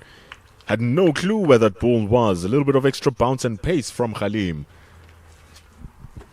Yeah, Khalim hasn't shied away from that shorter length delivery. Enjoyed bowling quite quickly and short here. And the difference between these shorter deliveries are quite accurate. Look at how the USSA side, when they bowled the shorter length delivery, they went over the head. They were a bit too short and inaccurate. And even penalised at some point for that. A few no balls were called. The difference here is right at the batter. Keeping the batter thinking. Then when you bowl those type of deliveries, batter is not in the right position to play a good stroke. Just speaks about how an over is its own story in its own right. You treat it not just as one ball that you bowl, but each ball links to the other, to the other, to the other, to the other. Now it's about how Dian Khalim is going to use that fact that the feet of Muirhead were not working well. The fact that he beat the outside edge there. He might come closer just a little bit to the stumps and induce the edge. He tries it, goes closer. The problem is it goes a bit fuller as well. So it's a nice little punch being played from Muirhead. Chased down from Captain van Buren. Good running as well from the gentleman. They convert that into 3. Yeah, it's really epitomizes how to bowl in partnership. This opening pair of the SA emerging side. That's exactly what they would have spoken about during that lunch break. Those are the conversations I'm definitely sure that took place. Get that good start. Try up those runs. Make them work for every single run out there.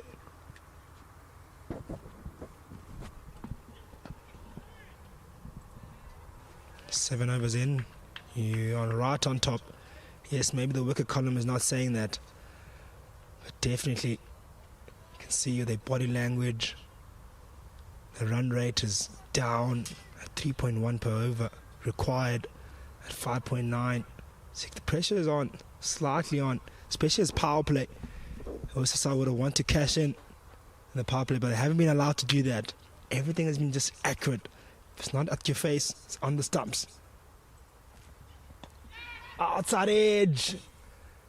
And we'll just get to the man on the third man boundary. That brings the end to the over as well.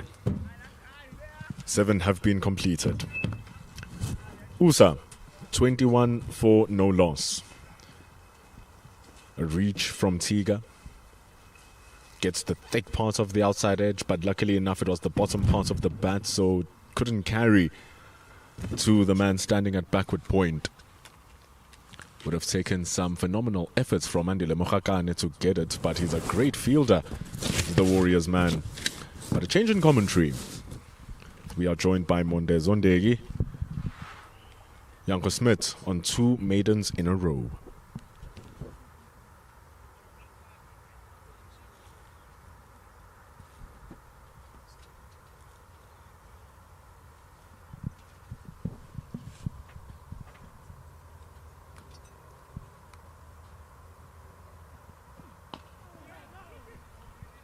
In the way he's bowling, he might continue for 3 maidens in a row here, Janko Smith. Must be a sight to see this, Monde. Yeah, both opening bowlers. Pretty much the opposite of what we saw earlier this morning when USSA took the new ball. Both struggled with the new ball, but these two, you can tell they've been around for a little bit longer, especially Khalim. He's been around for a really long time. Played all his cricket professionally up here for the Titans, of course. And Janko Smith, young man, still pretty new. Nice and tall, and it's been really impressive as well from the other side of where Khalim has been doing from the other end. Both of them have been bowling really well. Just going around at 3 runs and over, these two. Been a bit of a struggle. Every time they try to force things along, the USA seems like they get themselves into a bit of trouble. And therefore it makes sense that they just go into a little bit of a corner here, get themselves assimilated to what the surface requires out of them. We saw Tiga's first ball was a nasty little one where he got himself into an awkward position dealing with a ball like that. Now he's a bit more sure of what the surface has to give him, so he just lets it go nice and easy. Doesn't even try to play it. And so as time goes by, this just shows how the batters do adjust to what's required out of them from the conditions.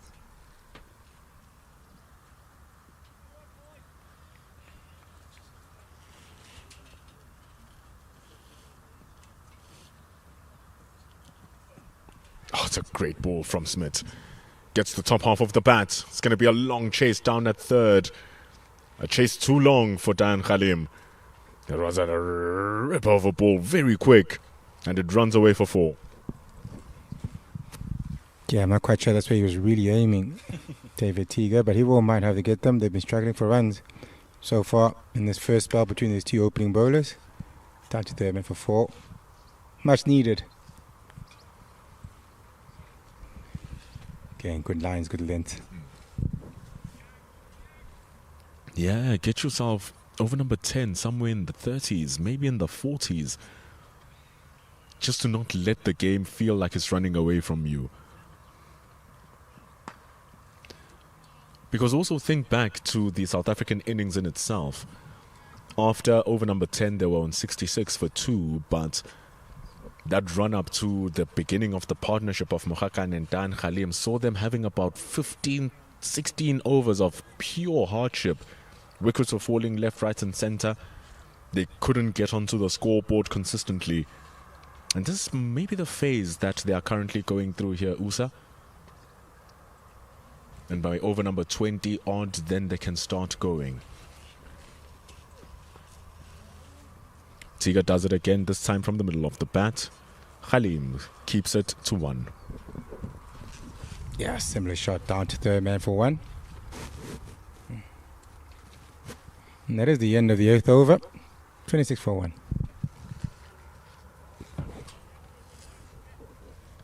It's a long series that we have in front of us. tons and tons of games, with the last one being played on the 12th of August. Coming in on Saturday. This is not just a series for South African teams. Bangladesh emerging team are also here. So on Saturday, right here on this ground in the Groenkloof Oval, we'll be watching South Africa emerging taking on Bangladesh men's emerging. And then on Monday, the USA will have the opportunity to take on Bangladesh as well. But this will be in the main Ducks Oval. That's where the final will be on the 12th of August. So a total of 6 games and 7 including that final match. Takes the edge. Dayan Khalim has been on the money and now he gets his cash. David Tiga snips the edge and it's a clean catch behind the stumps for wicket number 2. Yeah, on the up. Wasn't quite there to drive that one. Maybe David Tiga just forcing things along there. Good length, good line again by Dayan Khalim. It's been really good. No feet whatsoever by Tiga. And the next one straight to the keeper. That's the second wicket gone. Very good bowling by these two opening bowlers in the power play. And USA have lost a second wicket. Daniel Smith standing in behind the stumps. He was unfortunate, lost his wicket on the first ball. And so he has his name on the score sheet with a dismissal. An easy catch for the wicketkeeper Daniel Smith. But a good ball delivered from Dayan Khalim. Nothing too special from him, but it's just the consistency of putting the balls in the correct areas and forcing the batters to make the mistake. It was not a ball to drive. Not at all. Yeah, as I said, wasn't there to drive at all. Tried to hit it on the up. And the feet didn't really go anywhere. Just really threw his hands at it. And got a nice little neck straight to the keeper. Easy catch. Second wicket down. Bad news. Bad news for USA. At least when South Africa were losing their wickets, they still had Mudiri Ditego on the other side who could still keep the scores going. And then when they lost him, there was still Keegan Leon Cachet who could keep the score going. USA, for now, do not have that player. Jason Muirhead is still very fresh. They've lost Skilt. Now comes in their main player, their captain, bowled phenomenally well. Now they're going to need him with the bat. Leighton Trotsky in at number 4.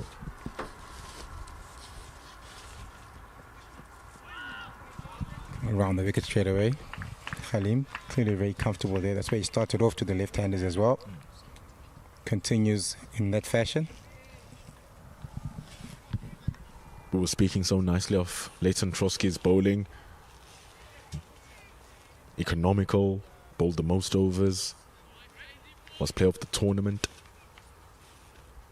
But also his batting was exceptional. 4 50s in 5 innings, so it was only 1 innings where he failed to score 50, which is phenomenal.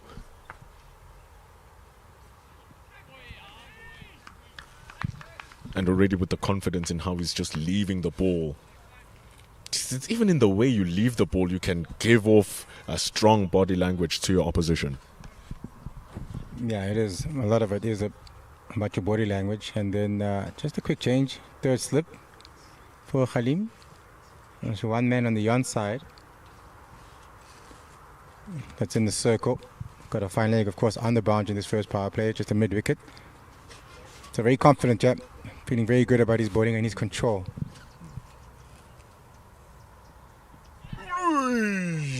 Of course, if you are making the ball do that, you are going to be very happy. But now that is a harsh reaction from Leighton Trotsky. Remember earlier on in his bowling, he did have to have medical attention on that right thumb because he was hit as he was bowling. That's exactly where the ball just hit. Hence the exaggerated reaction from the USA captain. Yep, a bit of extra bounce. Hit him on that right hand, as you said earlier, got hit. Had some ice from the physio earlier when he was bowling. Didn't even worry about taking the single. There was a single on. Wasn't too much pain to even worry about taking the single. Dropped the bat straight away. Let's hope he'll be okay. Oh, and a hit like that, you're going to have to come back and bat later on in the game if you do retire out. And the bowlers will not forget that you have issues with your wrists, and they're then going to start targeting you, and you're going to be a little bit scared to engage the ball as you normally do, because pain is a real thing that gets into your head. Again, just again, a bit of extra bounce. We've seen Khalim bowl those fuller deliveries that have taken off for length. That's another one of those. Took off for length. Still in a bit of discomfort there. Trotsky. Hopefully he does get help and he makes it out and comes back and continues batting. But luckily enough, our medical team right on the dot, ready to ensure that our players are safe. It is a dangerous sport at the end of the day. The cricket ball is not soft, and these bowlers are not bowling it slow. But Leighton Trotsky was really good in those USA games. Averaged 67. Scored the most runs in the tournament. Or scored the second most runs in the tournament, rather. Second to only Ruben Maria. You don't blame him. Ruben Maria has been phenomenal. Ruben Maria himself has 250s for the night. He has a century in first-class cricket. So if the only person who outscores you is that, you're doing yourself a pretty good job. But the smiles on the faces of Trotsky, I'd like to believe there with them is Wezo Gqiba, wearing the bib. Comes in with his left arm spin as well, Wezo Gqiba. Same ilk as Bongi Mhlaba. Looks like it's going to continue. That's good news for a USSA team. Fazio's done her job. Seems to be okay. Let's see how he continues. First test is going to be that first ball that hits bat. See how his hand reacts to that first, and then we'll take it from there. Those vibrations, especially if you mistime the ball, they're very uncomfortable without an injury. It's even worse when your muscles are giving you issues. And it's more than just getting hit into the hand. It's now just a question of, is he confident enough to step onto the front foot? Because that ball was not too short. It was basically on a length and it just picked up. Yeah, it just popped off of the length. It's got time to climb a couple of times here. Khalim, here he goes again. Seems to be okay. It's nicely done. He does help that he has good hands. Just so he didn't go fully with his whole body in front, but he did throw that hand in front, covering the line of the ball. Banda Majol and Dando Zuma walking in front of us. Will be exciting to see them later on in the series.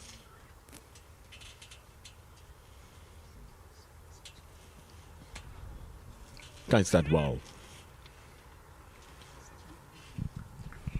That's the end of the ninth over. Maiden wicket. Very good run by Khalim. Picked up the wicket of Tiga. 26 for 2. That second ball was very well defended. Seems like he's just shaken off those jitters indeed. And those are one of the unspoken things as batters, beyond your physical skill that we can see, beyond your run scoring skills. It's also the mental skill that you have in order to take every ball as it comes and removing whatever thing that might be throwing you off of your game and just focus on doing what you need to do, which is what Leighton Trotsky did very well here.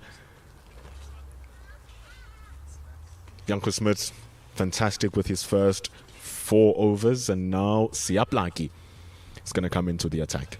Yeah, I think that tells me that Janko Smith will follow Telen Khalim after he's finished his spell. Bringing on Siaplaki after just 4 overs when Janko Smith was bowling very well. I think that the plan is for him to carry on and keep a strike bowler on each end after the power play. Good start from Siaplaki. It hits the inside part of the bat as he was targeting the stumps. It's a big enough connection that it's going to race to the boundary and beat JP King for 4.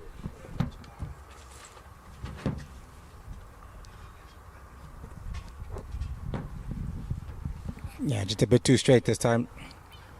Siaplachi's first delivery. Coming downhill.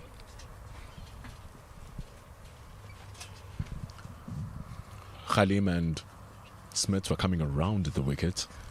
He opts for across the batter. Oof. You see why. Really attacking those stumps. First ball was easily dispatched, was not easily. Hits the inside edge from Jason Muirhead. This one, very nice from Blackie. Yeah, length was a lot better. First one was a bit too full. Pretty much similar line, but the length this time was back of the length, hitting the length hard. He deceives you with how quick he is. See how Blackie is. In the past 2 seasons, he's really gotten that pace up. He's really changed his action and made it more compact as well. Up into the air. Well placed from Muirhead. That's going to go for 4 at the long off boundary. Yeah, again, just length. The line is pretty much similar, just a bit too full once again to his third delivery. Not every good start to the he's over here, Blackie. 2-4, 1 good length. Just got to be more consistent with his length. And it's a release that USA really need, especially from Jason Muirhead, because they do need one player to just raise their hands and try to anchor the innings and build around them. And this is going to help Muirhead.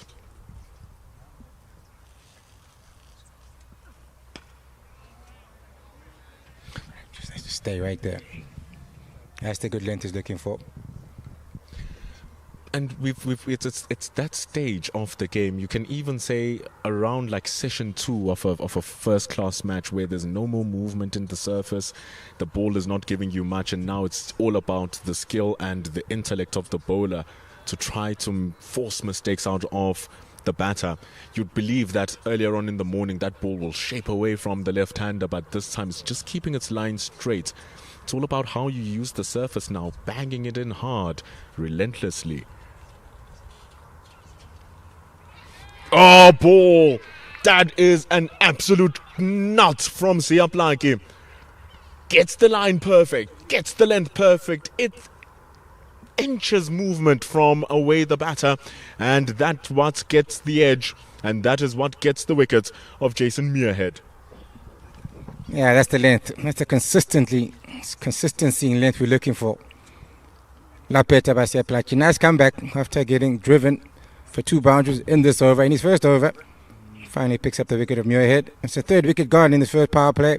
Last over of the first power play as well. Straight to the keeper. Another easy catch for Daniel Smith at the back there. Straight to him. And it's the 3rd wicket down.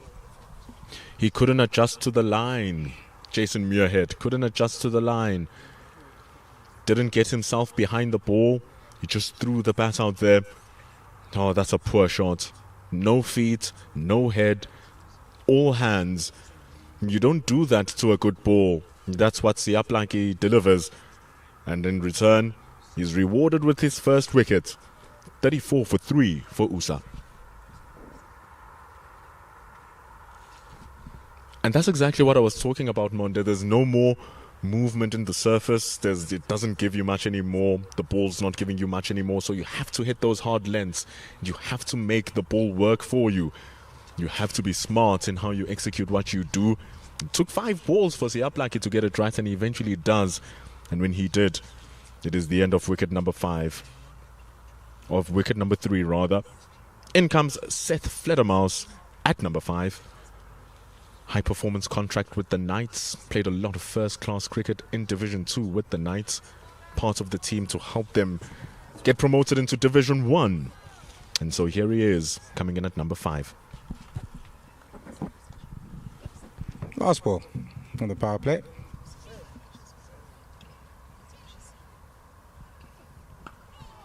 It's good speed. It's good speed. Right in front of the batter. Nice dealtly with from Fledermaus as they go for 1 successful over, though going for 9 runs from Siaplaki. It's 35 for 9. This is why we're on 35. Ludwig Skilt, first wicket. looked ginger after scoring those 2 boundaries. Lost his wicket for 14. Muirhead was the last wicket we just saw. And in between those 2 wickets was the wicket of David Teager. Lost his wicket for 7. Leighton Trotsky has been hit in the hands and he's a little bit of pain. And Seth Fledermaus continues on strike. Some good batting still yet to come. Cole Francis still waiting in the shadows. Caden Solomons, the wicket keeper from Matis as well.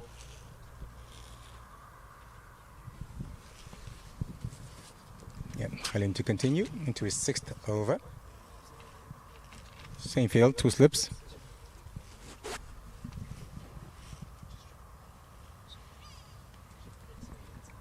Boy, he's charging in.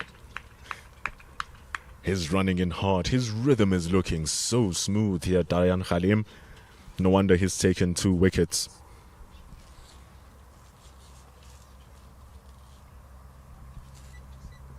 And in his 6th over, the only thing you'll be questioning is stamina, of which he has plenty of. But the more you bowl as a fast bowler, the more rhythm you get into if you don't lose your energy. And he's showing this well.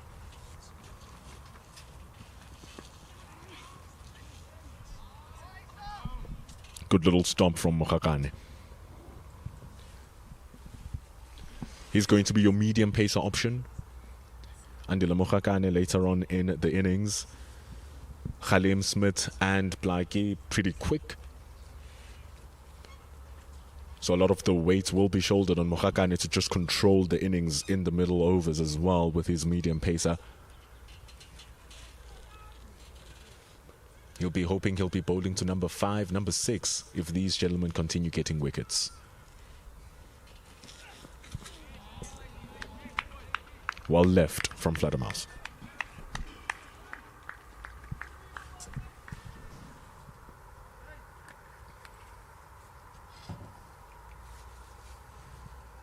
Still going at just around 3 runs and over. Still early on, of course, and losing wickets doesn't help.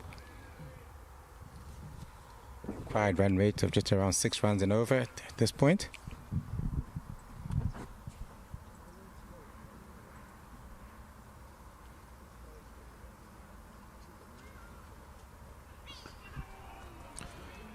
The issue here is that they are not rotating the strike. They are struggling to rotate the strike. And that's the issue. Just get your ones going. Take 3 runs to the over. This is yet building up to be another maiden over. They've already bowled 3 in their first 10 overs. And that's you just putting pressure on yourself as the batting team. Because sure, a required run rate of 6 runs to the over when you have 40 overs seems doable. But you can't keep that over for until over number 20.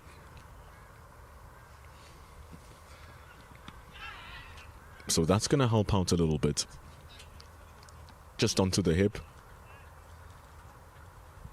They get 1. Yeah, just pushing it into the right hand a bit too straight this time, and the length was a bit shorter as well, but still another good over. Just 1 ball left.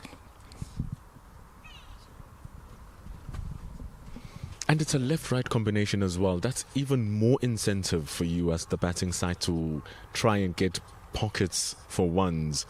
We are outside the power play. There's no incentive for the emerging team to take out their third fielder, so they still have fine leg and third man.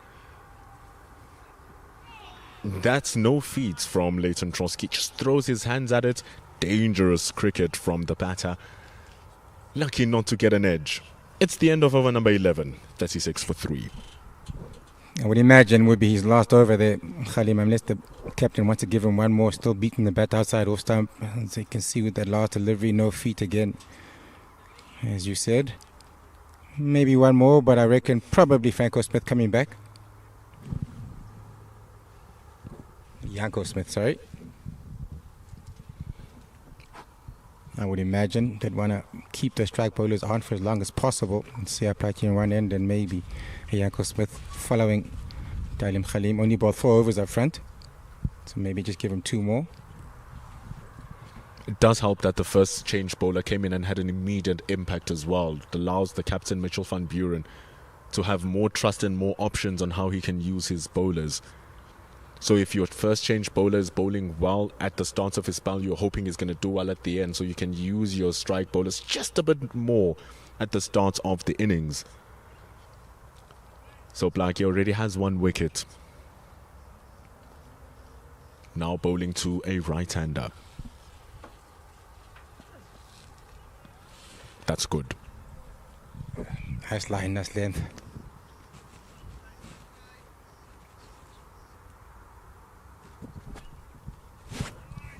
Fledermaus, 27 years old. Amongst the oldest players in the USSA side. And yes, he is still in university. Goes to UFS. You can't qualify for the USSA team if you're not in university. But also an older head on his shoulders. Not chasing the game. Last ball of the previous over was Trotsky chasing the ball from Khalim with no feet.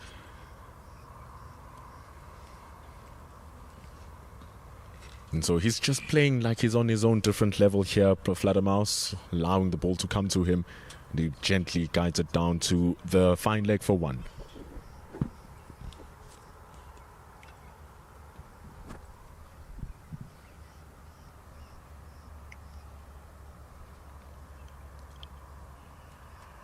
It'll be interesting to see how Caleb Seleka is going to come in and join in. There's no more left-handers on the lineup here for USA. The only 2 being Ludwig Skilt and Jason Muirhead. And now Trotsky is the last one.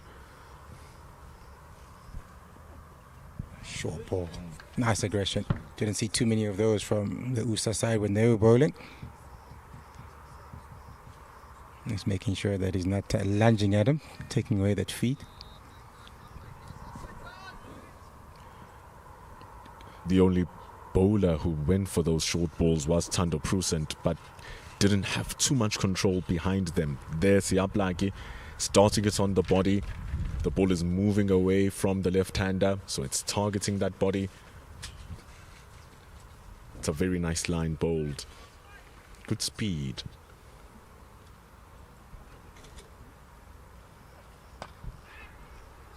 Driven on the up. It's a good shot. That timing maybe not quite there. Getting 2 runs off it. And again, decent shot. Nothing wrong with the length of that delivery at all. Maybe a bit of width on offer. That's about it. Does play away from his body every now and then, Trotsky. I don't know if that's because of the blow in his hand, so he still doesn't want to get the full weight of his body behind the ball. But so long as you're hitting the middle of the bat, or you're hitting big chunks of the bat to get runs onto the board, it helps. But that's something that Blackie should probably take note of.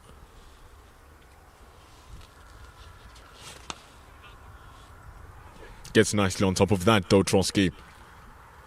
A diving Mitchell van Buren can't stop it, but the boundary does for 4. Yeah, timing was very good. Once again, probably not a half volley. Didn't even hit the ball too hard, just leaned on it. And that's gone for another 4. Timing was really good. Good over here for USA, 7 runs off it. Yeah, not too full. Just timed it really, really well. Just tells you how good the wicket is playing right now. Just waiting for the ball to come onto the bat. I think it tells you how good the wicket is, as I said before. Just coming on quite nicely if you got a bit of pace behind it.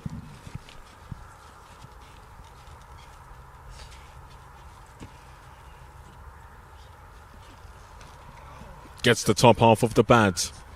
It doesn't matter. There's no one there at deep backward point. Slashed hard from Trotsky. And he gets his boundary. 2 in a row now. Not the best ball from Siaplaki to end his over. Goes short. Goes wide. It's a poor ball. The previous one, though, that was driven down for 4, that was actually a really good ball. It's just that the shot was even better. Overcompensation. And it's pounced away from the captain. 47 for 3. There is a change in bowling. Janko Smith has change ins from where he started.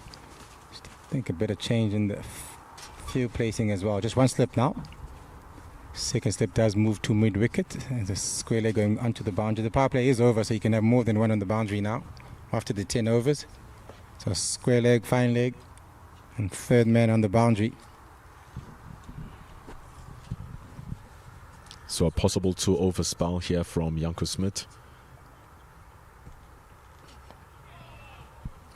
Changing the ends.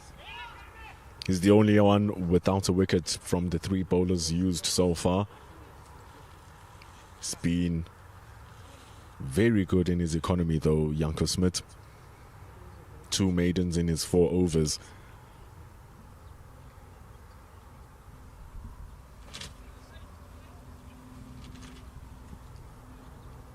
The USA team, head coach, Coach Brady Barons, applies his trade in the Northwest, does his scouting reports, does his work for the Dragons as well, so he'll have keen eyes on young Leighton Trotsky. Around the wicket once again for Smith to the left-handers.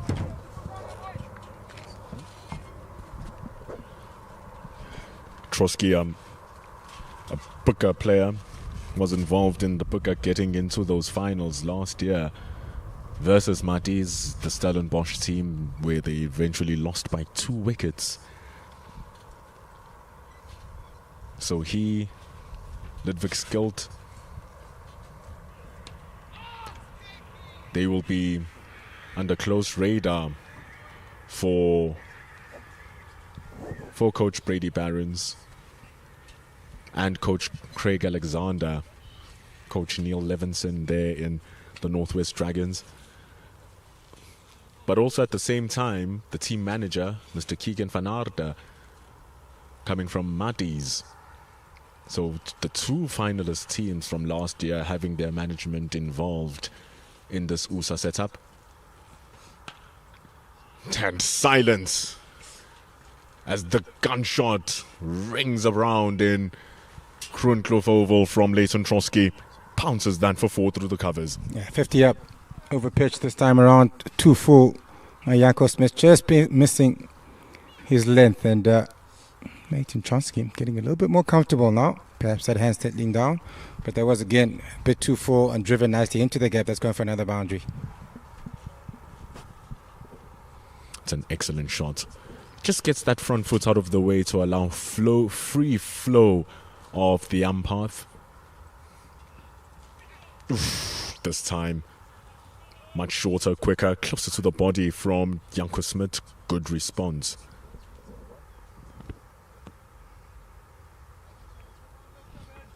But at the same time, that shows the positivity in Trotsky's play. He's not waiting about any longer. If there's a hint of opportunity for him to score, he goes for it. Hence 14 from 14.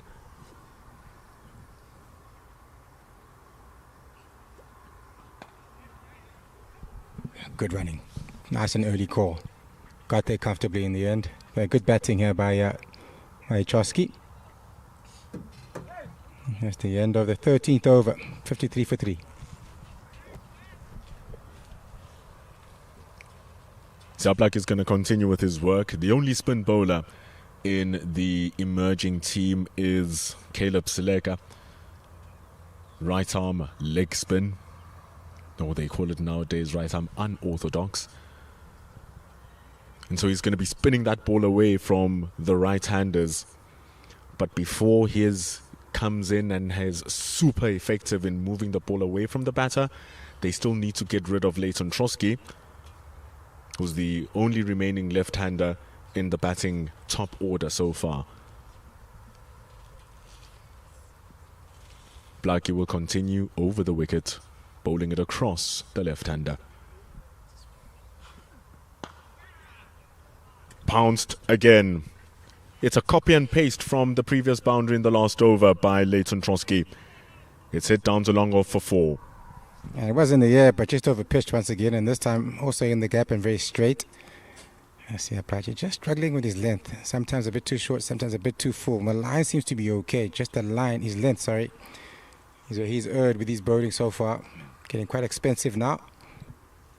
He's conceded boundaries in every one of his overs that he's bowled so far today. He just needs to be more consistent with his length.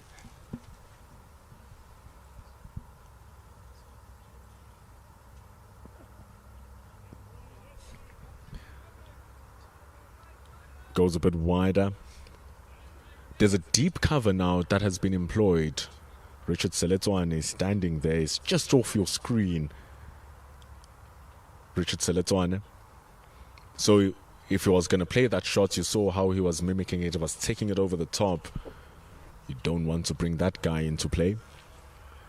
On the leg side, deep backward square has been stationed. And then your deep third man alongside your deep fine leg. Those are the 4 fielders all being put behind the wicket. Speaking of the devil, here's the fine leg, Janko Smith.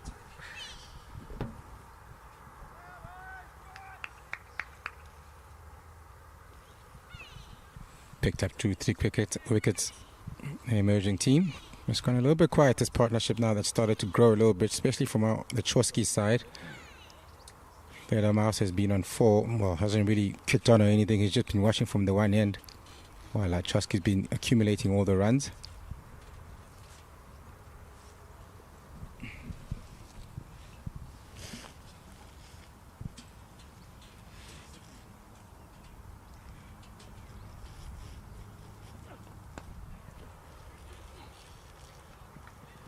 Just going to keep it to 1. Seletwane is quick to cover his ground at deep backward point. But here's my question now, Monde. They have 4 fielders, and all these 4 fielders are behind the wickets. Deep backward square, deep backward point, and your 2 fine leg and your third man. What's the difference between putting those fielders behind the square compared to when you have your long on, your long off, your deep mid wickets, and your deep cover who will then be in front of square? What influences those decisions from a bowling and captaincy perspective? Oh, looking for the pull shot. Good work by the keeper. Inside edge, just stopped there. Would have been a certain boundary had it gone past. A little bit too short again there by Siaplaki. So again, his consistency in that one length has struggled just a little bit to be consistent. That one a bit too short. The previous ball that went for 4, the first one of this over, was a bit too full. I'm sure you're going to have to ask me that question again. I didn't quite catch it. They have 4 fielders outside the boundary, or outside the inner ring. Yeah. And all 4 are behind square. What's the difference? What influences decision between having them behind square and having all 4 in front of square, where you'll have your long on and long on? There usually is the pace of the wicket and the pace of the bowler, because the quicker you are, obviously, the later you play the ball, and those balls tend to go behind square instead of in front of square. When the wickets are a lot slower and slower wickets, you'll find that with seam bowlers, doesn't matter how the pace, if the wicket is a bit slow, then the guys do tend to hit the ball in front of square instead of behind square. But when there's a bit of pace on the wicket and the bowler does have a bit of pace, then the fielding does go a bit behind square because of how late the batters hit the ball. Makes perfect sense. Especially with Siaplaki bowling there, because he has that rush. The batters are looking to swing hard, so maybe those edges, if they do get an edge, etc., they just tend to go fall behind. Is that what the reasoning behind this is? Right, yeah. Just the pace of the ball and the pace of the wicket. Every day we learn in this game of cricket. Such a wonderful sport. Here's Janko Smith.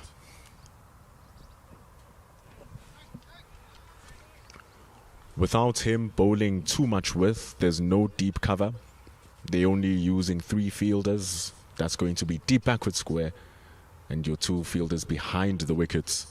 Fine leg and third man.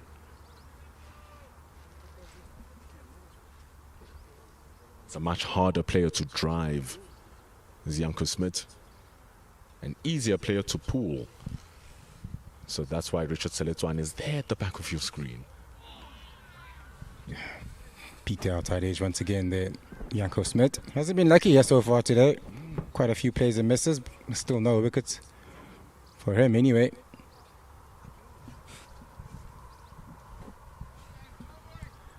The classic cricket tale, man, where you are bowling lights out and the game just does not want to reward you. Then you come back the next day, you go for 10s, but you have a fifer.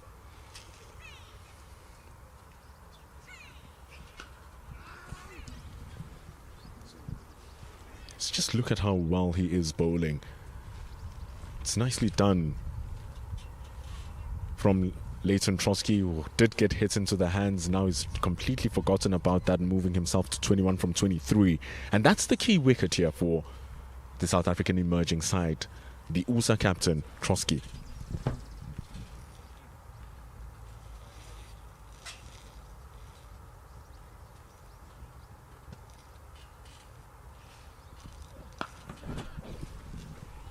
Pulled nicely, short.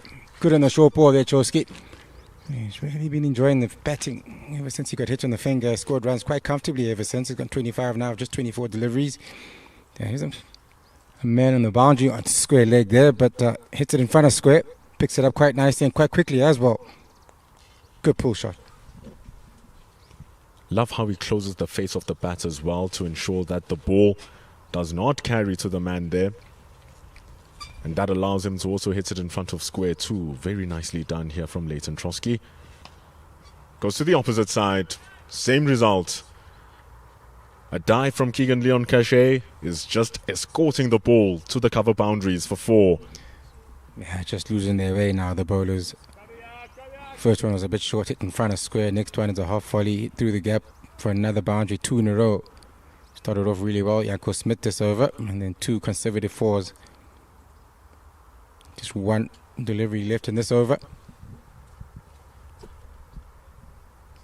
Trying to right the wrongs of the previous boundary, which was short and straight, goes wide and full. Then he gets it right. That's normally how it tends to go. End of over number 15, and we will have a commentary change. It's 68 for 3, as the players will go for drinks. It was seemingly the emerging team on top until Leighton Trotsky just came in. And he has taken control over the innings, 29 from 26. There are 35 overs remaining, so that is equivalent to 210 deliveries in order for them to score their 208 runs that they need. But the players will have a drink, and so will we here at commentary.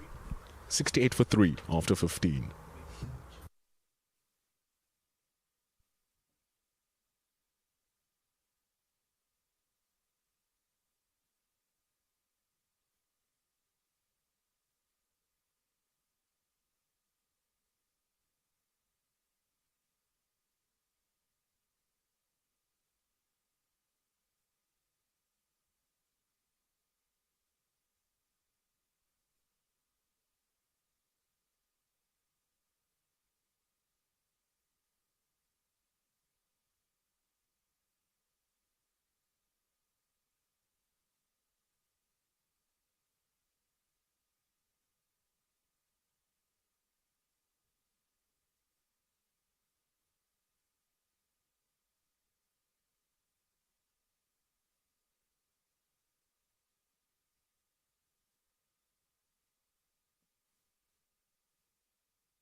Back live.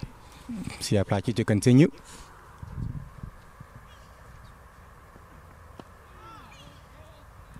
Both slips are gone now. So a little bit more defensive after the onslaught from Trotsky that the emerging side is. After the power play, of course. Packed offside. Nobody on the boundary on the offside besides the third man. And then on the onside, yeah, fine leg, pretty square leg, also pretty straight. And that's the field that they're employing for now. At this point, I'd probably still have a slip for Seth Fledermaus as he just came on. He hasn't really looked like he's going to be aggressive so far. Just Trotsky has been the one scoring all the runs in this partnership.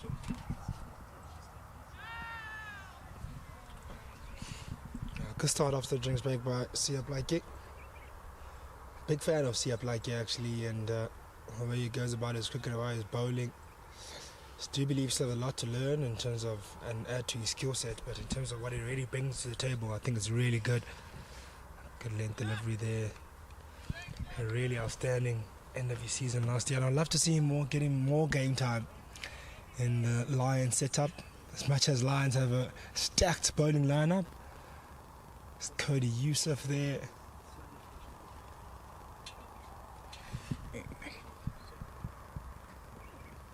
Oh, nice, another short delivery. He's used those quite often so far in his spells here, Plaiki. Another one of those short balls, nice carry, nice bounce. Yeah, Gauteng does have one of the stronger bowling attacks. As you said, Mapaka's also there. He doesn't play too much, obviously, with the Lions, but still a young man. I'd love to see Mapaka to come back to Lions and play a bit there as well. Play a bit of 4-day series. I think you'll learn a lot of skill sets there. There's plenty of seamers there in the Lions setup. I guess when you're international, you don't get to play too much of domestic cricket. In the air. Thick outside there is down to third man. Raced to third man for 1 run only. It's been interesting how the things have gone by, and now the settings, the wickets are falling, but it's bought runs. And obviously credit to Leighton Trotsky, the captain, who also bowled really well. Had a really good performance with ball in hand up until his last couple of overs where he was taken apart by Khalim, but Khalim didn't last too long after he had taken him apart, so he managed to finish the spell. But Leighton Trotsky, 29 of 26, has batted really well. Nice captain's innings he's bowling so far now. 69 for 3. His team in a bit of a spot of bother. Behind the run rate at the moment. Coming around the wicket. Started off over to the left-hander.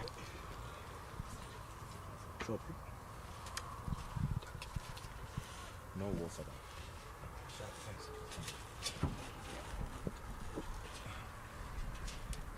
I think for Lions, it's for them to just continue where they left off before the drinks break. Maybe dry up the runs a little bit in terms of how they bowl to Leighton Trotsky. Maybe keep Seth more on strike. But other than that, they've had good control of the run rate.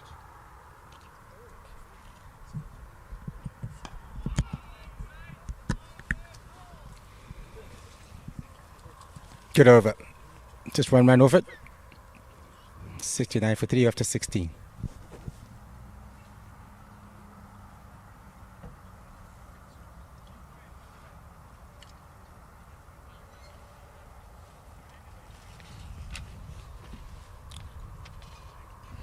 Just wondering now who they're going to bring back on from that end.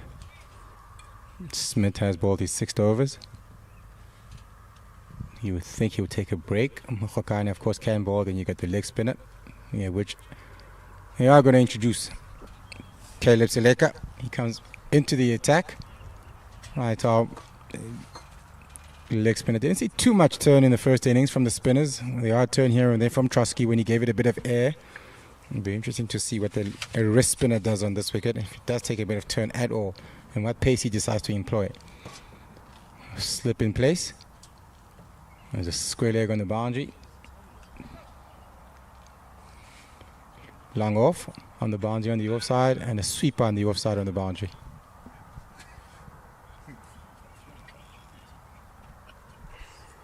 I just wonder how Caleb Seleka will go about his work here.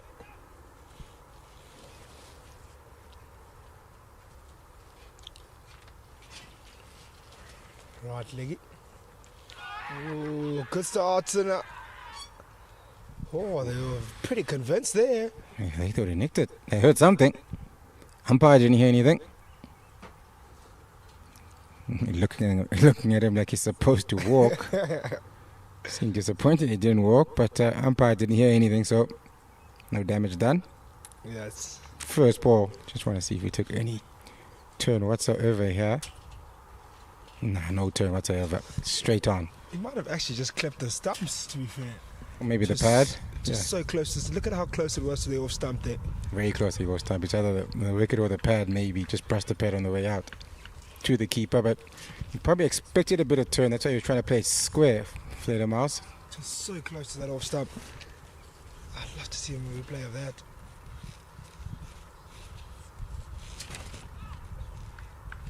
A good start from Caleb Seleka so far. Accurate stump to stump bowling. Not allowing Set to get away with anything. He's faced 17 deliveries now. Only the 6 runs he's managed to get away off his 17. Not finding it easy at all to score runs. Oh, another one. Another one that bites and turns.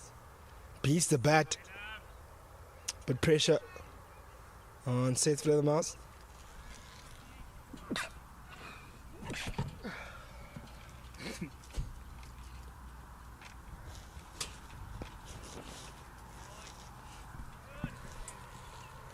Yeah, that's something I've noticed and while I was off air, how the rotation of strike has been for the USSA squad since the start of the innings.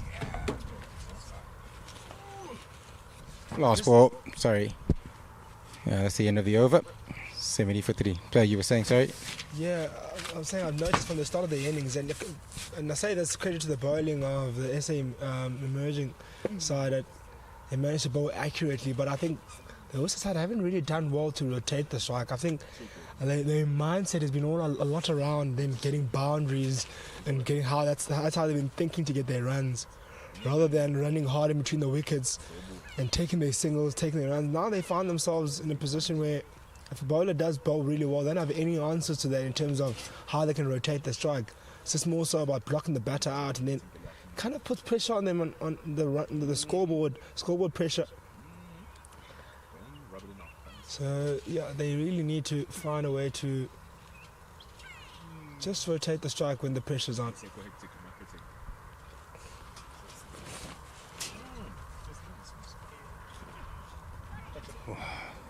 Bit of width on offer. Trying to heave it through the offside. Play and miss. Got another slip in there for Seth Fledermaus, which is pretty good to see. They still recognize the fact that he hasn't really been at his best, as you were talking about. He hasn't rotated the strike much.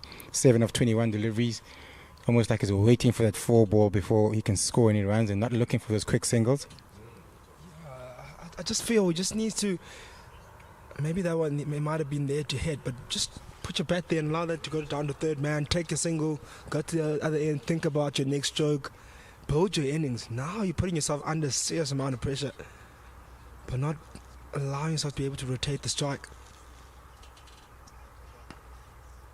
Again, hit straight to the man. Goes with hard hands. Going for the boundary yet again. Just needs a mindset shift. Because he has spent plenty of time out there. Just needs to change his mindset. And we've seen there here on the surface, you are able to spend time out there, get yourself in. You are able to cash in and keep up with your run rate eventually. But you don't want to do that now under pressure. Especially you get the bowler now, he's tail up, he feels like he's got one up on you. And he's allowing him just to hit his length over and over again, getting the bowler comfortable.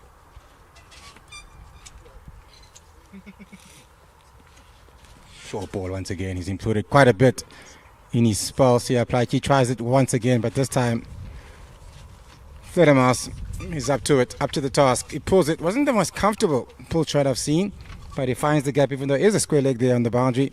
He finally gets a boundary, which we haven't seen for a while from him anyway. All the boundaries has been coming from Trotsky's side in this partnership. I caught him by surprise and he played it pretty late. You could see he kind of slashed at it. And fortunately enough for him, he gets a gap and he gets a boundary. A much needed boundary for him with that pressure releaser. It was more of a reaction shot than a comfortable pull stroke. But nevertheless, he'll be happy with the boundary.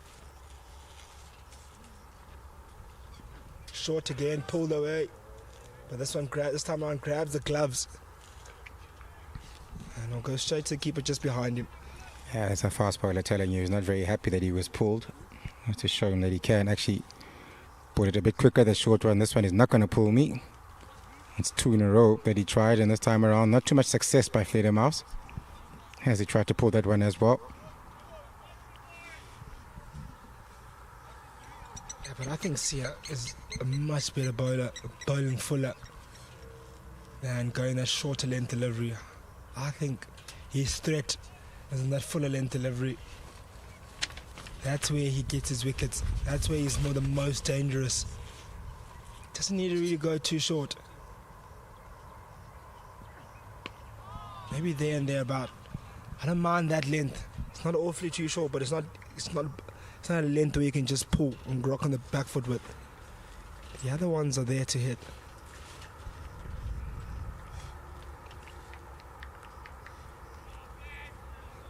One ball left. Good over so far.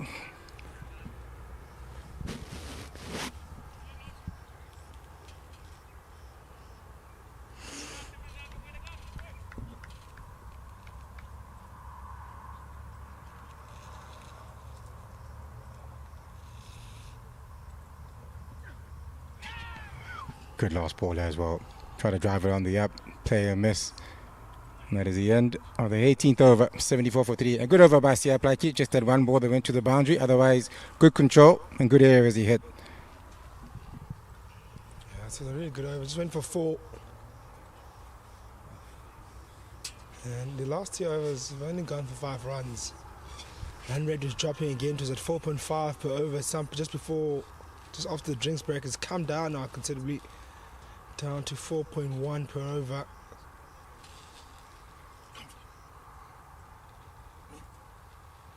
Look at that last delivery again. Leighton Josky. Looking to drive on the up and misses it all, ends up beating his outside edge.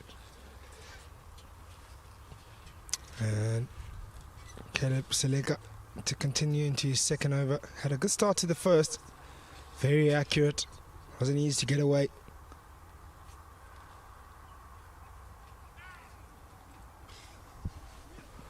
Nice little lap using the pace of the bowler there. 2 runs quite comfortably. Just a little lap. Didn't try to hit the ball too hard. We saw earlier though when USSA was bowling and the emerging side were batting, not too many were successful with the sweep shot. A lot of them were trying to hit the ball hard though instead of just lapping it like that, like Chosky. And with that shot they changed in field, slip gone and got a short fine leg in there just for that shot exactly.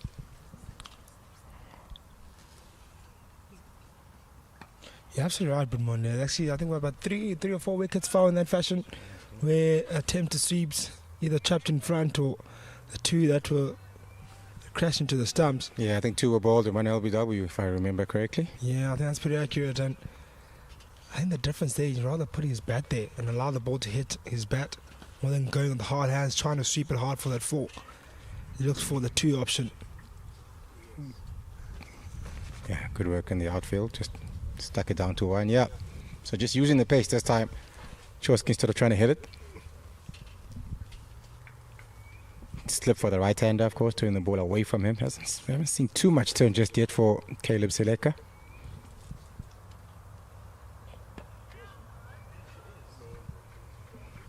Hit that one straight down the gun hard. And only straight to the man, long off.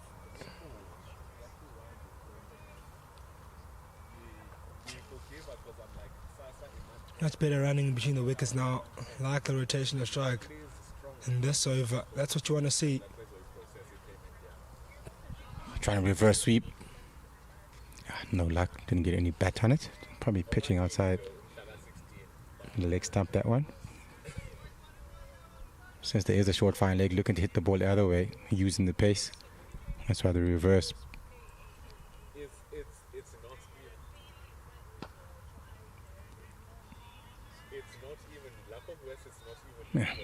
End of the 19th, 78 for 3. There's 4 runs off that. Last over by Caleb Seleka. So just going along quite nicely here. Steady. Partnership of 44. Majority of those runs coming off the bat of Chorski. He came in at number 4, sorry. Later Mars only got 12 of that partnership. Changing field. Another spinner coming on. JP King comes into the attack.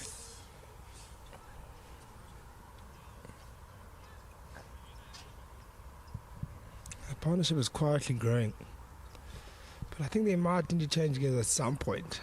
I think now they need to just knock around as build their partnership as they can and get it over the 50 to 70 mark, and then maybe look to be a little bit more aggressive again, just try to get on par with that run rate required. Still early doors. It's important for them to just carry on knocking around. Don't just allow maiden overs to build and over and over again. Here comes JP King. Right arm off spinner. Coming around the wicket, straight away to the right hander, looking for 2. Chorski wanted 2, but sent back. Fledermaus, good fielding again on the boundary, keeping it down to just 1.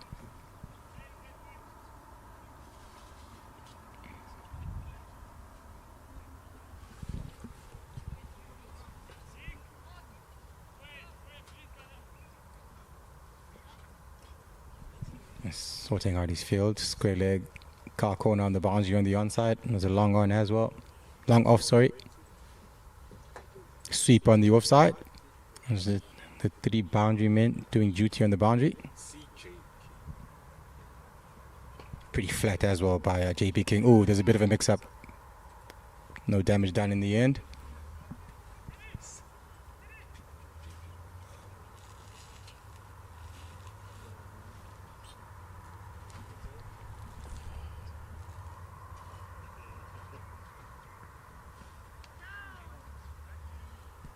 Yeah, these spinners have bowled really well since the change of these 2 spinners bowling in tandem now, in Caleb Seleka and JP King. It's the perfect time, the middle part of the innings now, where the spin thrives the most, to be up to the batting side. What they do with the spin now, or they press on and put pressure on them, or they just be allowed to just bowl to them. There's an option of obviously knocking them around for singles, and then when you are ready to unleash and pick one spinner to go at, you can. Oh, quick single, direct hit needed. Ooh, could have been a tight one. Yes, and 1 or 2 mixes, or yes and no's here between these 2, between the wickets. This time around they do get there safely, but still not quite the smoothest calling and running just yet. 1 ball left in this over. There's a hesitation, as you can see there, quickly, and then Chorski did come in the end. So pretty safe in the end, but still not quite clear and comfortable.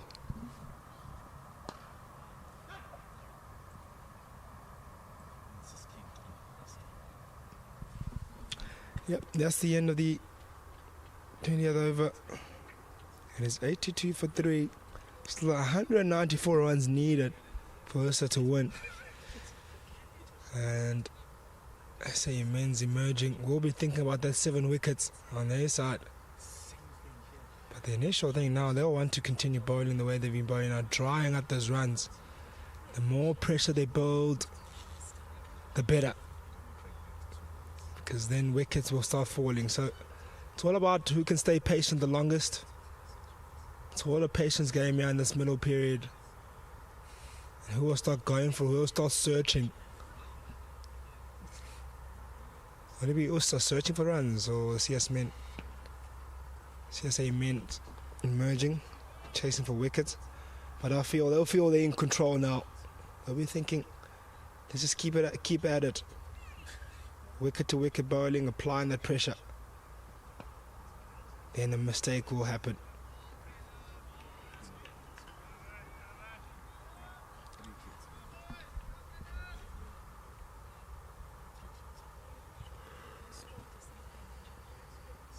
So a few attempts of a reverse sweep last over. I wonder if that option will be there again in this one for Leighton Chosky, who slowed down his rate since after the drinks break. He was on 5 before that drinks break. He was on 30 of just 22 deliveries. And then he's just pulled the handbrake right up since after the drinks break. I think he was enjoying the pace of the seam bowlers coming onto the bat. Since the spinners came back on, it hasn't quite been as easy to score for him. Nonetheless, he's still there. There's 2 balls left in this over. Run rate also has gone down slightly. Feramas hasn't been very aggressive throughout his innings. Straight to the man there. Good running. I think they found an understanding now, these two.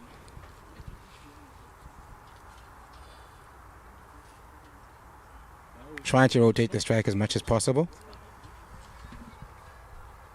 Yeah, something they didn't do well a couple of overs ago. Now they're starting to pick up those singles and rotate the strike.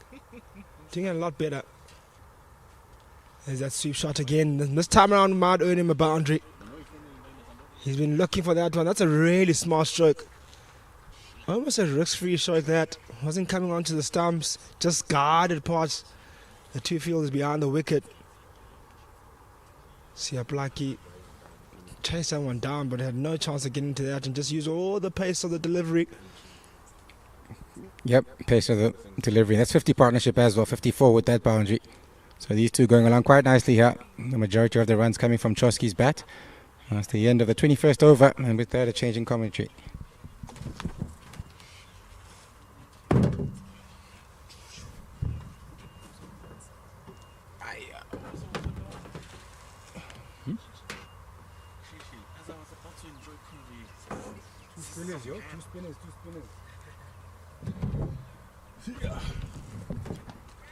Hits it uppishly in the air.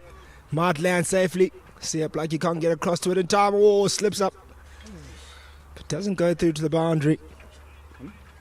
Runs will be taken nevertheless. Looks like see up like he might have hurt himself there in the attempt of stopping that. It looks like you've gotten okay. It's the last thing he needs, isn't it? After bowling like that, almost losing his wicket as well.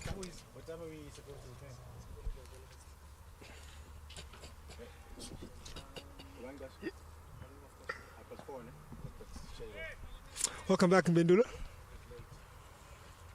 Thanks for the welcome back. Enjoy the coffee. Absolutely delicious. Slides. Kind of like this innings from Trotsky. He really has taken control over it pretty nicely, hasn't he? 39 from 43. Yeah, he slowed down though since the drinks break. But an indecision once again. We've seen a few of those calls, those yes and no's. You just feel like something might be coming here, and hopefully it's not a misunderstanding. Not hoping for that, but I just hope that communication can get better. And King here's bowling with some decent control. Younger brother.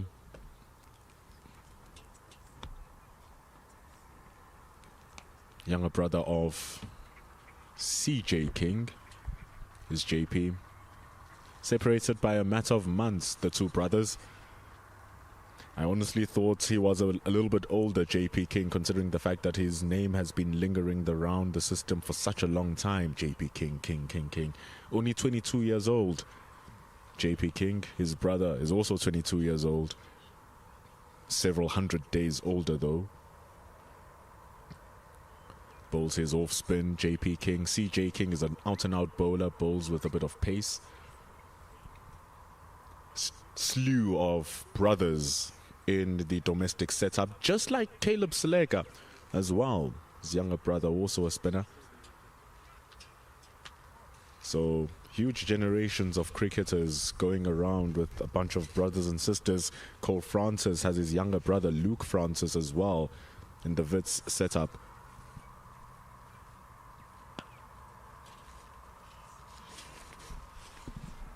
Caleb Seleka continuing where he's left off, but it's been an interesting battle between these two, and Chosky and Seleka. Chosky's been trying to be a bit cute the way he's played it, with the reverse sweeps. Played a nice paddle, I'd call it, in the previous over to get him a boundary, rather than trying to muscle him over a fielder. Play a bit more smart cricket. I'd like to see how he plays him now. Seleka, he's been in the rounds for a while, the spinner from the Dragons. Ngaba Peter came in and he skipped him in the queue of leg spinners. Ngaba Peter having represented South Africa as well, and Caleb Seleka is the next guy in line. Also Thomas Carter from the Warriors, but now he's in his early 30s. Sean van Berg is in his late 30s, nearing 40 now. So there is a need for leg spinners to just come through the system. So Caleb Seleka is the next one after Ngaba Peter.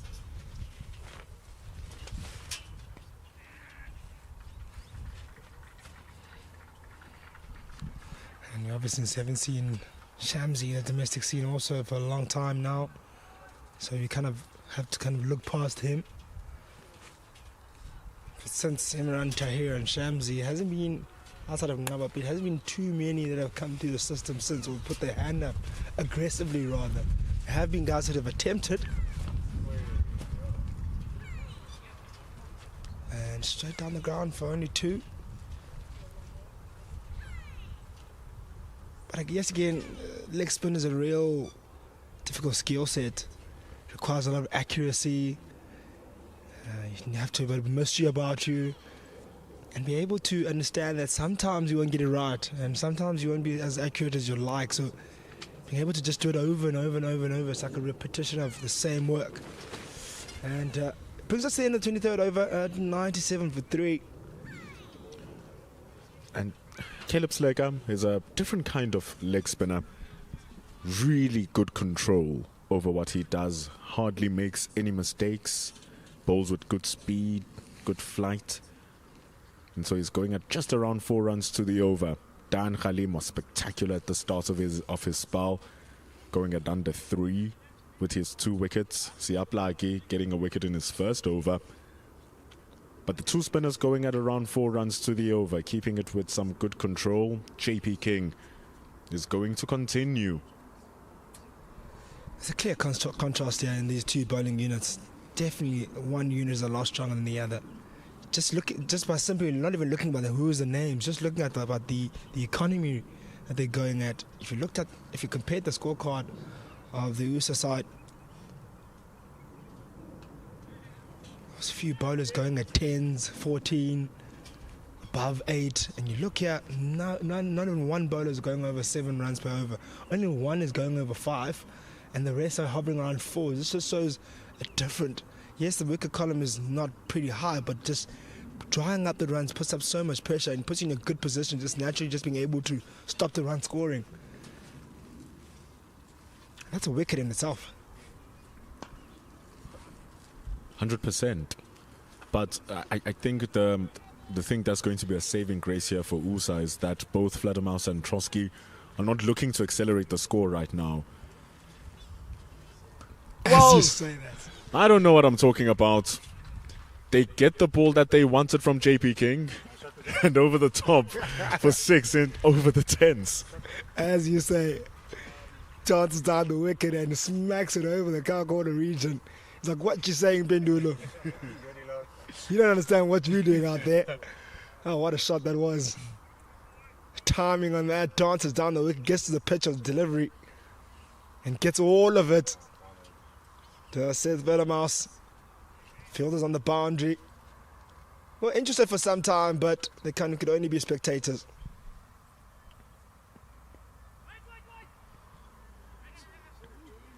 Good call from Trotsky. To be fair, I was going to add on before he decided to go on a blitz. I was going to add on that both Vladermouse and Trotsky, despite them being very conservative in their style of play, that being the first 6 of their partnership, it's the fact that when they came in together, that required run rate was just below 3. It was at around 2 point. The run rate for the team was at 2.9. And so over the course of their partnership, they've been able to raise that to close to 5 runs to the over. And if they continue playing and playing, they're setting up a good platform for their number 6, 7, and 8 batters. And they are also tiring up the South African bowlers as well. And eventually, if this partnership grows to somewhere in the 80s, 90s, then the USA team will find themselves in a position where they say, hang on, maybe we can make this a game to happen. They need 171, though, from 156. I think the mindset now is to, I think it's obvious, just build the partnership. Leave the scoreboard at the moment. Focus on building your partnership. Focus on staying out there and keeping the wickets in hand. And then you can always try to catch up later when you do at least have wickets in hand. So, and that's what the mindset should be right now, because they're still in a really relatively okay position. It's not all doom and gloom at the moment. It's just about staying out there and staying in the fight.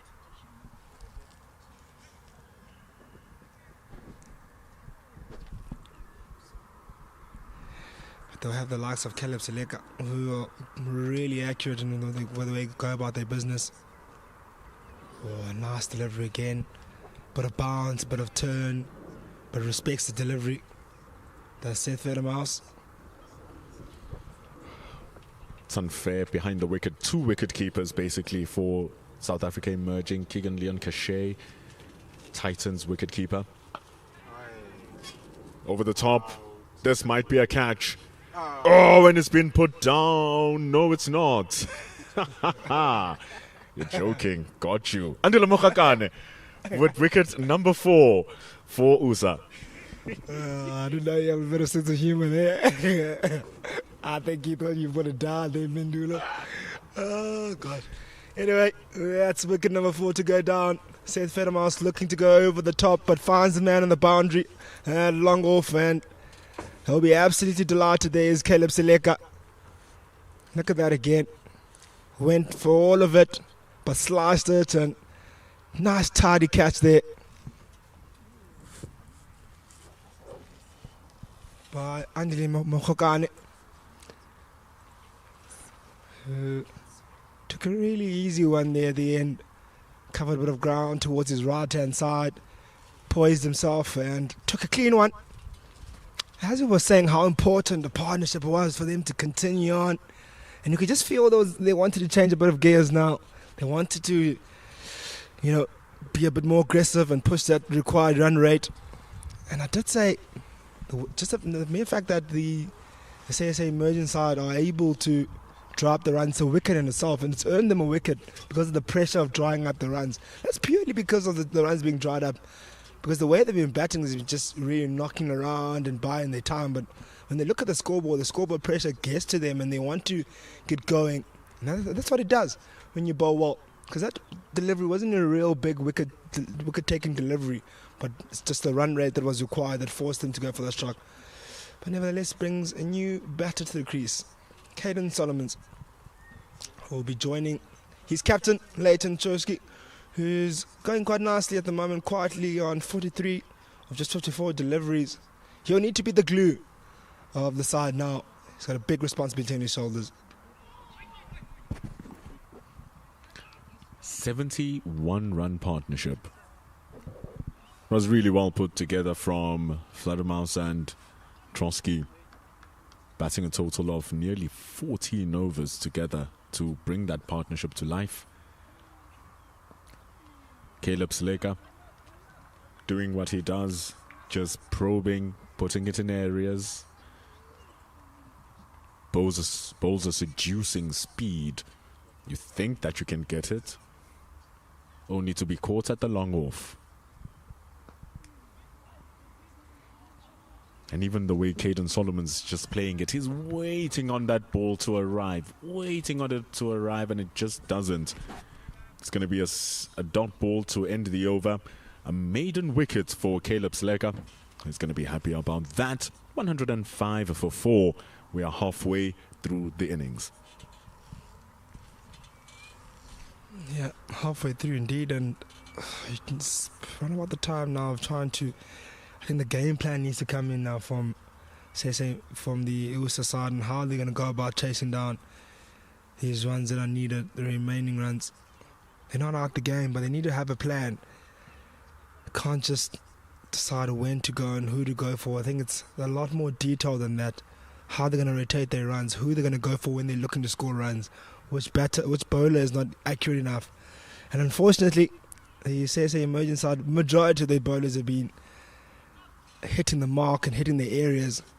Maybe a window of opportunity could have been waiting for the new bowler to come on and then attacking that, but now you've already lost a wicket, so it's high risk to go for a new bowler coming on. So it's a bit of a catch-22 in terms of your game plan and how to really go about it. But nevertheless, it's a game of cricket. You have to think, you have to make a plan, you have to do something, be innovative. Andile Mokhakane coming in now, and the thing is with Andile Mokhakane, he's going to continue with that level of consistency. He's going to continue with that accuracy. He is the slowest of the seam bowlers, but best believe he is not going to give you any peanut butter and jam. He's going to dry everything up, make you thirst for those runs. I need some explaining there, Bendula. Peanut butter and jam. My word. Yeah, I was going to say jelly, but we don't call jam jelly here in South Africa. Okay. And peanut butter and jam is a nice little sandwich. You love playing your words, don't you? It's a nice sandwich. He's not going to give you some nice things, Andile Mokhakane. He's going to make you work. He's firstly going to make you go make the bread dough. He's going to make you go pick the fruits for the jam before you can even spread it, because he does bowl that accurately when he's on the money. Now I understand. Hopefully so do our viewers out there. They must be like, oh, okay, interesting way of thinking about things. The fan there's watching from the stand, I hope they also understand that Andile Mokhakane is not going to give any peanut butter and jelly. Especially with this new partnership. It's one of those situations where it feels like the player is going to give you more runs because they do play ball at a slower pace and they're a bit more predictable because of their accuracy, so you can kind of work them around. But because of that accuracy, because of their intellect, you are prone to losing your wicket to them. I think the question I have to ask you, we've obviously already seen the game plan from, I think that's, or at least what I've picked up from the CSA emerging side. It's wicket-to-wicket bowling. I think majority of how they've bowled, they've been really close to the stumps, tied to the batter. And then obviously that odd delivery that's gone loose, maybe wide. But even their spinners have come into the innings, they've bowled that wicket-to-wicket line. How do you then change the approach as a batting unit now as USSA, and how do you put pressure back onto the CSA emerging side?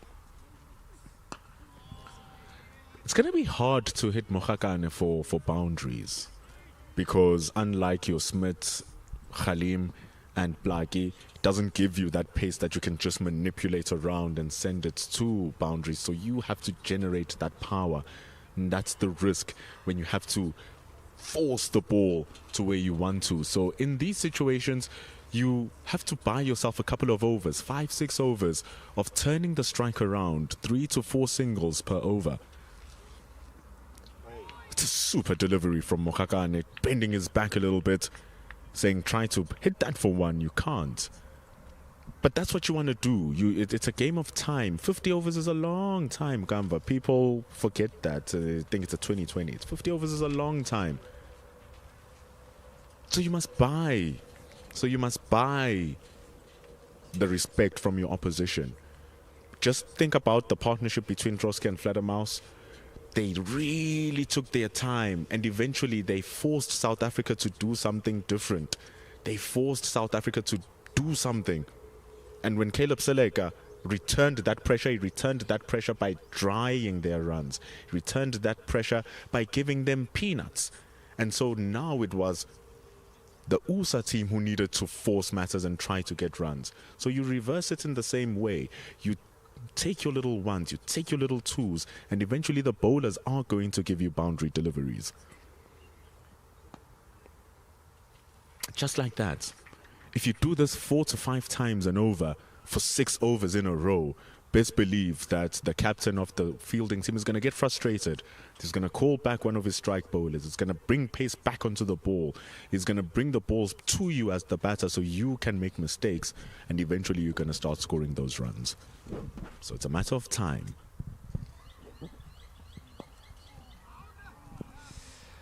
Yeah, certainly time will tell. And it will be about how, if they can execute that game plan. I think for sure with the way the USA side is bowled, it's going to require something different. It's going to require a bit of more effort in how they go about their cricket. And aggressive, and I say aggressive in the running between the wickets and applying pressure in that fashion. Because boundary scoring may not be the way to go. May put you a bit more under pressure. We saw that very early as well. The attempt to try to go for boundaries didn't work too well. So the way is already, we've seen you rotate the strike, run hard, be really aggressive, push those ones into twos. It's not the biggest outfield, but it can be done.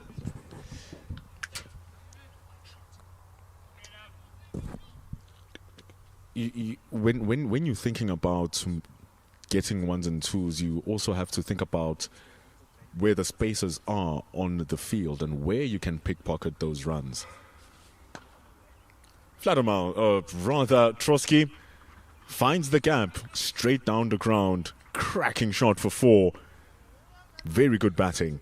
Well, that's a space. He found one, and he's found one pretty nicely. That hit it straight down the ground. Best place to hit any runs or to get runs in the cricket field. Hit it straight and hard. Never a shadow of a doubt when he hit that stroke.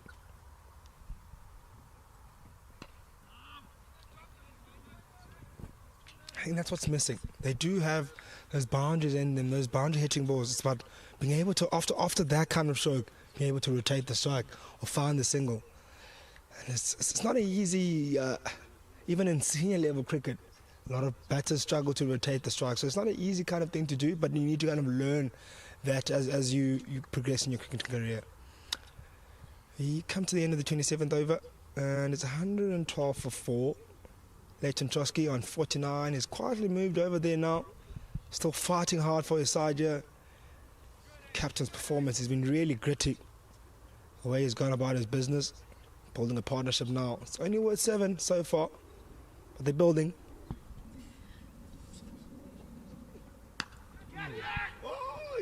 Taken. Lovely catch from JP King at the deep. Caden Solomons was climbing on top of that ball from Andile Mohakan, and we spoke about the threat in his first over. It feels like you can take him on, but he bowls exactly to his field and finds his teammates in JP King, and that's the end of Caden Solomons. I don't completely disagree with the kind of stroke play. I think he went for the right kind of stroke, moved really well. I think he just didn't. I think unfortunately hit it to the man. He could have maybe hit it towards point and waited a slightly bit more. I think because he moved forward, taking his 2 steps forward, he felt like he could hit it in front of cover, and instead hit it straight to the man in the deep, and he's lost his wicket. And that's the price you pay when you try to go for boundaries or you're way too aggressive. And he's paid the full price, has Caden Solomons, and brings the crease in Cole Francis. If that delivery was delivered by any of the other 3 seamers, that flies probably over JP King's head, or it goes onto his left behind square because of the pace. But if we can take a look at the replay, and I like that side shot that shows him walking down the track. You'll see he walks down the track and he waits for the ball. He walks down and the ball is still not there. And that's why he loses the grip on his bat, because he's playing a ball that hasn't arrived. By the time it has arrived, he's already through the stroke, so he can't get the full power through the bat. And it flies straight to JP King. Just look, that moment where he waits for the ball, it doesn't come to him. So the only place where you're going to play that ball is in front of square, and that's why he lost his wicket. Very good captaincy.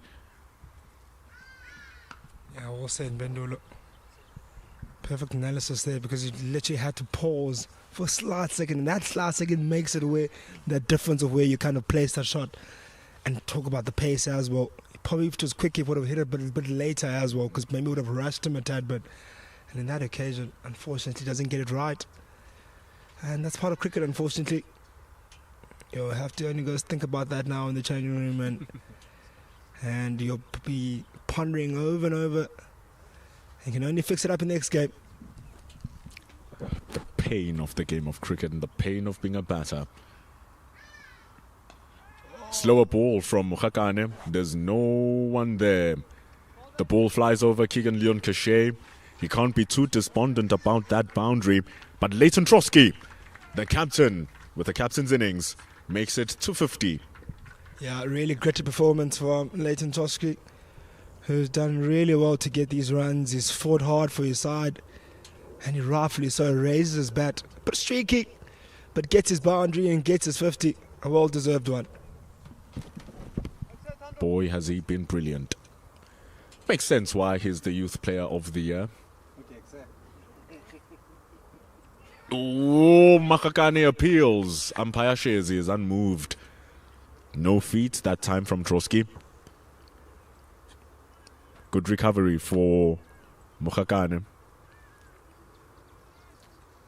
They're having a little bit of laughs here. Andile Mokgakane and Mthokozisi Shezi know each other pretty well. Since he's come on, Mokgakane has bowled really well. We've spoken about who they can go for, the new bowler. And he's not the guy to go for at the moment. He's bowling really, he's got it on the string. And the length tells you how the ball should be played there. Because of how well the length is, it's impossible for the batters to get on top of the ball. It's hard for them to get the middle of the ball as well. So these drives sound heavy on the bat because they can't time them properly. Just because of the areas that Mokgakane is bowling and his lack of pace, which on the surface seems to be working wonders for him.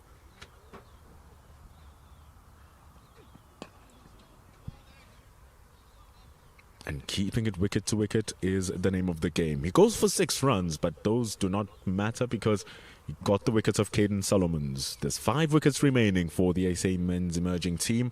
The most important being of Leighton Trotsky, who's made it to his 50. Yep, Leighton Trotsky, the leading runs, second leading run scorer in the USSA games. He's averaging 67.25. So he knows how to hold the bat and he knows how to score big runs. Don't average 67 for nothing. And he's showing that here again. And how important will he be? He would probably need to get 100 for his team to get victory. Change of bowler, change of commentary. After 28 overs, it's 118 for 5. Dayan Khalim, after his first spell of 6 overs, which was beautiful, he returns in the same end, bowling to Leighton Trotsky. Mondezondegi back with us in commentary. Ball's going to run down wide. It's going to go for just a single.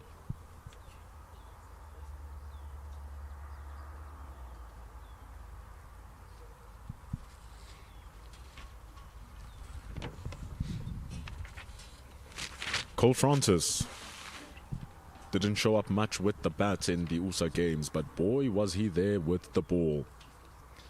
He had struggles with his first spell, but he recovered in his final spell in the late 40 overs odd. And here he is with the bat now, Francis. That one didn't get up. Stay low. Haven't seen too many misbehaves so far in this innings, or throughout the game actually. A couple of have had a bit of extra bounce, but nothing that has not bounced very well. That one didn't. Nearly got under the bat, but no harm done in the end. Kept very low. And in as much as we are taught to play with soft hands, sometimes in moments like those, that can backfire. If the hands were any softer, it was probably going to roll onto the stumps.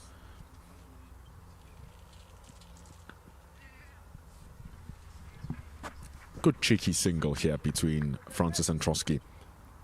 Going to need more of those here if they want to up that run rate, and they'll be hoping that maybe by over number 35 they have their run rates at around 5 runs to the over. Leave themselves with an attainable target for the last 10 overs. Don't want to get into the final 10 overs, Monday, and you're still needing 90 something runs. You still need over 100 runs to win the game. That's just too much scoreboard pressure. Yeah, also got to be careful they don't lose too many more wickets. That's 5 wickets down already. And we're just over the halfway stage of the game, and player missed again. Bit of extra bounce, goes away from him, just slightly holds his line there by Khalim. Another good delivery. After Cole Francis, Thando Prusent comes in. And if there's going to be more balls like that, well, Thando Prusent might be coming in much more closer than what we think. Dan Khalim asking Handile Mokhakane to go a little bit finer at third.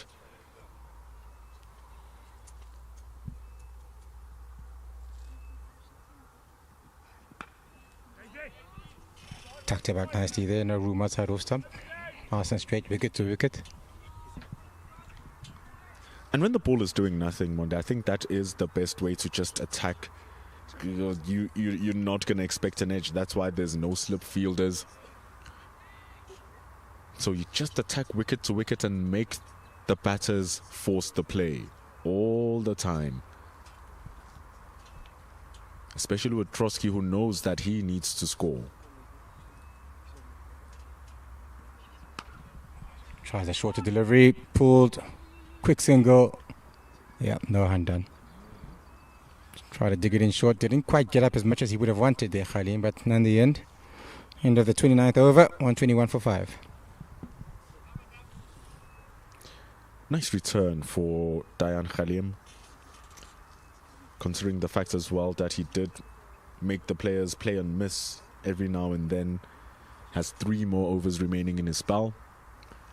Andile Mokhakane, who's just started his, can continue bowling like a train. He's bowled 2. He's claimed 1 scalp. Taken a good catch by JP King to remove Caden Solomons. Here he is now bowling to the wicket they want the most, Leighton Trotsky.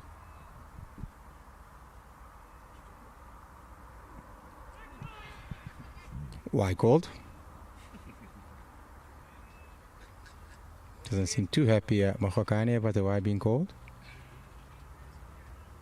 Maybe trying to put off the umpire there too. Wonder what the complaint was about. Trotsky had to reach for that. Could be that umpire Shezi was also around the Dolphins setup when Andile Mokhakane was still growing, so that relationship grows for years. Leon Cachet with the collection.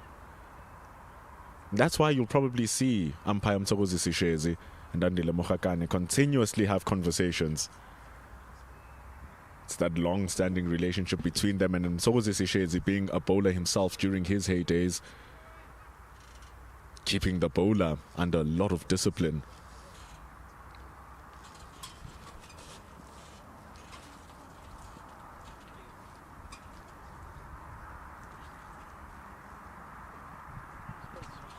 Player miss. Cole Francis coming in at number 7, just facing 4 deliveries, so he's still getting used to the pace of this wicket and how it's been playing. Obviously an older ball, almost 30 overs old now.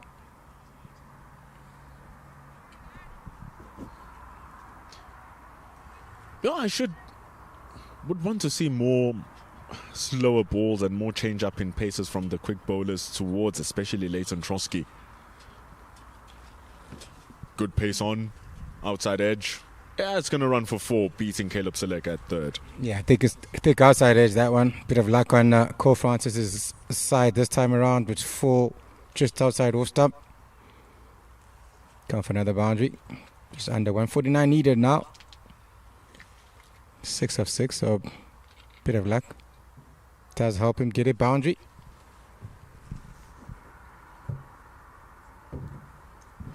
Really doesn't matter how they come. Sometimes fortune favors the brave. How brave is he? Short ball surprised him this time around. Quick.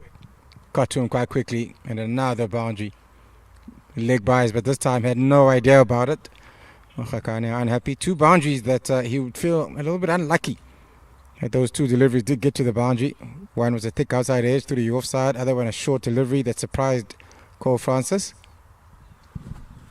Yeah, even though leg buys and buys don't count to the runs the bowler concedes, it's still runs conceded by your team off your bowling. And so you always feel like you are part of the reason why that is a leg buy, why that is a buy, why those are extra runs. But it seems to hurt Cole Francis here. Yeah, I think it's mandatory for the physio to come check. Concussion test might have hit him on the helmet. I think that's the call from the umpires. That's why they call the physio on. It's mandatory now that if you do hit someone on the head, that the the physio does have to come do a quick concussion test to check if it's fine. Thought it hit him on the shoulder initially. The fact that the physio is on the field means that it might have struck him on the helmet.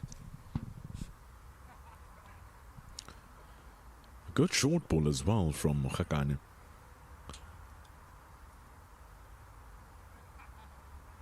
Just nipping the left side of the helmet, just above the yellow grill.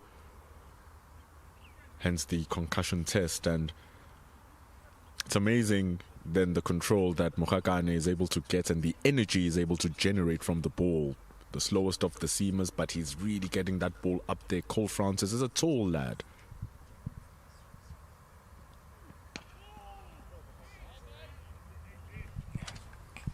Good delivery as well.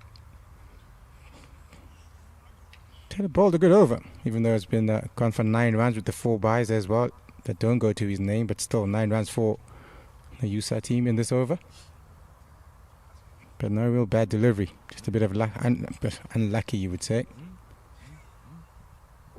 Just at 1 wide. Last ball. Short again, this time tucked away off his hip for 1, down to fine leg, and that's the end of the 30th over, 131 for 5. 32 for 5 with that last ball. These are the times during the ages. No, sorry, it's not the end of the over. Umpire seems to be a bit of confusion between the 2 umpires. Yeah, here's the end of the over. Just a bit of a miscount. 30 gone on 32 for 5. It is the over indeed. And these are the times where the generations and generations of commentators before us would say you have reached over number 30, you doubled the score, and you'll see where you are. If they double the score, they fall short by 12 runs.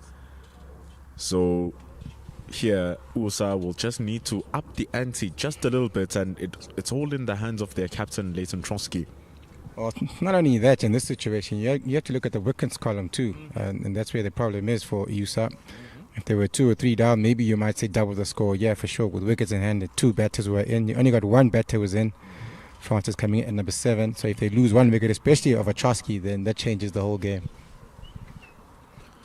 And luckily enough, the emerging team had the expertise of the man with the ball now, Dayan Khalim, coming in with his 70 low in the order. Yeah, he came in at number 8. They were 146 for 6 at the time that he came in. They were in a lot of trouble And he came in and scored a very good 50. And that partnership between him and Mokokane was very important to get them to that score of 275. Mokakane, pretty handy 39 from 50 deliveries as well, playing the perfect supporting cast to Dan Khalim for their 102-run partnership.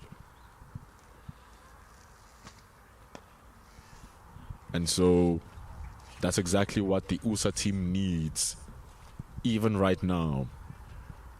Someone who's going to just raise their hands and take it on. But should Cole Francis or Leighton Trotsky lose their wicket here, Tando Prusent is in, then we are safely into the bowlers afterwards. It's going to be hard to recover.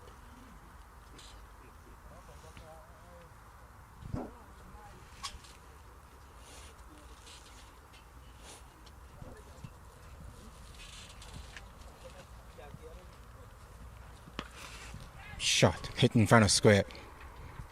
Saw that really early. It was nice and short, hit it right in front of mid-wicket, and then race to the boundary.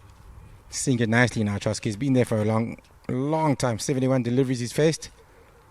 Spotted that short ball really nice and early. Played that with a lot of authority. Not the best delivery offered by Dayan Khalim. And in moments like these, when the team is down, even the scouts are looking and they're saying, yeah, we need to see someone who's not going to drop their head. We need to see someone who's going to raise their hands. And Leighton Trotsky is proving to be that someone. Better length. The ball's also a little bit older and softer. Seeing it nice and early now, Trotsky. Not enough slow balls to Trotsky as well. I still stand on this. We saw reference to my ball to Conrad Mouton that almost did Mudiri Ditego. It grips, it sticks, and it moves if you just roll your fingers on it.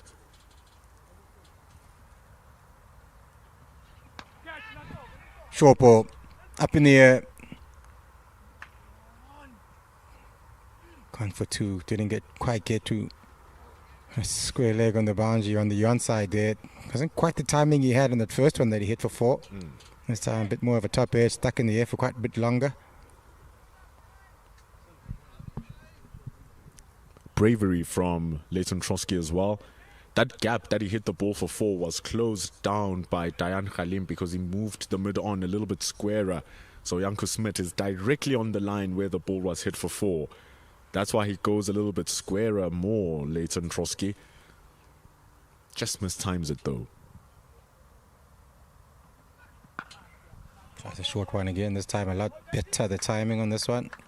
Better short ball, it's a little higher, harder to control, but well controlled anyway in the end by Trotsky. And that's the end on the 31st over. 64 for Trotsky, 140 for 5. Very animated down here was Andile Mokakane. Was standing with his former teammates at the Tuskers, Ntando Zuma, probably speaking about game plans, etc., etc. He was very excited about the top edge that Trotsky hit. Just shows the value of the wickets of the USA captain and the Youth Player of the Year, the USA Player of the Year. Second in wickets, second in runs in the USA games. Averaging 67 with the bat, an economy of 3.1 with the ball. What a talent.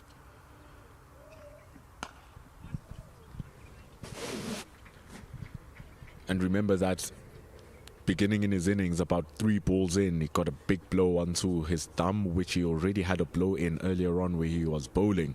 So he needed to remove those demons out of his head in his innings in order for him to engage with the ball fully. And boy, has he done so. 70 balls later and 64 runs later as well.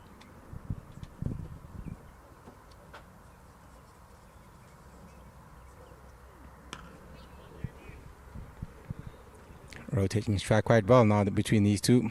Last couple of overs, the runs have come quite comfortably for these two. Trying to pick up that run rate. Still 135 runs to go. 5 wickets in hand. It's a big partnership, I reckon. especially with Trotsky still in. You want to capitalise and use him as much as possible. Make sure he accumulates a lot of those runs. And Cole Francis and the rest of the batters still to come need to support him really well if he's still in there.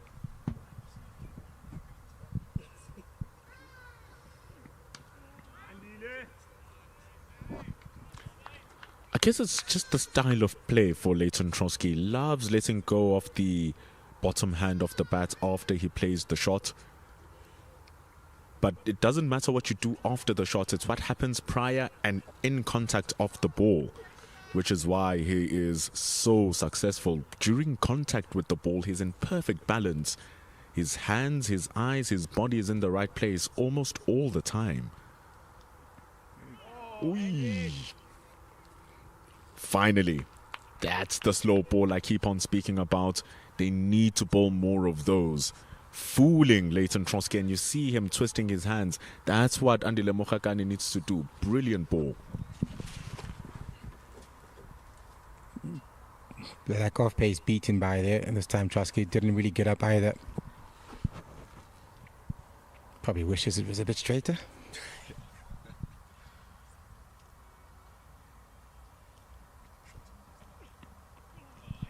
Another player miss. Bit of width on offer. It was quite full. Looking to drive it through the offside, but all miss. It's thinking cricket here from Mokhakane. He's not allowing Leighton Trotsky to be comfortable. He's being unpredictable. And in these times of the innings, that's exactly what you need. When the batter's trying to go onto the attack, you fool him as much as you can. Deceitful bowling.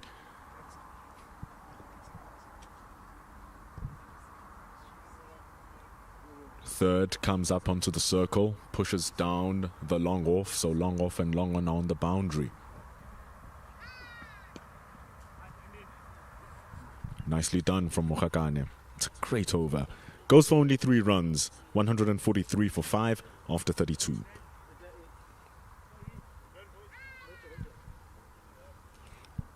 Tons more of cricket on this tour itself. A game every 2 days. We're going to join each other again on Saturday. Then we're going to go on Monday. Then we're going to continue for the rest of the tour until the 12th of August, where the final is going to take place between the 2 top teams. It's a tri-series, so we're also joined by the Bangladesh emerging team. And so the next game will be the SA emerging taking on Bangladesh emerging on Saturday, right here on this ground, the beautiful Groenkloof Oval. Do not be fooled by the brown of the patch. We are heavily in winter, but look at the brown and you'll find there are no patches of dust, just to show how well taken care of the pitch has been. But right now, this surface has given us 275 runs for SA emerging. USA, after choosing to bowl first, are chasing it down. 143 for 5. They still need 136 or 133 runs to win. Leighton Trotsky leading the charge on 66. The players are having a drinks. So will we. They need 133 from a total of 18 overs.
Drinks are done. Leighton Trotsky leading his team. 66 from 79. Scores 143 for 5. They need 133 from 102 deliveries. Hence, that required run rate is hovering at 7.5. A 3-run deficit between the rates they are scoring and the rates that they need to score at. So they need to go an 8 in order to finish this game with a victory, USA. In comes Caleb Sleka.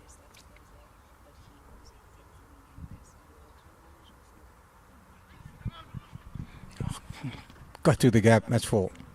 First ball after a drinks break. The line was wrong there by Caleb Seleka. Nicely swept and played on by Trotsky. Beats the short fine leg for a boundary. A little bit too straight as well from Sleka. I suppose that's the disadvantage of spinning the ball into the batter.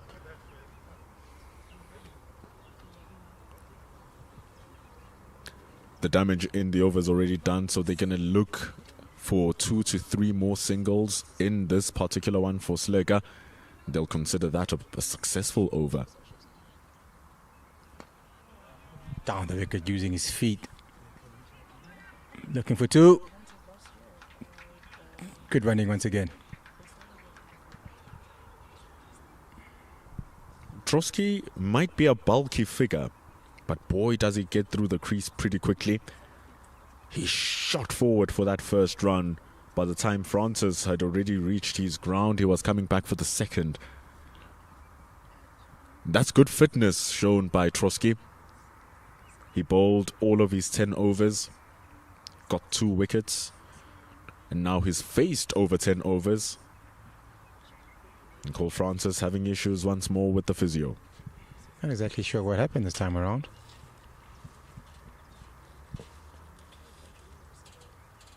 Just a short conversation.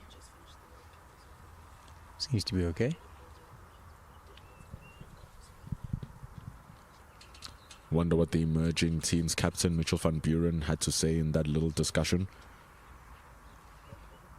But that's done now. Medic is out. Or physio is out.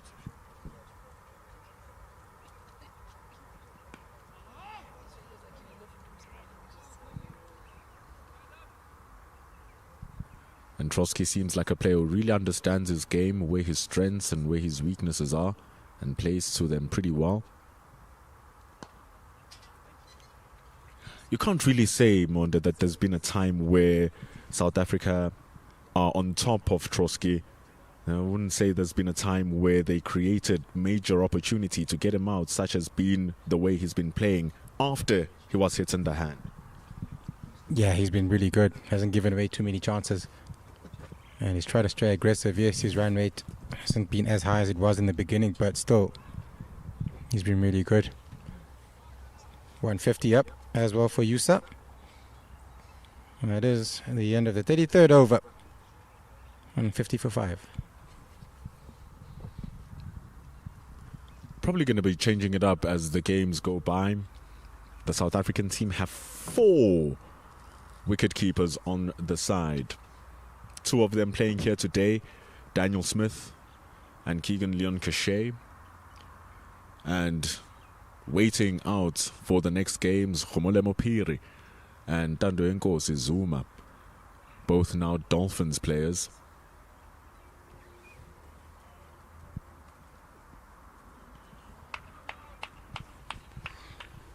Kind of tight. I think I can understand his disappointment now. This time around, anyway. Mokhokani.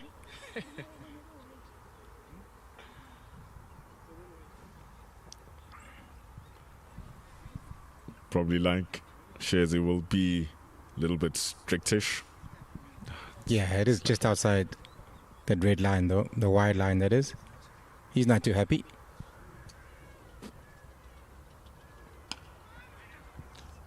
I truly wonder why that wide line is no longer white.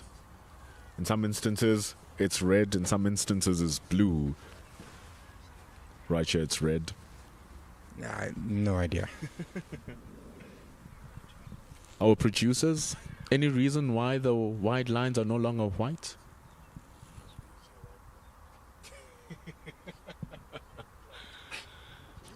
Our producer Leah Potelo just answered me with disgust. Bendul is because they're using a white ball. Makes sense.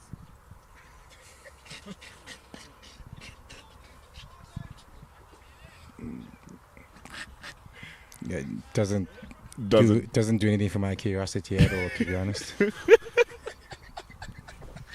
Not too bothered.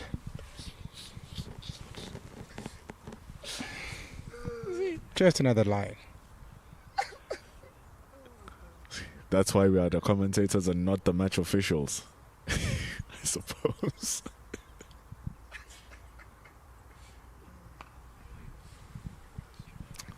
That's neatly done from Cole Francis. Just a little bit short from Mokhakane. And take it for one. And bowlers like Mokhakane normally go at these 4s, runs to the over. But it's frustrating 4 runs to the overs because you have to work for those runs. Bowled a lovely slow ball to Trotsky in the previous over. And see what he can deliver for the last 4 balls as he bowls to the captain. Yeah, that's gone. That's a thick outside edge. Only thing they have to worry about now, did it carry? The 2 umpires will probably have a quick conversation. Trotsky is walking. There is no big conversation between the 2 umpires, so I think they are happy that it carried quite nicely and comfortably. So that's a wicket. That's a big wicket. Of Trotsky gone, caught behind by the keeper.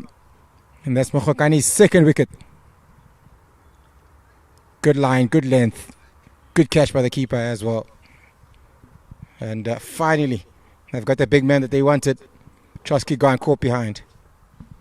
It's an undeniable edge. And watching the replay, it's an undeniable catch from Daniel Smith. A good one, as the ball was dying onto his left. He was slowly making an adjustment to the right. He had to quickly just shift back to his left. But an excellent ball from Andile Mokhakane.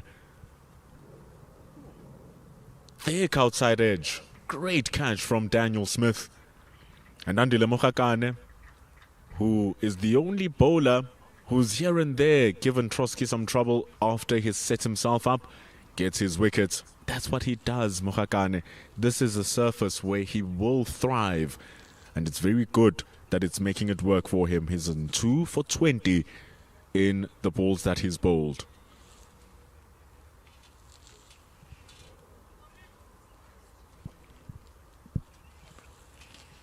Brings in batter number 8, Thando Prusent. Had a really tough time with the ball earlier on in the day. So can he pay it back at least here? It would have been much better if he was joining Leighton Trotsky. But Francis is there on 10 and they're going to need to, even if it's not a win here, Monde, just show some fight at the back end of the innings. Yeah, looking less and less likely for them winning this game now that the Trotsky is gone. But again, we did see in the emerging teams getting of 275, they were also 146 for 6 down. So similar type of position as the emerging. Just don't know how good Thando Prusent is at batting just yet. Haven't seen a lot of him, of course. I've seen Khalim bat in the top order for the Titans and been pushed up, so he's very capable.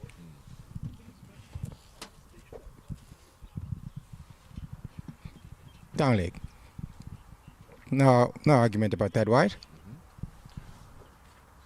It's just the readjustment that Mokhakane needs to make from bowling to the left-hander, now bowling to the right-hander. It's a good ball to a Leighton Trotsky, but he's already gotten that wicket. So going wicket to wicket here to your new batter, who's a little bit low in confidence after his bowling. You want to target that. Interesting grip on the bat, opening up the face like that.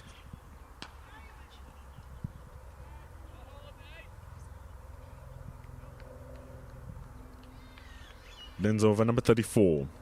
It's 154 for 6.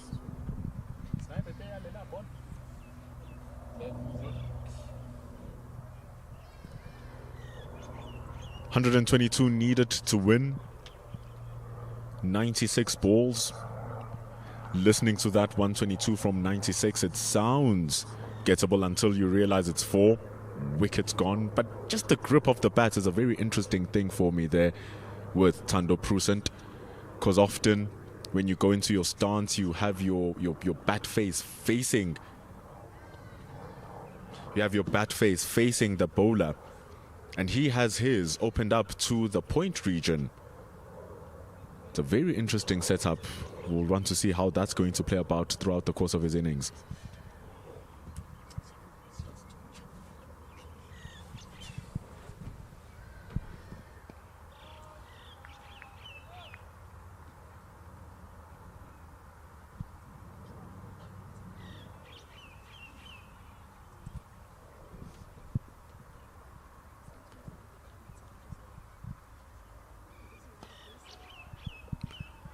Slicker's probably going to bowl out from this position.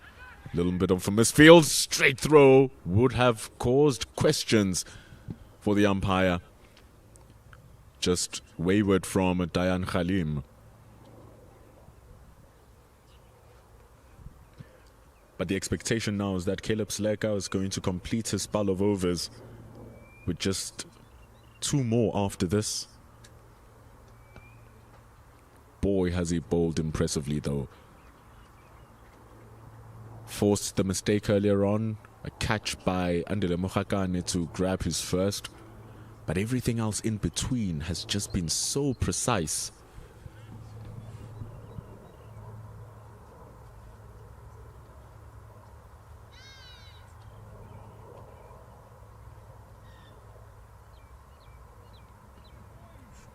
Play miss. Short. Probably a little bit too close to his body to be trying to cut that. There's a slip in place for Caleb Sileka. With the new batter, of course. There's that grip. Opened up to the point.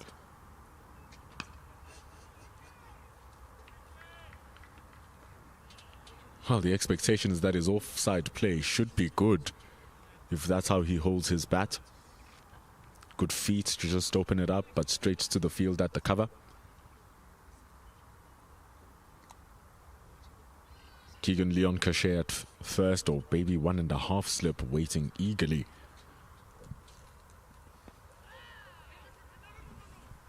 Wasn't looking to run there. Even though I think Cole Francis was looking for a quick single.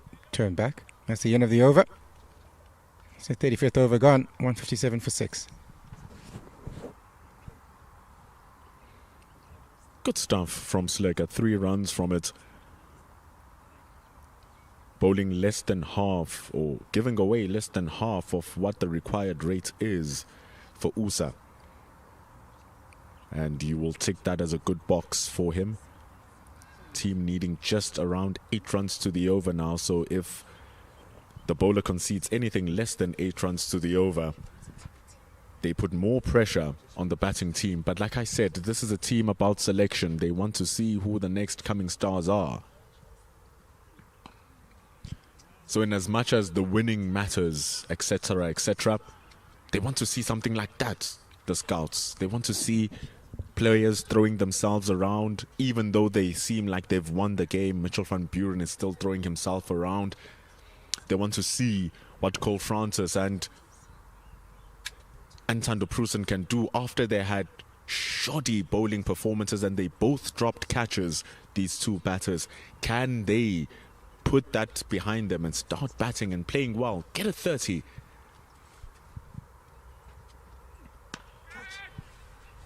In the air, over the covers in the infield. We're looking for 2, and they'll get it quite comfortably.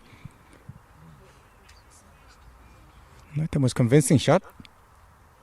Just over the head of Sileba in the covers. No, not Sileka, sorry, my mistake. Leon Cachet in the covers. Mokhakane probably won't mind that. Big, expansive drive with his bowling. The ball just sticks ever so slight onto the surface, so it reaches the batter later than what they expect. Pull shot. This time again, not very convincing. Just over the head of the mid-wicket. And get another 2 runs. So the last 2 shots, not the most convincing in terms of the strike. Didn't get them in the middle of the bat, but landed safely for him. Just getting a signal from the umpire. 2 more left in this over. Was it 3? Sorry. I think that's the most important thing. It's the keeping the score ticking despite you looking pretty or looking ugly. You must look like a run scorer, which you are right now. Should be a wide. Yeah, that'll be a wide. A bit too short over the head of the batter. Have tried to use the short ball, the emerging side, on this wicket quite often from the seam bowlers. It's so unfortunate when your one bouncer for the over is discounted for you bowling it as a wide ball. Now you can't use another one. You have to keep it below the shoulder height.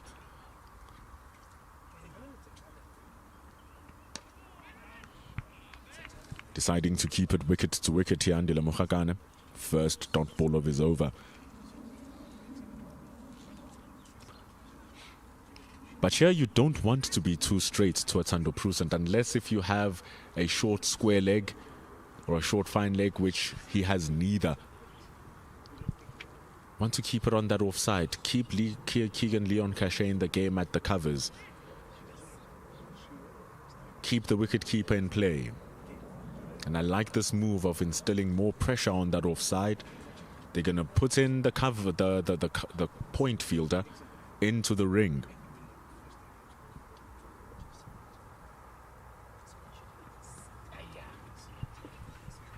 Looking for 2, running hard. Just 1. Not the greatest delivery from Mokhakane.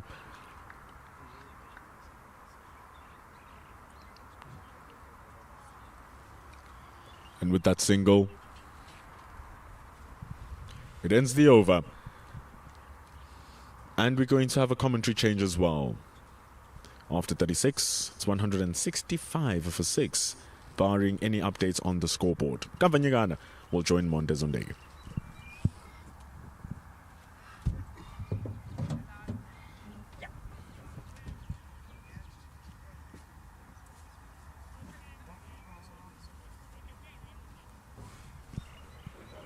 Caleb Sileka to continue into his 9th over. Oh, didn't get up. Kept a bit low.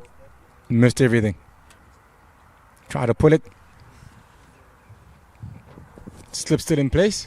And he says square leg on the boundary on the onside. Only man on the boundary on the onside is a square leg.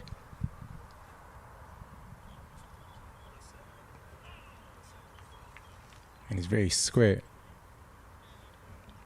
Right in front of the umpire. Almost between car corner and square leg, you would say, almost.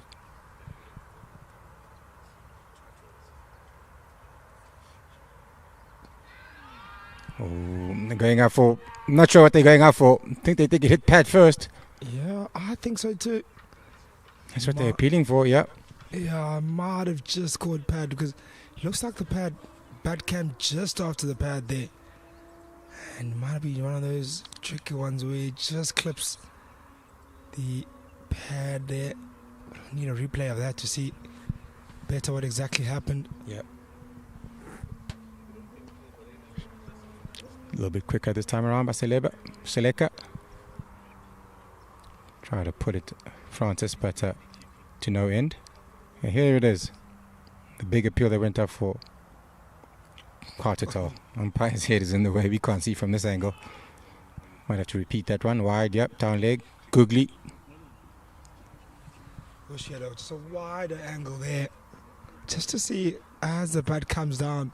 It looks pretty close, but it looks like just bat.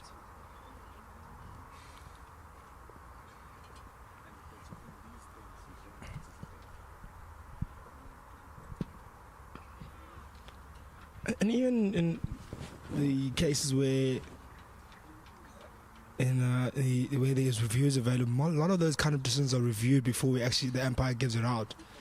It's never really given out on the spot. So even that one was really close. It's usually very hard for the umpire to pick up its pad first. So usually when there are reviews available, and that's when you pick that up. So in a kind of a game where umpire needs to call it off the bat, pretty difficult.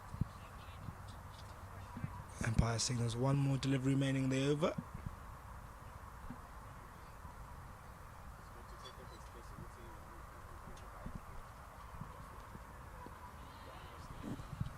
Looking for a single.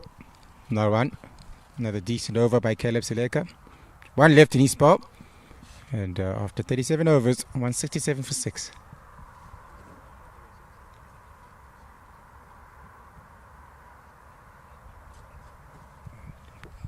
Substitute fielder coming in. Mukhokani coming off. Shaplaiki back into the attack. He replaces Mukhokani. Picked up 1 wicket. It was a little bit expensive compared to the other seamers up front. With that new ball, he picked it up in the 9th over himself. 5 overs, 1 for 32.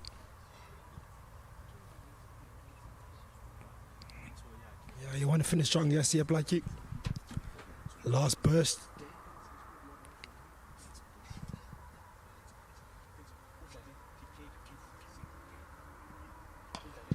Give his captain Mitch van Buren a nice strong spell here. 3 over burst maybe, and pick up maybe a wicket or 2. Take his team closer and closer to victory.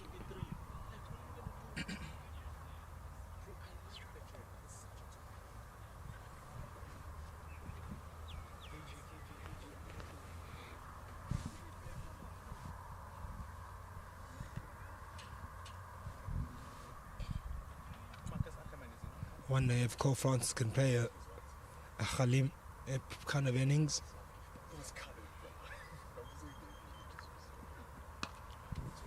Full this time. Off his legs for 1. Square leg also in front of square. This tells you when the ball gets a little bit older, it gets a little bit easier to play. Better seeded earlier.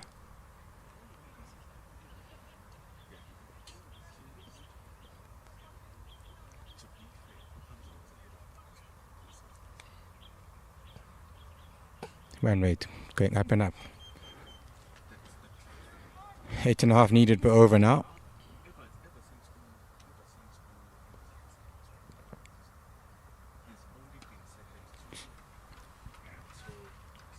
Square leg once again needed, just 1 off the hip.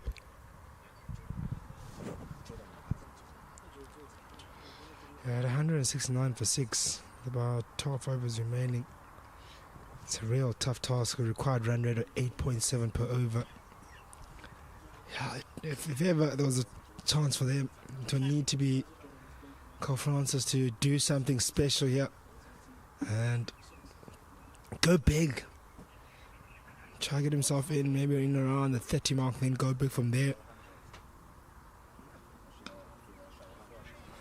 Yeah, they are going to start. They are going to need to start getting on with it now. I reckon that run rate for every dot ball or every single run rate's going to keep creeping up. You don't want it to get it to double figures. 6 wickets out. And start needing to be a little bit more aggressive. A USSA team. Yeah, it's about 73 deliveries of 107 needed. Phew, that's a tough one, especially with no wickets in hand, really. Back at the length once again. And we started as over, it was 8.5, it's up to 8.8 now. So it just tells you that every dot ball or every single... Yeah, none.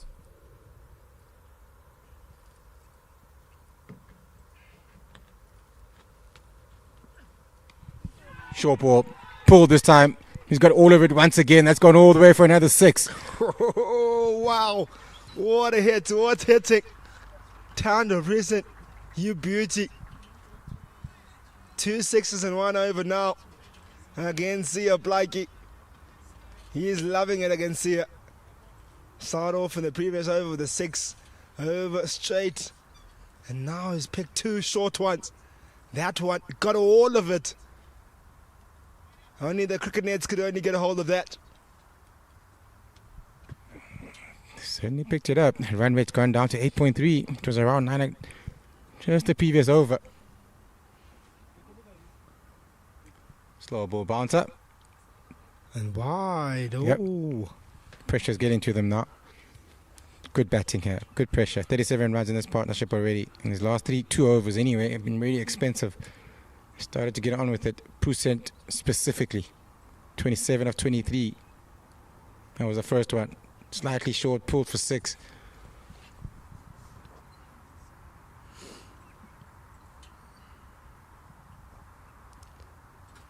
That second one, a bit finer. Down to fine leg. Fine leg could only watch a side over his head. Thando Present having a bit of fun. And his fun might turn to victory if he continues in this fashion. Change in field. Car corner. Going to the boundary. Third man coming up in the circle. Just change of mindset. Just change the trajectory of this game. Oh, another short one. Doesn't get a hold of this one. But you can just hear the field just kind of slightly quiet now. After those 3 big sixes from Thando Present. We'll have a bit of confidence now and might exchange that confidence into Cole Francis. And tell you what, this game is not over just yet. Certainly still game on. 192 for 6. Around about just over 8.2, 8.3 runs per over needed.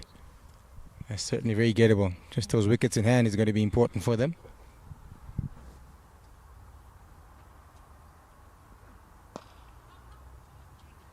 Oh, chance here. Hit! Oh! Direct hit. Would have forced the decision with the umpire. And good running at the end. Tight run though. Brings us to the end of the 40th over. 10 overs remain. Required run rate at 8.3. 193 for 6. Let's have a look at that again. That quick single taken straight down the ground. He went immediately. Oh! I think he's fine. He is good. I think he's good, yeah, that hit. So good running in between the wickets. A big over, expensive over that one. And most of it through the bat of Thando Present, who's suddenly come alive in his last 2 overs. Caleb Sedeka did finish his 10 overs, so there has to be a change, and a forced change. And in comes the opening bowler, Yanko Smith, back into the attack. And bring back Yanko Smith. I think this is still a positive for the USA side because there's still pace on. And Thando Present has found a liking with pace. That may play to his favour. Not too sure about Cole Francis. But I'll tell you what, when there's no pace on the surface, it's hard to get away. When there is pace, you can.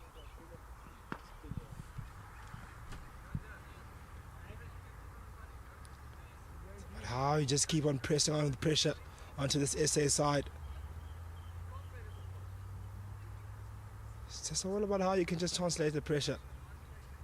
And I'll just mention it in the middle period, around the 25th over. Just about staying in the fight here in this game. And I can tell you what, the USA side are still in the fight. Just need to keep on fighting.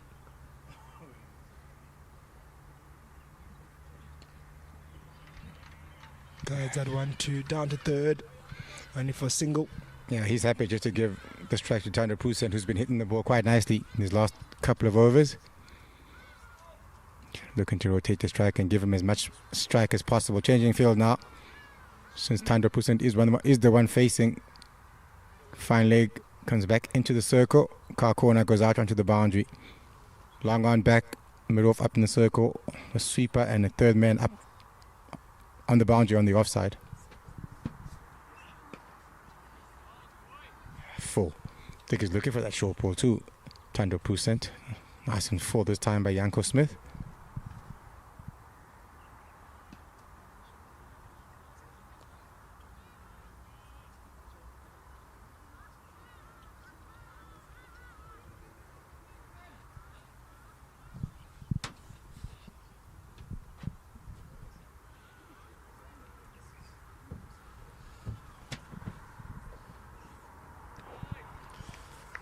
Not awfully bad equation this.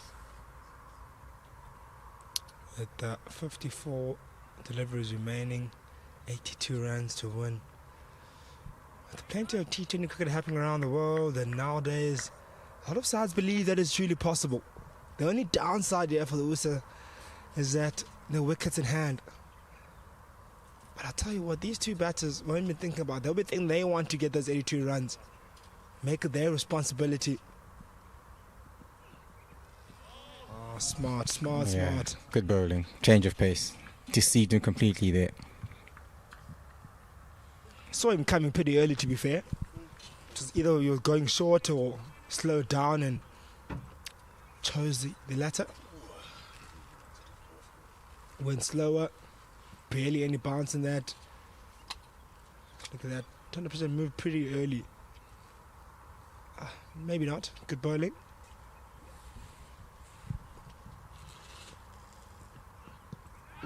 Looking to reverse sweep over the reverse sweep anyway, because the third man is back on the boundary. I'm not exactly sure where he was aiming with that one, but they did go up. Umpire says not out. Not too happy, the bowler and the keeper. Have a look at this. Ooh, maybe just outside off stump, maybe. Pretty close. I think that might be slightly in line there. I understand the frustration of Janko Smith. That's the end of the over.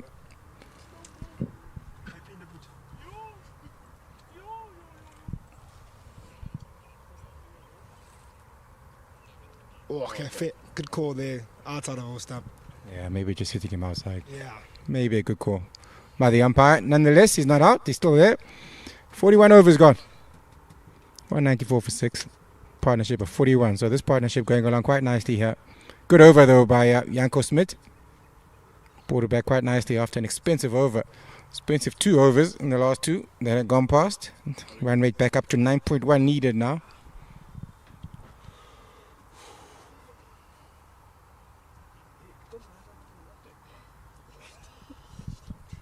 Machokana. Is it still Siaplaki? Yeah, Siaplaki still.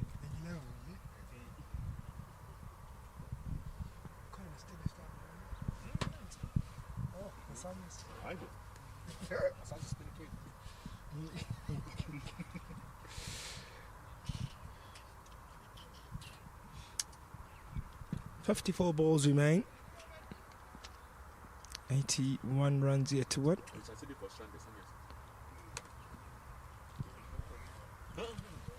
41-run partnership.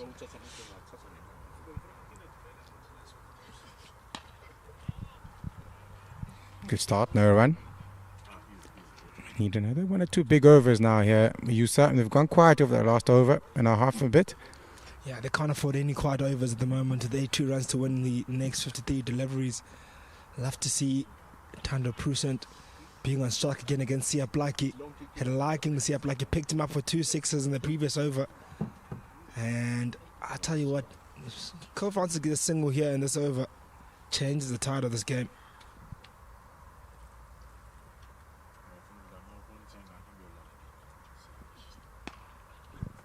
Back of the length once again. Good fielding in the infield. Just 1 run. For every single and every dot ball, that run rate starts shooting up. 81 needed, 80 needed now.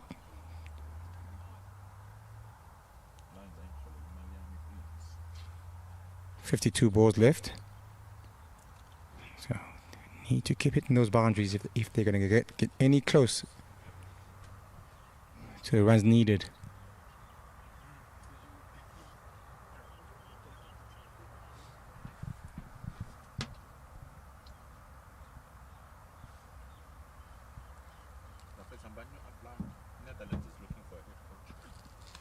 Oh, inside edge. Oh! Tanda Prusen wasn't aware. Netherlands. I think we just went there, didn't he? Was this men's? Men's. Yeah, men's. Men's needed. Yeah. Did you go to the women's, Andy? Yeah. Oh, okay.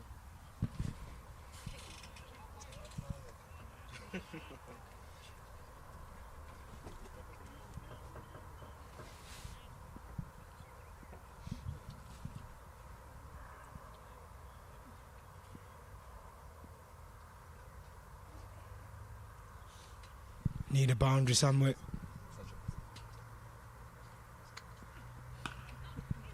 Good bowling once again. Quick single. Safely in. So still going in singles. Oh, that's naughty. That is a bit naughty. Giving away an extra run there. Didn't have to go for the stumps. He was safely in. 2 balls left in the over. So far so good this over. No boundaries off it. Get a boundary, yeah, it becomes a really good over. The context of the game, get a boundary or 2. 8 run over, I'll take that. Still below the required run rate, but it gets you somewhere.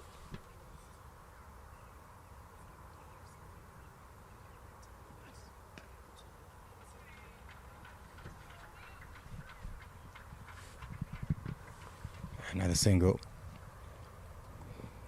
1 run short of 200.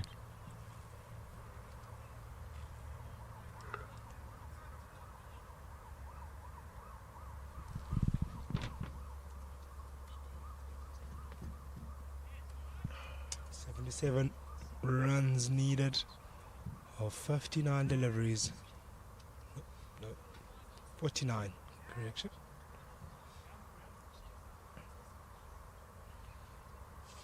Still possible with the participant 46. Scoring 199 for 6.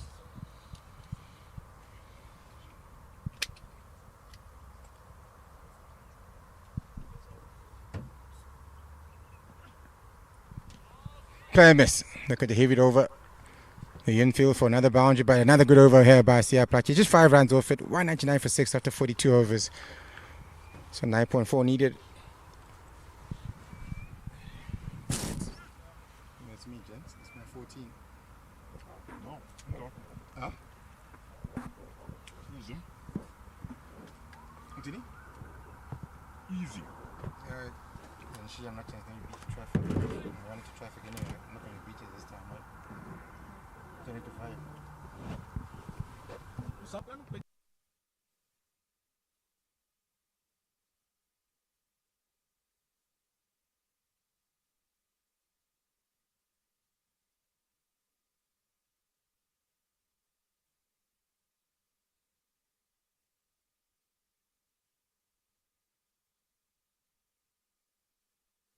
I think so. Last I checked. Quick single taken and goes over past him, and it's a boundary. That will bring up the 200, but a much needed boundary as well. And we also welcome back into commentary Mbendula, who will be wrapping us up here this late afternoon in Groenkloof, Pretoria. What's happening here? A couple of wickets ago, it seemed as if the USA team was out in the dust. Look at them fighting back. Well, touch one. Pendulum, just before you went off air, you were talking about how the USSA side must just, fight until the end and not really. Although you were in the mind of the fact that SA Emerging kind of already secured victory, if I'm not mistaken. And things have quickly changed around with Thando Prusent scoring a flurry of boundaries. Yes, the run rate is still high, required run rate. Hit up a chance for a catch to be taken. Yes, it is. Catch is taken. Mid-off. Captain Mitch van Breuren made that one look easy. It was pretty easy. It was just floating towards him. And a much needed wicket from Thando Prusent. A valiant effort from him. Cameo that he would have been proud of. Kept aside in the fight. Tried to pull that one again. Looked really good with the pull shot. Maybe that one just got too big on him with Yankel Smith, but a tad bit taller than Sia Plachi. And gets his extra bounce, and fortunately couldn't get any good bat on it, and chipped it up to the captain. The CSA men's emerging. A good knock from Thando Prusent. He's going to be happy about that. You're very correct, Gamba, because after that bowling performance, he only bowled 2 overs. spoke about that confidence being low, and it's moments like these that can buy you a second opportunity in the next game, where the coaches can say, you know what, he showed good promise here, so let's give him another shot, and maybe then he can pay back a bit more with the ball when he does get another shot. But that 29 from 29 really does help USA. It helps him, Thando Prusent, to say, you know, even when I do not too great with the ball, I can come in and showcase my other prowess in totality in the game of cricket. So good knock for him, and hopefully that earns him a little bit of brownie points to coach Brady Barnes. But that brings in Mouton. In he comes at lower part of the order, having to face Janko Smith. And he gets pretty good ball, Conrad Mouton, from Janko Smith. Yeah, it's a good delivery. Maybe would have got the outside edge or top order batsman, that delivery. It was that good. It's really nicely done from Janko Smith, and also nicely done from USA to not give it up. Because you're correct, Gamba. My tone prior to leaving the stint was in a bit of the pessimistic side, believing that the game has gone far away from them. But it's never about that. It's actually about taking the game on. And my point in that time was, you have to show dogfight. You have to show that even when things are severely under your side, they are nowhere going close on your favor, you're still trying hard to ensure that you take some positives and you play positive cricket, whatever positive cricket is in that situation. And I think that partnership between Francis and Prusent was the definition of positive cricket, given the circumstances that the team was in. Now you need about 10 runs to the over. Yeah, it sounds major, but at least now you can actually bat out the 50 overs if you can. It's small little victories now that you need to take upon. These two need to keep their head still. Yeah, you hit the nail on the head there, Mbendula. You want to really finish on the positive note, send a message that you can actually, more importantly to yourselves, not to the opposition or anything else, to the change room, that you guys actually can do something. Maybe then you can identify these nitty-gritty parts where you may have gone wrong, where you need to improve, how you can get closer to a result. And yes, it doesn't look awfully good right now at 205 for 7. But I tell you what, if you get to a 250 odd, then you're like, okay, actually we put on a total. What can we do different in the next game? Do you bowl better? Do we bat better at the top? Do we maybe have a bit more responsibility at the guys at the top? Then you start finding those solutions. But if you just get bundled out, you don't really know where to start the conversation. So now at least there is a sort of conversation can even take place at 205 for 7. You know, there is, you know, you've batted 42 overs. You know you can bat the full length of overs. So the issue is not about losing all your wickets. It's about the responsibility that happens in the duration of the 50 overs. So that's the beauty of the game of cricket, the beauty of playing a tri-series, that you have another chance again of proving yourself and coming back. It's not all doom and gloom when you lose one game. You can always come back, beat the other guys, and it's about which side can adapt the quickest as well in the next couple of games and who can make those changes and adjustments.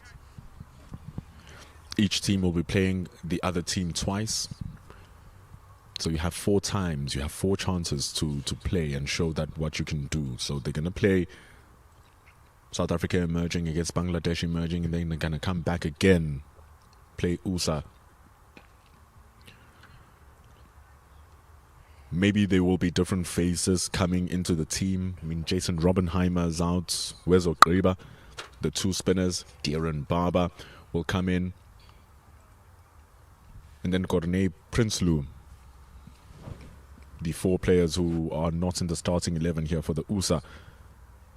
Maybe they'll have a chance to play against the emerging team when they play again next week. Bang! Splash goes the stumps off the bowling of Andile Mokhakane. That is the end of Conrad Mouton with an absolute peach that dismantles the furniture from Andile Mokhakane. Oh, What a delivery. Right on the toes. Asked all the questions. And then go and eat the bat. Have a look at that. How it rips the stumps away. Left one all alone. Whole stump was absolutely lonely. What a delivery. Unplayable. That's what you call a perfect Yorker. Right into that block hole. You miss our hit. Conrad Mouton getting a taste of his own medicine. Gave Daniel Smith a juicy one when he was bowling. And Mokhakane say, here's a taste of what you gave to my teammates. And he walks back to his dugout with a beautiful ball. Oh, absolutely right, actually. But one real beauty, Moton, early morning. That one was good. That one's really good. He does have a bit of pace, is Mokhakane. When he does really decide to push it through, does get through. Remember when we were talking about how he's not the quickest, then he bowled a really nasty bouncer. That was pretty quick. So when he does decide to kind of get it through, it does become quite accurate. It's not like it's a spray of a delivery that just does have a bit of control when he does decide to put pace, but he does have the control of his medium paces as well, that he hits in the right area. Nice mix-up.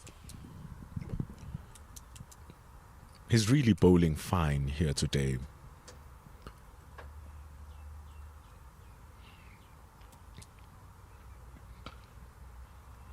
Hasn't done much wrong.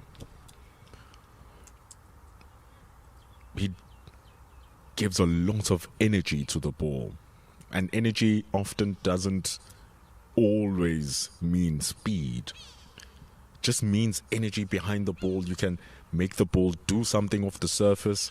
You can make the ball do something off your hand. Just giving that little bit of extra through it. Doesn't have to be 130, 140 k's an hour. Just that. The ball seems slow, but it's carrying so nicely to the wicket keeper. It's lifting off the surface. It's under control. It's a dot ball. Hitting the deck hard, bending his back. It's very good stuff from the all-rounder. Yeah, late in the day as well. It's been a long day and still giving out maximum effort. Remember, he also had a bit of a time at the crease of the bat in hand, so he does spend quite a bit of time out there in the field today. So you won't have the freshness of legs. Look at that delivery again. Nice pace on it. It's not the tallest of bowlers. Usually think, pace comes with height or height comes with pace. But he's not the tallest, but he gets it through. It's quite accurate. Always in and around those stumps, in and around that off stump.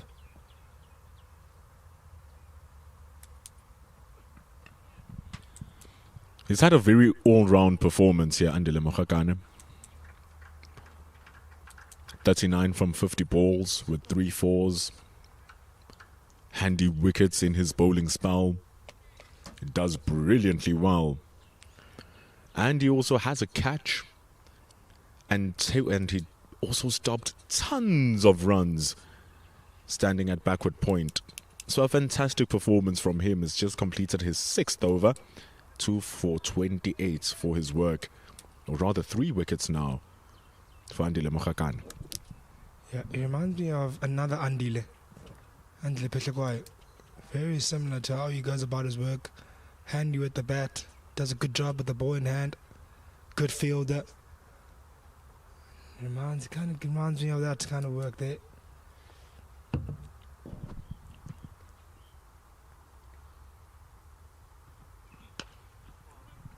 It's funny. 3 all-rounders around the country with the names of Andile. Andile Pehlekwayo, currently at the Titans. Andile Mokhakane, now with the Warriors. And Andile Simelane, who is with the Dolphins.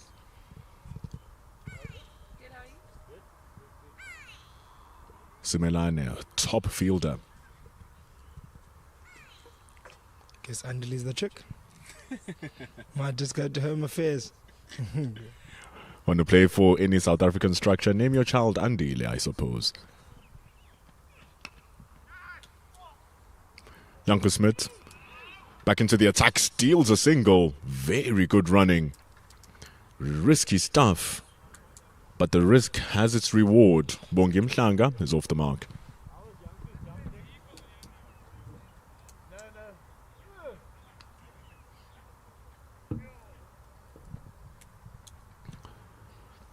Speaking of all-round performances, Andile Mokhakane was brilliant.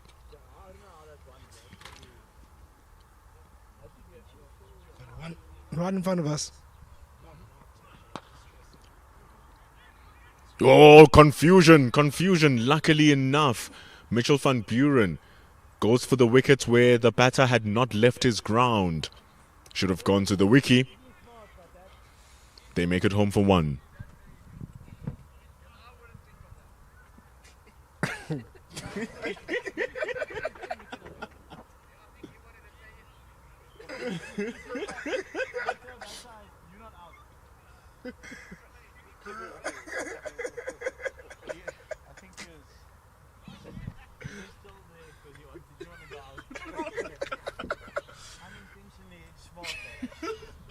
Having chats with Diane Khalim here, we stationed at the third, having jokes with JP King, who's standing at deep point. JP King saying, yeah, that's a smart play. I wouldn't have thought of that. He was going to run.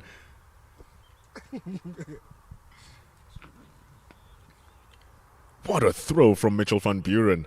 That is very smart indeed. He protected his fielder so good.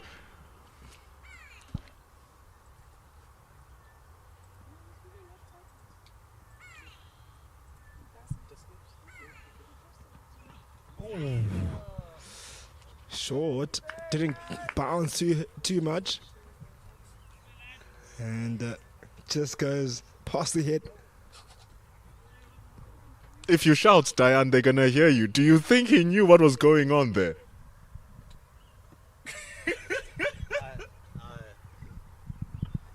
I don't know, yeah, maybe. I don't know. Hard to say, you know, because there was a lot happening.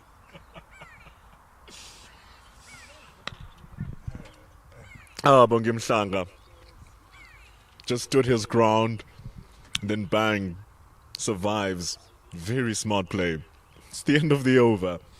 We're going to update you with the score soon enough. Our scorers are still updating it, but we are in the last couple of overs of the match. It's always nice to have some good laughs out here in the com box. Had some really good fun today, I won't lie.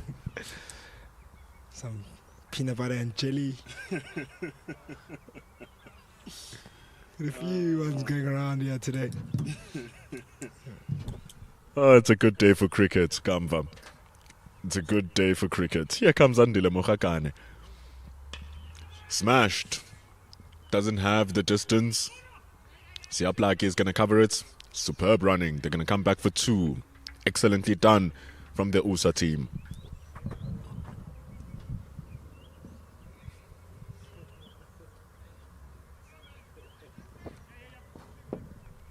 The last time we had a score update, it was 205 for the loss of 8. So it's back after over number 42. That means right now we are in over. That's a nice shot, that. Really gorgeous shot. Not the easiest strokes to play, over the top, over cover. Made that one look really easy. Janko Smith. Oh, sorry. Carl Francis. Beg your pardon.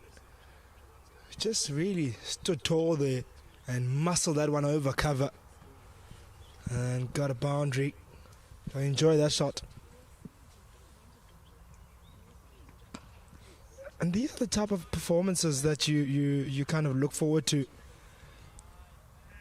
And Cole Francis spoke about at the time, also had a similar thinking to Bendula, but maybe the game might have been gone at some point. And Cole Francis was still around the 7th mark, 10 mark, and I said the most important part for him was to bat as deep as possible and get himself ready for the next game, mentally ready. And now he's got the confidence. He's on 37 of just 42 deliveries now. And I tell you what, that will do him a world of good. Really will. Going into a long series, plenty of games yet to come. There's a possibility of playing a final in this tri-series. So you want the guys in the lower order to be able to produce these kind of cameos. You never know when you need this confidence to work on your side. So you've got 2 guys in the lower order. Yes, the top order hasn't really sparked that much, but you get guys at the back end that can finish games for you. You know they can do a job. And the confidence is there because based on the result.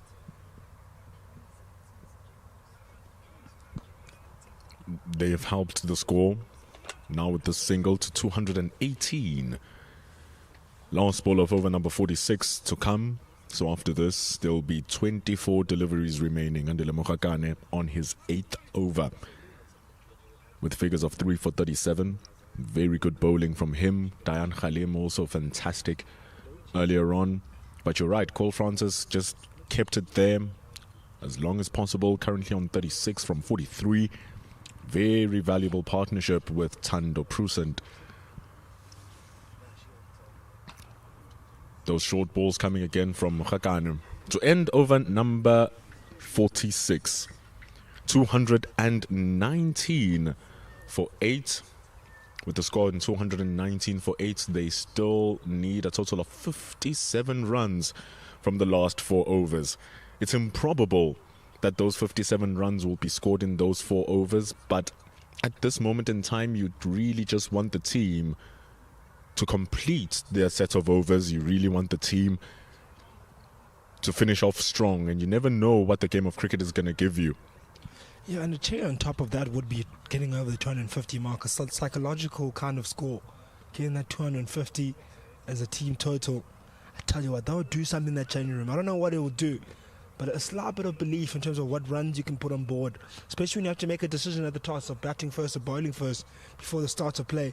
That kind of helps those decisions to be better and more clear when you know you can put certain totals on board.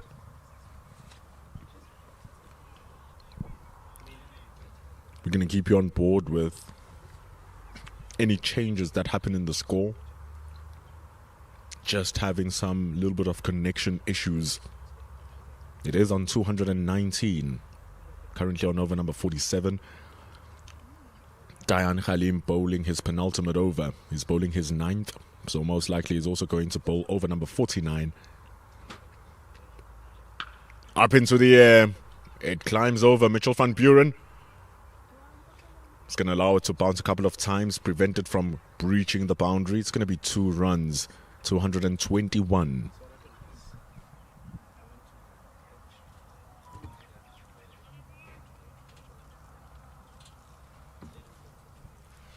Cole Francis moves to 39 runs.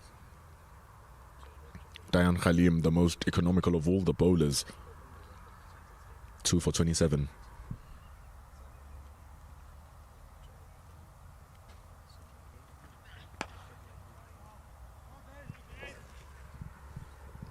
Double Nelson on the board, 222 for 8. Little hop of a prick down to the long on.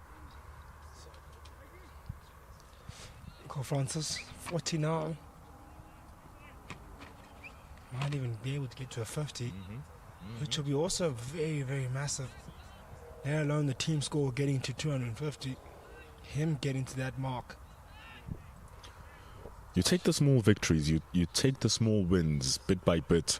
As a team, you'll be happy if one of your guys gets another 50 on top of Leighton Trotsky.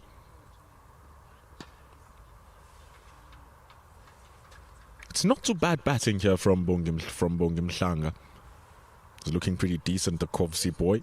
It's just that there's not enough time in the game. There's not enough balls for the runs, unless if he goes into a mayhem strike. Yeah, the lower end has really held their own for the USSA side. The tail end really held their own. Thando Prusent, Mhlanga. Oh, Freebie. They'll take that. However they come. 5 wides. Halim, maybe with tired legs. Saw him limping across the field before the start of this over. Might be a bit of cramp. Had a big, massive innings of 74 runs. Plenty of deliveries faced. Spent a lot of time in the crease, and he's come in here, opened the bowling after that. Batting performance. May have a bit of tired legs, bit of cramp here and there. Oof. Another fullish delivery, full toss, scored 228 for 8. With one more over remaining on the 47th. One more ball rather in the 47th. The one thing that the emerging team is going to look at are those extras. 17 extras given away in the innings. 11 wides. 5 of them coming from what Dayan Khalim has just delivered.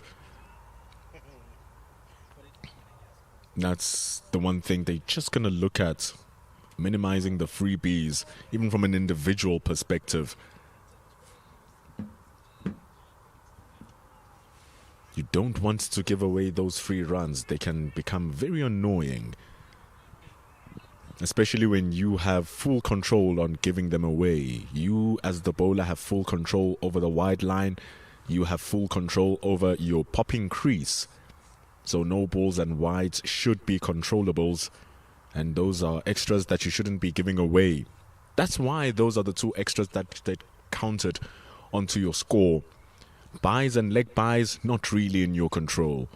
Hence why they become team extras and not bowling extras.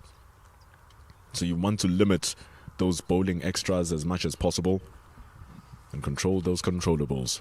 3 overs remain in the innings.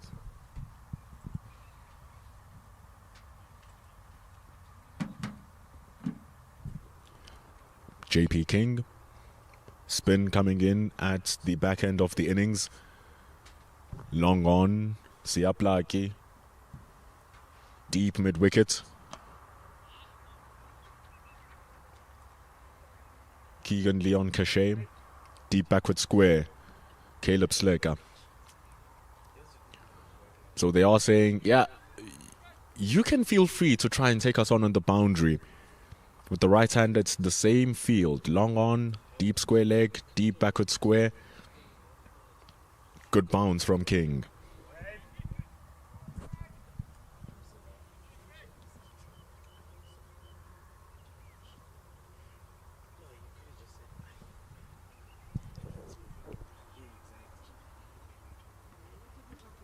Reverse sweep.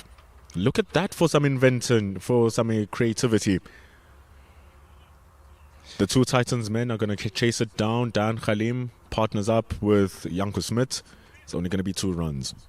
Yeah, Cole Francis looking to go for the reverse hit once again. And doesn't get good bat on it. And rather just chips it over the keeper more than anything else. Whoa! That is a missed stumping, which he recovers. Almost a miss from Daniel Smith. But boy, does he recover well for the second try. And that is the end of what has been a fantastic innings from Cole Francis. Yep, Cole Francis runs right past that one. Good recovery. Eventually got stumped out. And the umpire gives it out rightfully so. Nice cameo from Cole Francis. He'll be really proud of that, and that's a real confidence booster for him. Getting a cameo of about 42. And getting right to the end of this innings now for the USSA side. CSC emerging, staying down victory. Won't it be such a big boost for just the team as a whole to get those wickets and complete the innings? Asosa, Iba comes in, last batter for the team, bowled decently well, taking 3 wickets earlier on. Asosa ends over number 48, 231 for 9. Seems Seems like one more delivery remaining in this over. Oi.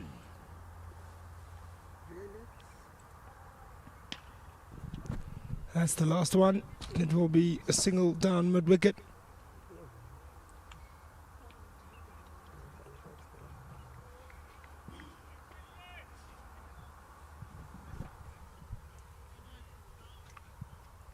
Now it's the end of the over. 232 for 9. Last wicket to go. 2 more overs to go. It has been a wonderful day of cricket. The weather has been sensational. Our lunch was phenomenal. The cricket has been good as well. Leighton Trotsky, what a star. Showing why he was Pathway Player of the Year. Really good outing for Dayan Khalim, who currently has the ball, 2 wickets and an outstanding 70. Mudiri Ditego with his 63 starting off the innings for South Africa emerging. Sosa. Was almost trouble for Bongimhlanga. Had to run hard. Very lucky that the stumps were not tested.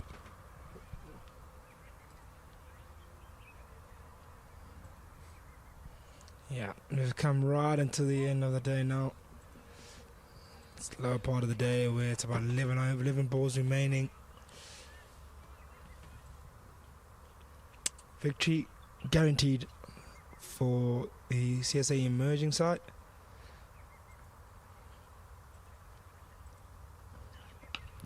Outside edge, Mudiri Ditego will take the catch and will seal the innings and the match for the South Africa men's emerging team. A wonderful display of cricket from start to finish, and it finishes with a good catch and probably the star of the match, Dayan Khalim, who ends up with 3 wickets to support his 73. And this is the end of the first match of the Tri-Series, with South Africa emerging as victors. Yep, the game finishes how it started. And I think that wicket may sway the man of the match as well towards Dayan Khalim. Picking up the last wicket, how he started. He's the one that opened up the innings for the CSA emerging side by picking up a wicket early on. And he closes the innings rightfully so. Had a brilliant cameo at the end. Brilliant 100-run stand as well. That got his side to a really good position and guaranteed them victory. We unfortunately don't have the graphic to show you on the scoreboard, but we can let you know on how well both teams performed. Leighton Trotsky, the pick of the players for USA, and it's no surprise that Leighton Trotsky is the one who is the pick. 74 from 86. It looked like whilst the USA captain was out there, they can find their way to the victory, but unfortunately losing his wicket to Andile Mohakane. Deep down at the end, Cole Francis' 42 alongside Thando Prusant's 29 really helped. But then Ludwig Skuld at the start scoring 14, Jason Muirhead 12, David Tiga 7. Seth Fledermaus did pretty well with Leighton Trotsky scoring 28, 1 run from Caden Solomons. Conrad Mouton getting a taste of his own medicine with a beautiful devilish war yorker from Andile Mohakane. Bongimhlanga remains undefeated or loses his wicket as the last player, as Sosa Abba is undefeated. What a great performance. Yeah, great performance. And but what really set up the second innings was the bowling as well. The CSA emerging side, it was opened up by Dayan Khalim, who bowled his 9.2 overs, picked up 3 wickets, only conceding 35 runs, the economy rate of 3.8. Opened up the bowling with a tall, lanky Janko Smith, who also bowled a full complement of 9 overs. He's picked up a wicket as well early on. Also was very economical, only going at 4 per over. Then the 2 bowlers who backed it up, who came in as second change, and Siya Blakey going at, he bowled rather 8 overs. It was a tad bit expensive in comparison to his teammates, going at 6.8 per over. Considered 54 runs, picking up a wicket as well. And Caleb Seleka started really well, accurate wicket-to-wicket bowling, with also picking up a wicket, going to coming rate of 4.4 per over. And then it was JP King and Andile Mohakane with a brilliant performance as well, with ball in hand, mixed it up really well, bowling wicket to wicket at a great time of the day in the middle innings. and he picked up 3 wickets, well-deserved wicket. They were bowling 7.5 overs, going at went for 38 runs at 4.9, and JP King as well bowled 4 overs, picked up only 1 wicket at a economy rate of 4.8. That's how it ends, ladies and gentlemen. A victory for the CSA emerging side. They get themselves started well here on this South African emerging versus Bangladesh inbound ODI tri-series. There's another fixture coming up on the 1st of August on Saturday morning at 9:30. CSA emerging side will have their chance again to go against the Bangladesh men's emerging side at the same ground in Groenkloof Oval in Pretoria. So please do join us here on the CSA YouTube channel at 9:30 in the morning. Please keep those in your dates and get ready for plenty of cricket action once again.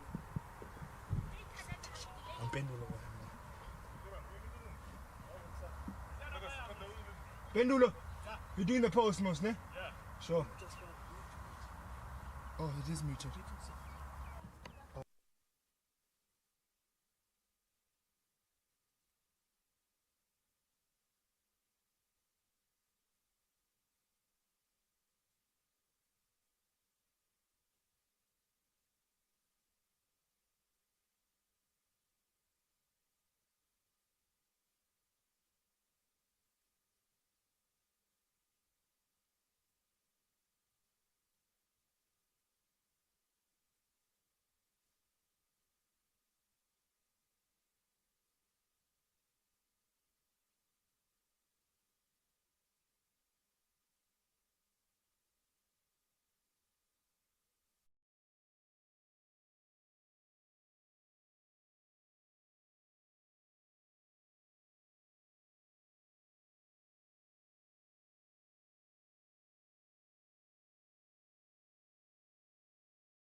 South Africa emerging men's team, the USA team, and we'll be later joined on in the weekend by the Bangladesh emerging team. But for our first game of the tri-series, it is the South African emerging team who come out as the victors with a really good victory and a great performance. To do the post-match presentation, we have our match referee, Mr. Gerry Pienaar, who's joining us here. And to start off, we will begin with the man of the match. Fantastic performances from both sides, and there's been specific players who really raised their hands. A special mention to the captain of the USA team, Leighton Trotsky, scoring that 74, backing up his 2 wickets as well. Sosa Aiba getting those 3 wickets. Whole host of performances left, right and centre with 50s here and there, but there was one main performer who spoke with the ball, spoke with the bat, spoke in the field. Came in when the team was in dire straits for South Africa emerging at 146 for 6, thinking that it's all done.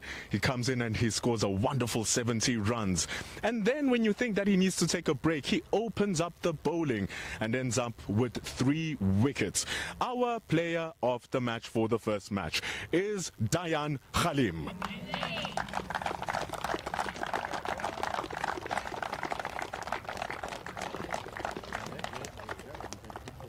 Yeah.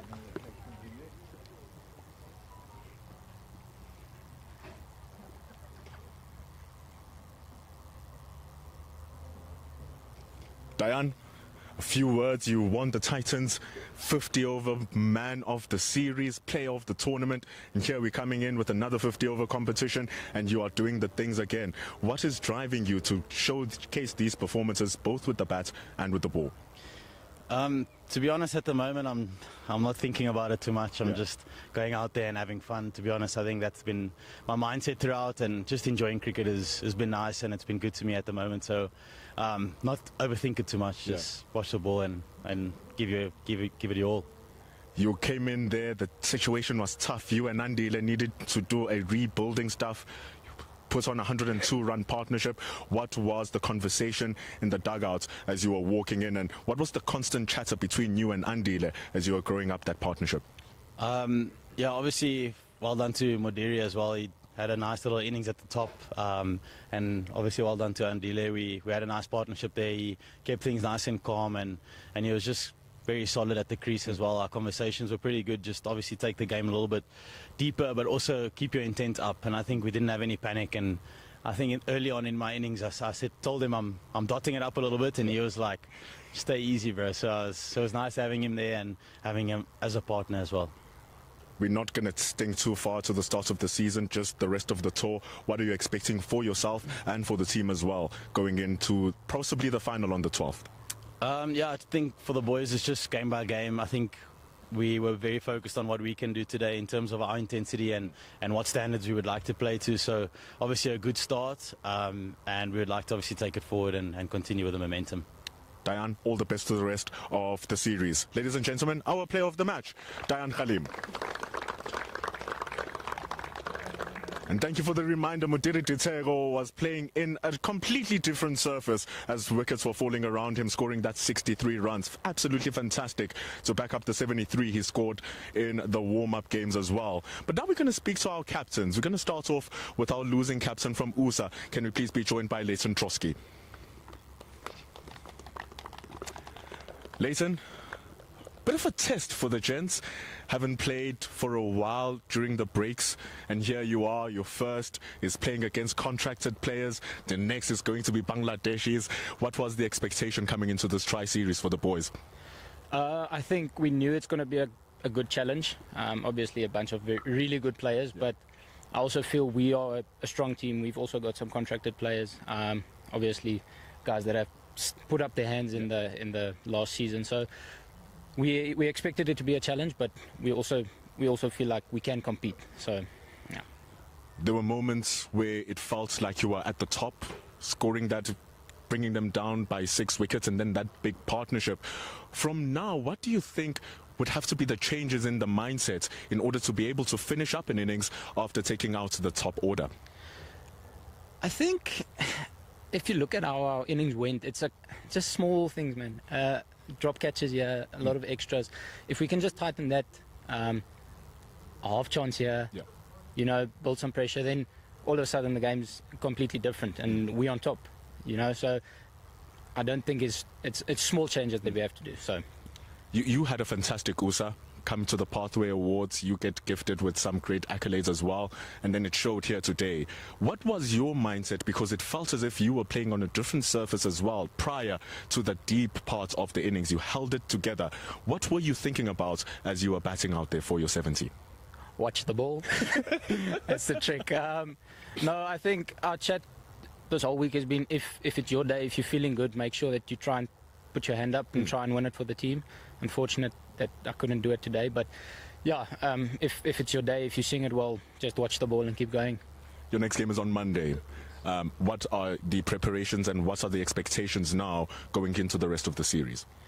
Well, as I said, we'll go have a good chat about what could be improved, what was good about this game, and then I'm not sure how our weekend looks, but we'll go work on that and then hopefully come back, have a good bounce back. Leighton, thank you so much. Great performance and all the best with your boys and the USA team. Absolutely fantastic performance. Haven't played in a really long time, so to come together and put on such a fight is really commendable stuff. And so we're going to speak to our winning captain. Let's give it up for Mitchell van Buren.